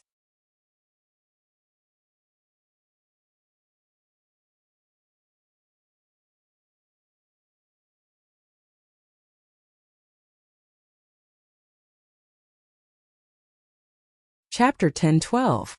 As Han Shuo spoke, the drop of blood and the energy of the cauldron of myriad demon had split open a small space within the stone wall. The energy of the blood filled the cauldron of myriad demon, and seemed to have a magnetic force that attracted the mystical Yin energy. After a short while, the stone wall was filled with dense mystical Yin energy. Crack! Crack! Crack! The energy of the drop of blood had been completely consumed. Han Shuo turned to look at Sanguiner and the other two and said, "The three of you can go in and cultivate. It will be much faster than gathering energy on your own. Gilbert, you are a little special. All you need to do is absorb the energy with your body and gather it inside your body." "Thank you, Senior." Balance's face was calm but his eyes were sparkling. He seemed to be very excited. Sanguiner and Gilbert were rather impatient. Upon hearing Han Shuo's words, they immediately burst into laughter and dived into the stone wall. As soon as they entered, their expressions changed. They took a deep breath and closed their eyes to adapt to the mystical Yin energy. "You should go in as well. It will be good for the three of you to cultivate in peace." Han Shuo smiled and gestured for Balance to follow him. Balance bowed and stepped into the stone wall. He exchanged glances with Sanguiner and Gilbert. As soon as he stepped in, his expression changed slightly, and he immediately closed his eyes to experience the mystical Yin energy. Han Shuo was not in a hurry to leave. He stood outside and observed the three, using his consciousness to probe the energy undulations on their bodies. After a while, when he saw that the three had calmed down and were trying to use the mystical Yin energy to help himself, Han Shuo nodded inwardly and dived deeper into the stone wall. Time flew by and a few years passed in the blink of an eye. The situation on Elysium grew more and more turbulent. The battles between the dominions of light, life, water, darkness, destruction, and death had escalated from small-scale conflicts to large-scale battles between cities. The divine regions of wind, fire, lightning, earth, space, and fate, which hadn't participated in the war before, had been continuously strengthening the cohesion of their cities over the past few years. Although the 6 divine regions hadn't truly participated in the war that would engulf the entire continent, they had begun to actively prepare for the war. They were also communicating with each other in private, and their movements were frequent. Anyone with even the slightest knowledge of Elysium could sense that something was amiss. The Dominion of Destiny, which had always played the role of mediator and never intervened in the conflicts on Elysium, was actively building divine guards. The actions of the Dominion of Destiny made all the gods on Elysium feel insecure. Apart from the 12 overgods who knew the truth, all the gods on Elysium realized that the battle of the gods this time was different from the previous one. They guessed that even the goddess of destiny might not be able to control the situation. As a result, the situation on the mainland became even more complicated. Those divine realms that had yet to participate in the war knew that it would be difficult to avoid it. Not only did they start to gather their forces, but they also started to control the activities of outsiders within their jurisdiction. They were worried that the outsiders who suddenly entered the city might be conspirators with evil intentions. The situation on the continent had become unprecedentedly grim. It was at this moment that Han Shuo's avatar stepped into the space dominion with Donna. For the past few years, Han Shuo and Donna had traveled to almost every dominion.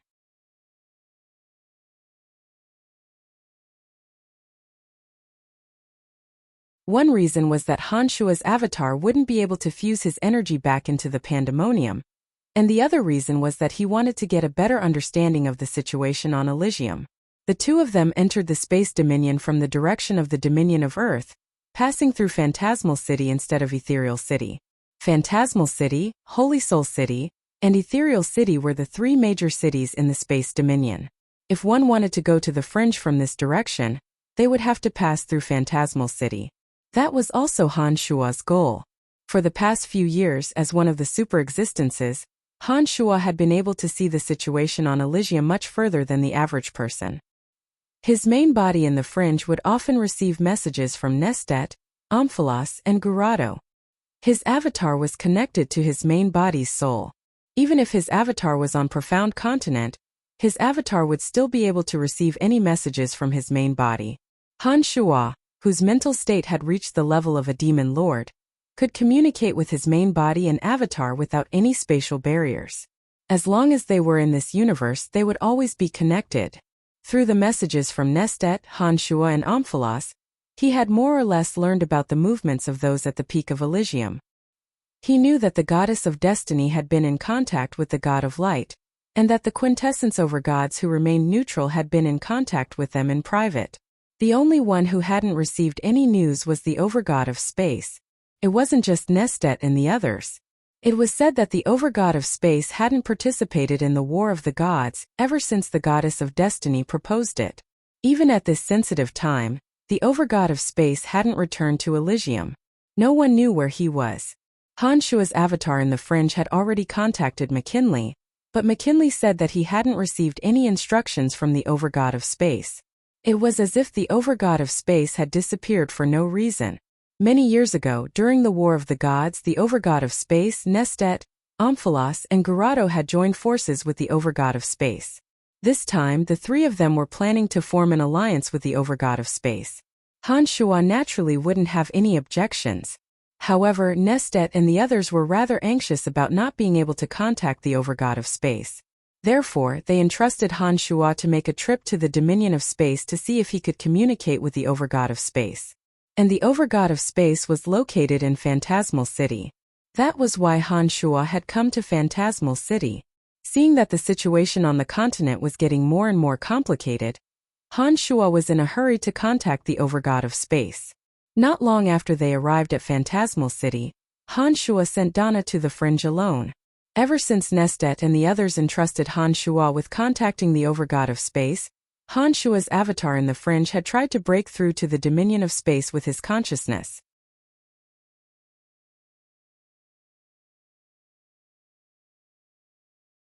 However, he couldn't find any trace of the overgod of space. When his consciousness reached the overgod of space, it was blocked by a force of space. Hanshua needed to transform his demonic body as soon as possible. Coincidentally, his avatar happened to be passing by, so he sent his avatar over. Overgods of quintessence were prideful people. They wouldn't want to meet those who weren't qualified. Therefore, Hanshua had no choice but to send Dana back to the fringe first. With the protection of his main body's powerful consciousness, Hanshua wasn't worried that Dana would be in any danger. When he arrived at the vast ocean where the overgod of space was, Hanshua dived into the ocean without hesitation. As soon as he dived into the ocean, Hanshua discovered that he was enveloped by a mysterious force. It was as though he had fallen into another dimension. "You're finally here." An aged voice suddenly rang in Hanshua's two souls.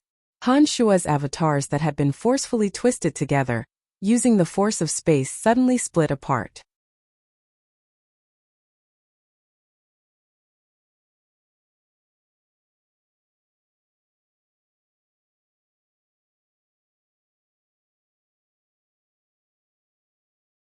Chapter 10:13. This was a blue world. The vast ocean was clear, and the bottom was clear. All sorts of strange creatures wandered about peacefully. The blue ocean was brimming with vitality. Hanshua was in the vast ocean. Before he could look around, an old and powerful voice rang in his soul. The next moment, a blue light flashed in front of Hanshua. Before Hanshua could react, the blue light suddenly expanded and pulled both of Hanshua's avatars into it. The sky was vast, and the gray smoke was so thick that it could not be dispersed. It was empty and boundless. There was no elemental energy, no abnormalities of the laws. This was an unknown space. The two souls tried to sense everything around them, but they found that their souls seemed to be unrestrained. With a thought, they couldn't help but spread out in all directions, but they didn't find anything. It was as if they were wandering in a deep dream. "You're finally here," the old voice rang out again, filling the entire space. In an instant, the space suddenly changed. The originally vast and dark world was suddenly filled with colorful colors. Mountains and rivers rose from the ground, and the thick smoke was blown away by the strong wind. Lakes, ancient trees, wild beasts, wind, fire, and all kinds of sceneries of the material world appeared one by one. The deep dream seemed to suddenly become real. The two souls that stretched out endlessly into the distance suddenly returned to their bodies. Looking around, Hanshua was surprised. It turned out that in this instant, the entire empty world had become full of life. Everything in the world, beasts, birds, wind, fire, thunder and lightning, was presented in front of Honshu one by one. This was an incomparably real world. Master God of Space. Honshua's two avatars shouted at the same time. One looked up at the sky and the other looked down at the ground. Gradually, a blurry figure condensed from gray fog appeared in the sky. The earth was torn apart, and the geocentric fire soared into the sky.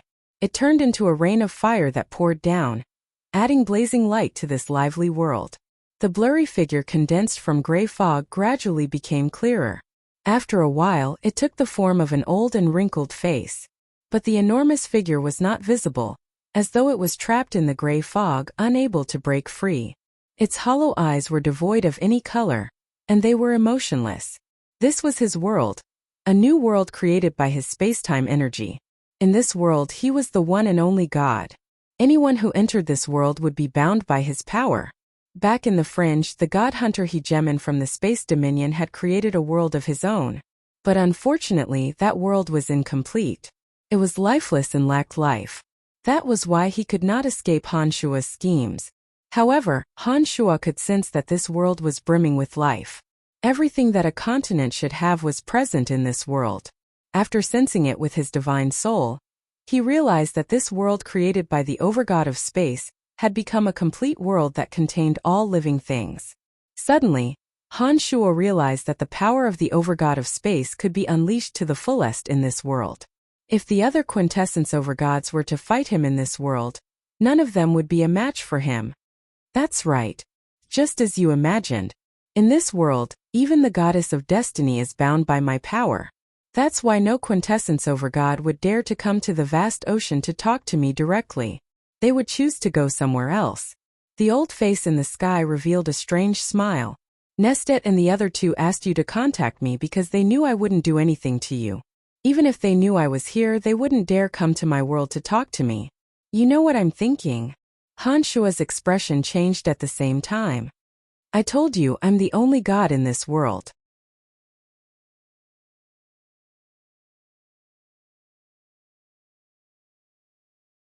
Any foreign life that comes to my world will be bound by my power. Even if the goddess of destiny comes, I know what she's thinking, let alone you.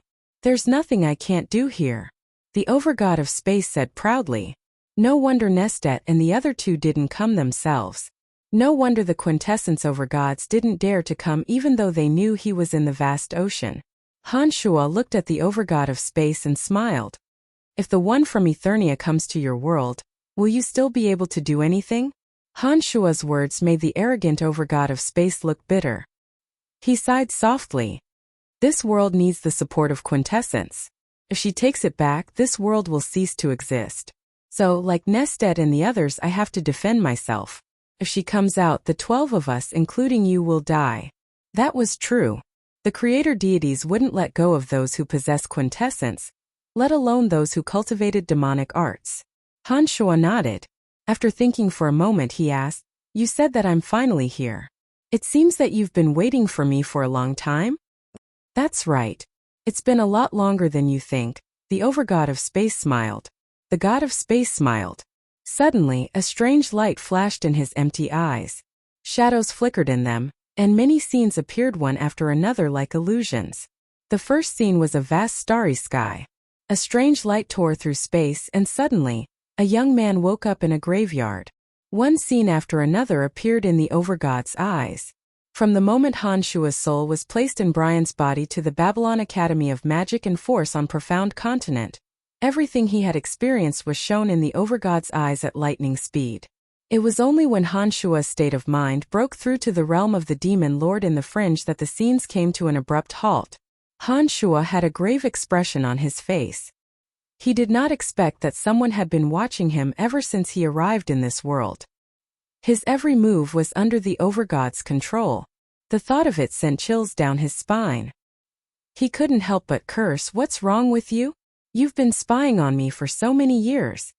The Overgod of Space put on a strange expression after being scolded by Honshua. The scenes in his eyes vanished in an instant. He forced a smile and said, You're our only hope. Of course I have to watch over you. I can't let anything happen to you. I'm the only one who can watch you from across space and time. Well, I can't watch over you all the time. I won't watch over you when your life isn't in danger. Han Shuo thought back carefully after he said this, only to realize that the scene that had just appeared didn't have any scenes of him making love with Phoebe and the others. Han Shuo felt a bit better and snorted, I'm here. Tell me, what do you want me to do? Opening up Eternia concerns my own interests. I know what to do even without your reminders. I know the war of the gods is inevitable.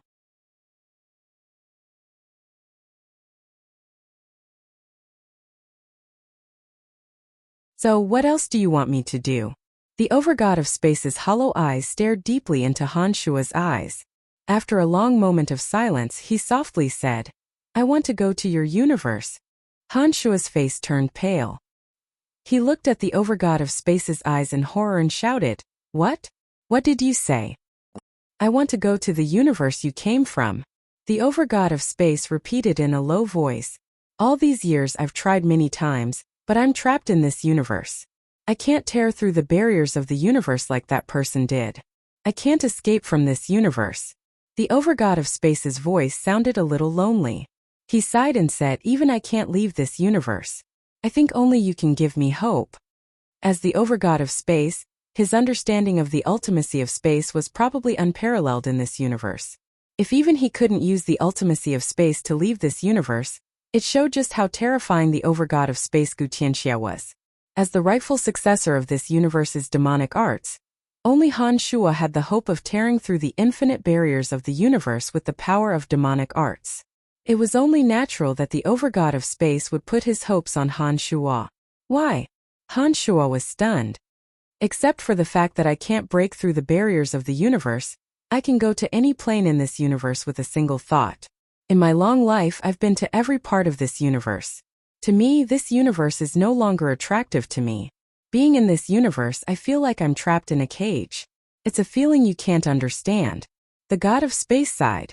To Han Shuo, the universe was vast and boundless, and there were many planes of existence that he had never been to before.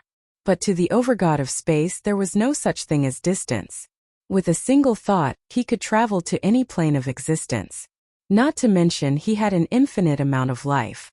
Naturally, he could travel to any plane of existence. After thinking for a while, Han Shuo vaguely understood why the overgod of space wanted to leave this universe. But Han Shuo couldn't agree to it. He smiled bitterly. With my power, there's no way I can help you leave this universe. Back then, he could only cross the barriers of the universe to come here because he was at the peak of his realm. I, on the other hand, am still far from that. Not to mention, the one in Eternia will come out soon. Once she does, you and I won't be able to escape death, let alone take you out of this universe. So, we have to make sure she stays silent forever. The overgod of space's expression changed slightly at the mention of the god of creation. After a moment of silence, he said emotionlessly. After a pause, he looked at Han Shuo and said, As long as you promise to break the shackles of the universe and send me on my way when you have the ability, I will do my best to help you. No matter who wants to hurt you, I will stand by your side. Do you believe me if I promise you now? Han Shuo couldn't help but laugh. While the overgod of space's suggestion was not bad, he didn't seem to have any guarantees. To Han Shuo's surprise, the overgod of space nodded seriously. Of course I believe you. I've been watching you silently for so many years, and I know you better than anyone else. As long as you make a promise, you will definitely keep it. Han Shuo was stunned. He didn't expect the overgod of space to know him so well. After thinking for a while, Han Shuo felt that the overgod of space's suggestion could only be beneficial to him, so he agreed readily. All right, I promise.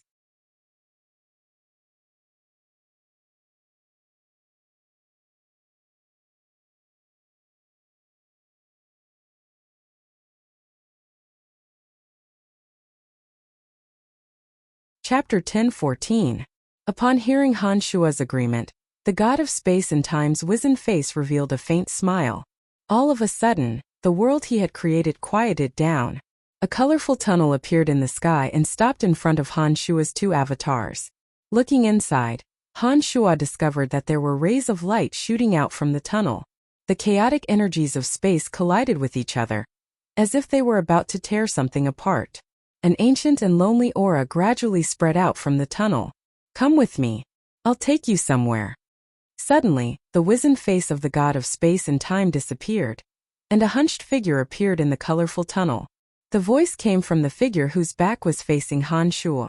The two divine souls moved and immediately sensed that the ancient and lonely aura was coming from the back of the figure that appeared in the passageway. After hesitating for a moment, Han Shuo let out a carefree smile and stepped into the strange tunnel. As soon as the two avatars entered the tunnel, the chaotic energies of space rushed over and twisted Han Shuo's body. Before Han Shuo could prepare himself, a blinding light burst out. The energy of space compressed into a point and sucked both of Han Shuo's bodies into it. In a flash, Han Shuo appeared above the dense white clouds. Before him was a stooped old man with a smile on his face. The old man looked at Han Shuo and softly said, "Thank you." Han Shuo immediately realized that this old man was the god of space and time. There was a power that made Han Shuo's heart palpitate. Having communicated with Nestet, Omphalos and Gerardo, Han Shuo naturally knew that this was the unique power of quintessence. "You're welcome. If I can reach that realm one day, I'll lend you a hand," Han Shuo promised with a smile. The two avatars that had been forcibly separated were once again brought back together using the power of space. "This isn't the world you created, is it?" He did not sense any abnormalities in the energy of space, but could sense the presence of elements. He immediately knew that he had walked out of the world he created. Of course not. The god of space and time smiled and pointed to the front. "Look, what's that?" Amidst the dense fog, a majestic ancient city stood tall. Lightning flashed and thunder rumbled around the ancient city, and a violent storm raged without end. Death, destruction, light, and various other energies collided with each other, forming layers of barriers that were hard to be seen by the naked eye, firmly protecting the ancient city. At a glance, the ancient city seemed to have a life of its own. It was constantly moving in the thick fog. Wherever it moved, the thunder, lightning, fierce winds, and heavenly flames would always follow it. The boundary formed by the collision of the various powers in this universe flickered with multicolored light, blooming with a bewitching and gorgeous beauty. "Sky City!" Han Shuo took a deep breath and shouted, "That's right, Sky City." The god of space and time nodded, his old face solemn. "This is a castle that she created with her own hands. It's constantly moving and absorbing the various powers of the universe. When the Sky City moves, it destroys all matter that blocks its way. Since it has been dormant in there, 65 planes have been crushed by the Sky City." Why would she do that? Han Shuo was shocked. So many planes had actually been crushed by Sky City. What kind of power was this? She, who was heavily injured in there, could still use Sky City to destroy planes. Just how powerful was she? "We need the power of faith to control the divine spark. I'm sure Nestet and the others have already told you this. The power of faith comes from all the living beings in the planes. If all the low-level life forms in the planes disappear, we won't be able to continue receiving the power of faith.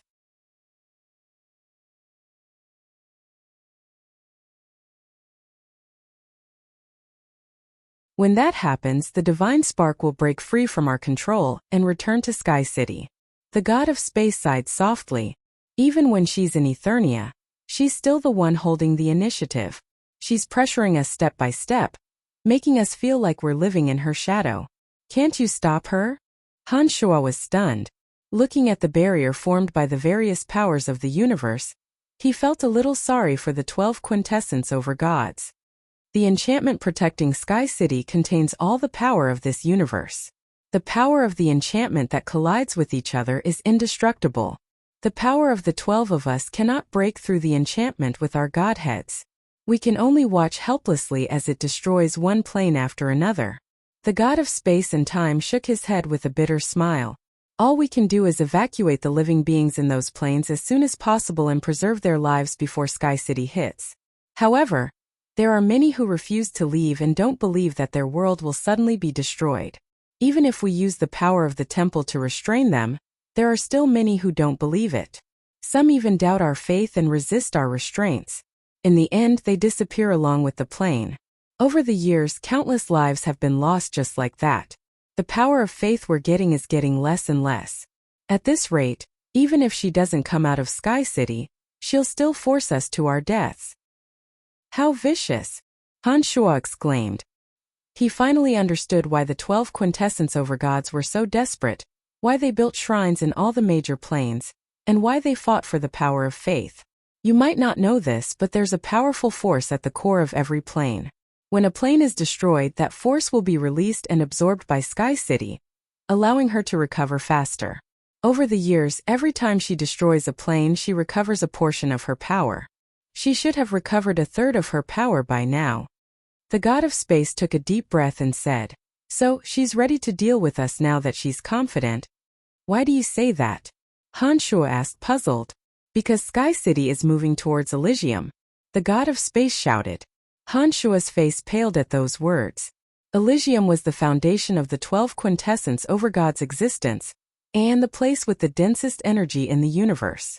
If Elysium were to be destroyed by Sky City, what would happen to the 12 quintessence overgods if she were to absorb all the energy released?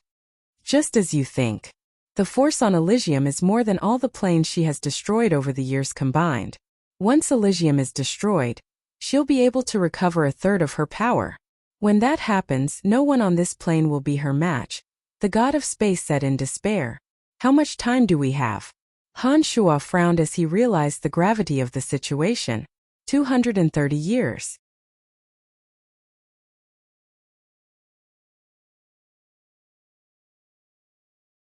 Given the speed at which Eternia is moving, it will reach Elysium in another 230 years. We must break the boundary within this period of time. We must make preparations in advance.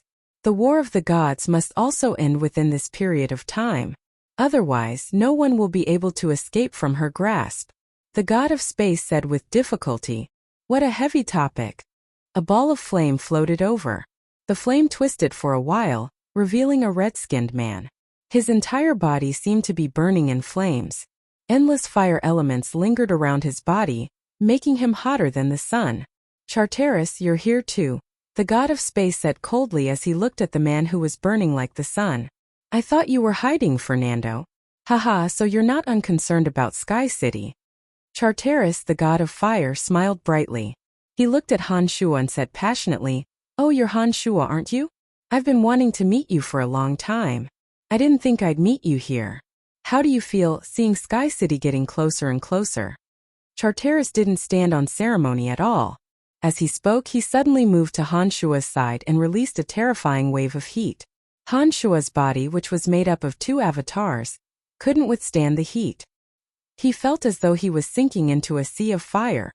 Han Shuo retreated a little and looked at Sky City that was constantly moving. He smiled and said, "What else can I do? You still need to be able to stop it." Charteris wore a mocking smile as he looked at Han Shuo, seemingly disappointed. He then turned to the god of space, Fernando, and frowned. "After so many years, you still can't do anything? If you can lure Sky City to another universe, maybe we won't have to be so passive anymore. If I had that power, I would have left this universe a long time ago. Why would I care about your lives?"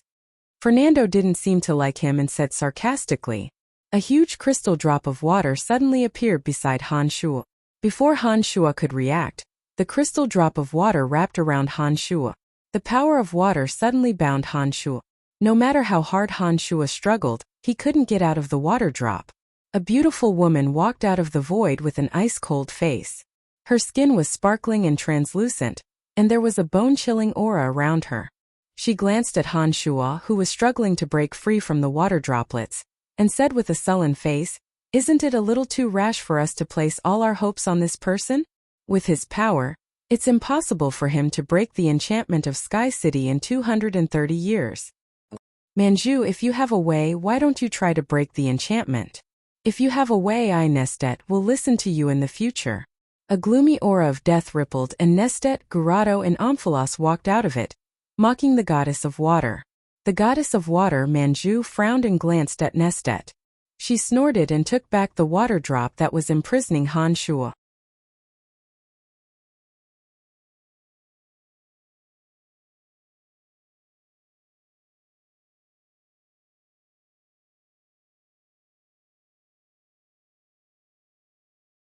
Chapter 10:15.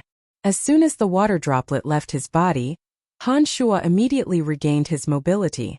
He took a deep breath and looked at the goddess of water, Manju, with a sullen face. He did not immediately turn on her. When he fought against Omphalos in the Dominion of Darkness, Han Shua knew that his avatar, which had yet to fully fuse with his avatar, was no match for an overgod of quintessence. Moreover, Manju had appeared out of nowhere and imprisoned him in the water droplet. It was only natural that he could not break free. It could be seen that Manro did not like him. As soon as she came over, she used the divine power of water to imprison him. It was all in order to embarrass him and deliberately humiliate him. Han Shua knew that this was not the time to lose his temper. He made a mental note of Manju's actions today.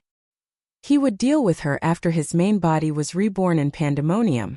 The arrival of Manju, the god of water, Charteris, the god of fire, Nestet, Omphalos, and Garado was definitely not a coincidence.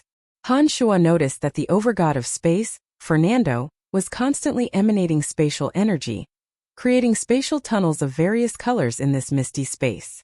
It was obvious that the person who had summoned the overgods from various regions was none other than the overgod of space, Fernando. One after another, spatial tunnels appeared in the void. Shortly after, the goddess of destiny Orsija, the god of light, Astinx, the goddess of life, Lena, the goddess of wind, Lancelot, the god of lightning, and Bergson, the god of earth, walked out of the spatial tunnels and gathered in this special region.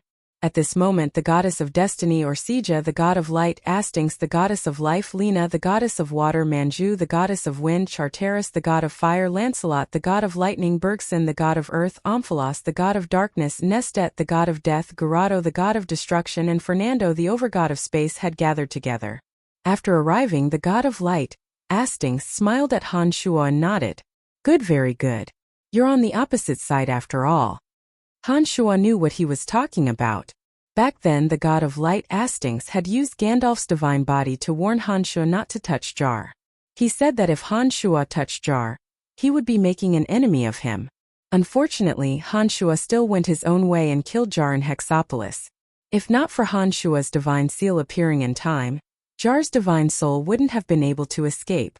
Astinx, even if Han Shua didn't do anything to Jar, Jar would still be dead. The god of space, Fernando, frowned. Since Jar imprisoned McKinley for so many years, it's only natural that he would end up like this. Haha, Fernando, are you going to do it yourself?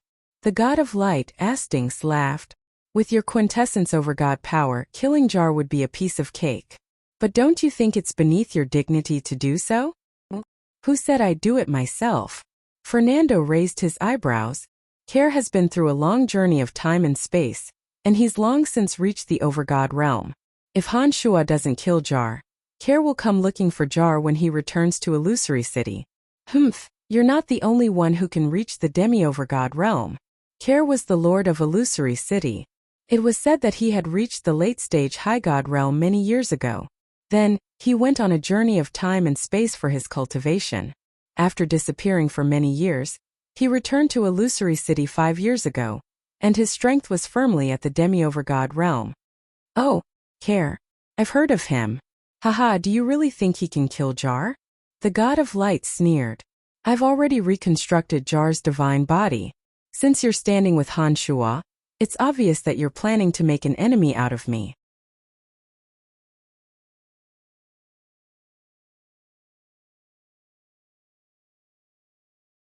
Just wait and see during the Battle of the Gods how will Jar kill Care. Haha, don't say I didn't warn you. But Jar's strength has already recovered. I'm looking forward to it. Fernando smiled coldly and stopped talking. He turned his gaze to Orsija, the goddess of destiny, as though waiting for Orsija to speak. Fernando also said that we're pressed for time. Orsija's eyes scanned the crowd. When she saw that everyone was paying attention, she continued, we only have about 200 years left. My mirror of destiny is still lacking a lot of divine soul energy. I'm sure all of you have recently felt the powerful suction from Eternia. Without enough divine soul to replenish the mirror of destiny, our quintessence will fly uncontrollably into Eternia before she can escape from Eternia. Everyone's faces turned grave after hearing Orsija's words. Fernando, the god of light, and Astinx stopped bickering. Orsija suddenly turned to Han Shua and asked Han Shua, I know that your main body is still in Pandemonium, gathering a force from Elysium that we can't use. Can you improve in 200 years? Orsija, can he really break the boundary of Eternia? Lena interjected. After hearing Lena's words, everyone turned to look at Orsija and Han Shuo. It seemed that everyone was very concerned about this matter. Other than him, I can't think of anyone else in this universe who can help us. Orsija said solemnly back then, that person could break through the barrier between the two universes and arrive here. Han Shuo can definitely break through the boundary of Eternia. This is our only way out. Even I don't have the confidence, Han Shuo spread out his hands and forced a smile. I can indeed improve in 200 years, but I'm not sure about that. However, I don't know if I can break through the boundary after that. You can do it, Orsija softly exclaimed. She was heavily injured when she constructed the boundary of Eternia. Therefore, the boundary isn't perfect. I have been secretly observing you ever since you came to Elysium. Every time you advance to a higher realm, your strength will skyrocket. If I'm not mistaken, you won't be any weaker than us in the next realm. That special power of yours doesn't belong to this universe. You will definitely be able to break through Eternia. Will we be a match for her? The goddess of wind murmured rather pessimistically. Some might completely disappear from this universe, but we definitely have a chance. Orsija looked at the solemn crowd and solemnly said, if we can't even threaten her together, I believe she would have left Eternia long ago. After hearing Orsija's words, everyone nodded in agreement. Let me introduce a new comrade to everyone. Orsija slightly creased her brows. She turned to Fernando and said, can I trouble you to bring Han Hao here as well?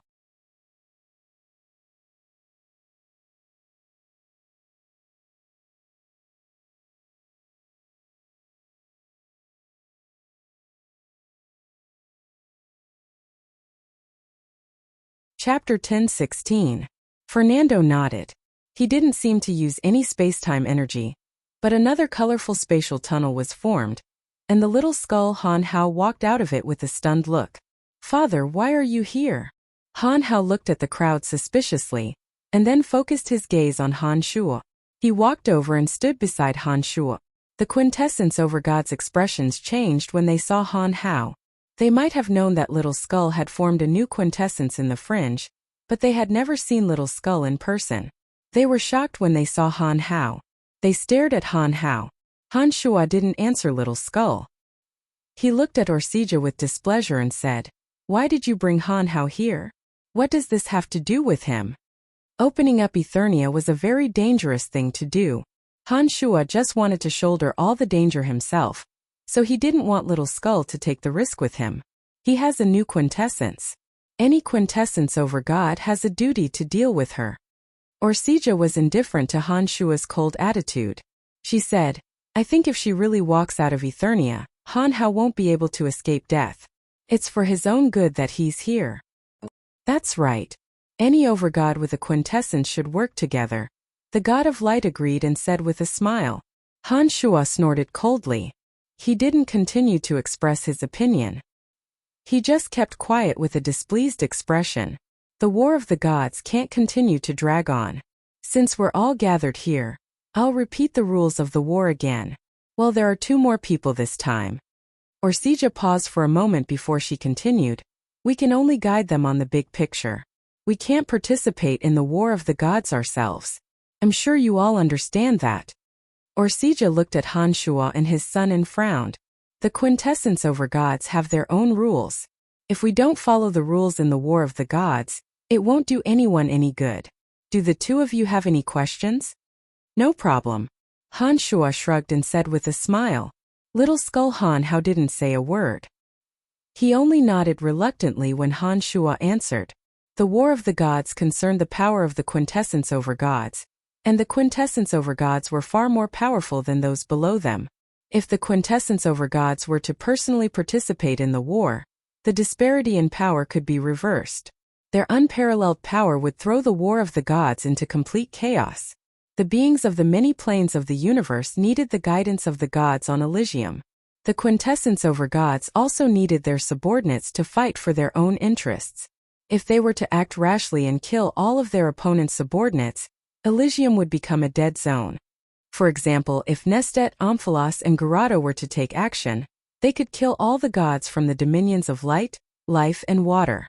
If the three overgods of light, life, and water retaliated, they could easily wipe out the gods from the dominions of darkness, death, and destruction. If they were allowed to do as they pleased, no one would benefit.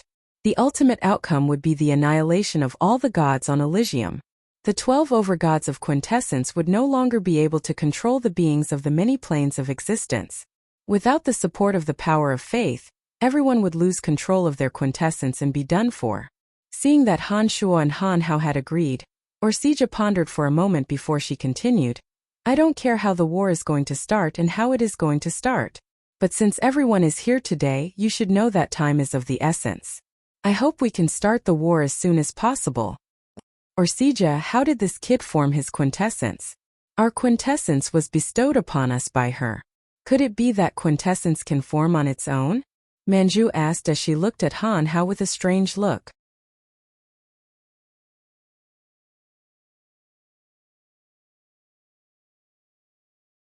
At Manju's words, the other gods turned to look at Han Hao with puzzled faces. They had no idea how he formed his quintessence. Orsija shook her head and said, I'm not sure about that. The power of his quintessence is very special, and so is his life form. It's not something I can predict. Time is of the essence. I'll send you back. Fernando was puzzled to see them staring at Han Hao, while Han Shua's face grew darker and darker. He took the initiative to open a dimensional passage, signaling the overgods to leave as soon as possible. The first to leave was the goddess of destiny, Orsija, followed by the god of light and the goddess of life. After a while, the overgods disappeared from the dimensional passage, leaving only Nestet, Omphalos, Garado, Han Shuo, and Han Hao. I think we should talk, Nestet said to Fernando with a chuckle. I'll instruct my subordinates to help you build a teleportation portal to connect the dominion of death, darkness, destruction, space, and the land of chaos. The 3 cities of the space dominion are already prepared. Once the teleportation portal is ready, no matter when you start fighting against the dominion of light, life, and water, they will be able to join you, Fernando said indifferently, shooting a glance at Nestet. Haha, that's great. With that advantage, we can advance and retreat as we please. Nestet nodded with a smile. Then he raised an eyebrow and said, But we don't plan to attack the god of light right away. Then which side are you going to attack? Han Shuo asked curiously. The dominion of destiny. Garado's face turned cold. He sneered. Hasn't she been watching us kill each other all these years, making us fight each other endlessly? This time she said that the dominion of destiny can't avoid it. Since that's the case, let's give her a taste of what it's like. Han Shuo's heart skipped a beat. He immediately looked at Nestet, Omphalos, and Garado in astonishment. Even Fernando and Han Hao's eyes were flickering.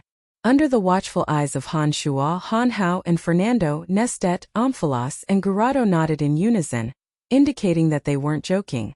Very well. I was going to suggest attacking the dominion of destiny first. Fernando took a deep breath. His empty eyes seemed to have regained some vigor. After so many wars of the gods on Elysium, Orsija's dominion of destiny is the only one that hasn't been affected. No one knows how much power the dominion of destiny has accumulated over the years. Why is it that her dominion of destiny can avoid every war of the gods? Now that there's an opportunity, she has to pay the price.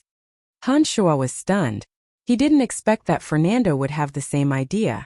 It seemed that the goddess of destiny's protection of her dominion over the years had really dissatisfied the dominion of destiny. Nestet, Omphalos, and Garado glanced at each other and suddenly chuckled. Nestet stopped laughing and said, It seems that we all have the same idea.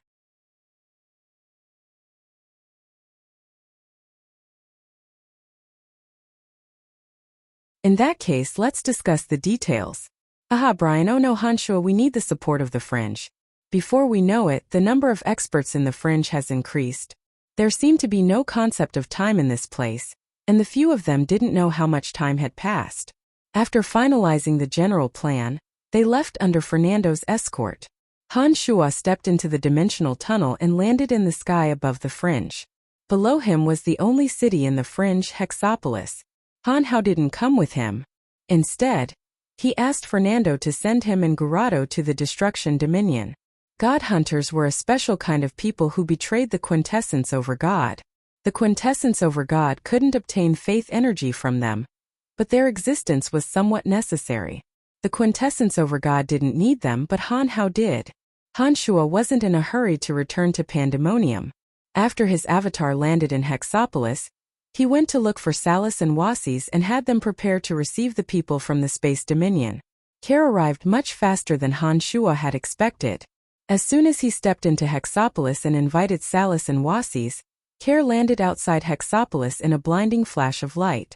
After introducing himself, he entered Hexopolis to find Salus and Wasis to discuss the construction of a spatial transportation matrix in the center of the city. Salus, the two of you work with Care to build the spatial transportation matrix as soon as possible, Han Shuo instructed. Seeing that Care had arrived so quickly, Han Shuo didn't say much. He smiled and gave some instructions to Salus before heading to Pandemonium. Another 10 years passed in the blink of an eye. During this period of time, the Darkness, Death, Destruction, and Fringe had many more spatial transportation matrices. After 10 years of consolidation, the dominions of Darkness, Death, Destruction, and Chaos were getting ready. Han Shuo, who was in Pandemonium, could use the super magical mirror to communicate with the gods of Darkness, Death, and Destruction at any time. During this period, he, Nestet, Amphalos, Gurado, and Fernando had finally gathered their forces and planned to attack the Dominion of Destiny in the near future. However, at this critical moment, Han Shuo received a message from Little Skull Han Hao through the super magical mirror.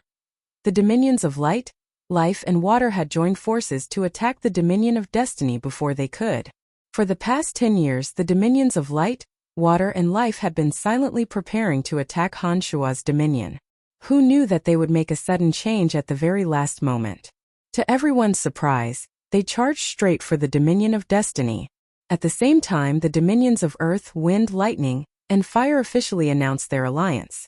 They gathered their forces and attacked the Dominions of Light, Water, and Life while the experts of the Dominions of Light, Water, and Life were absent.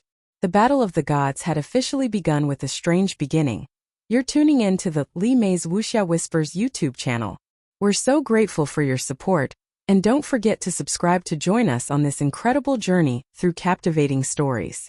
Your generosity through donations truly makes a world of difference, as it's the primary source of revenue that allows me to expand and enhance this channel for you. Thank you from the bottom of my heart for being a part of this adventure.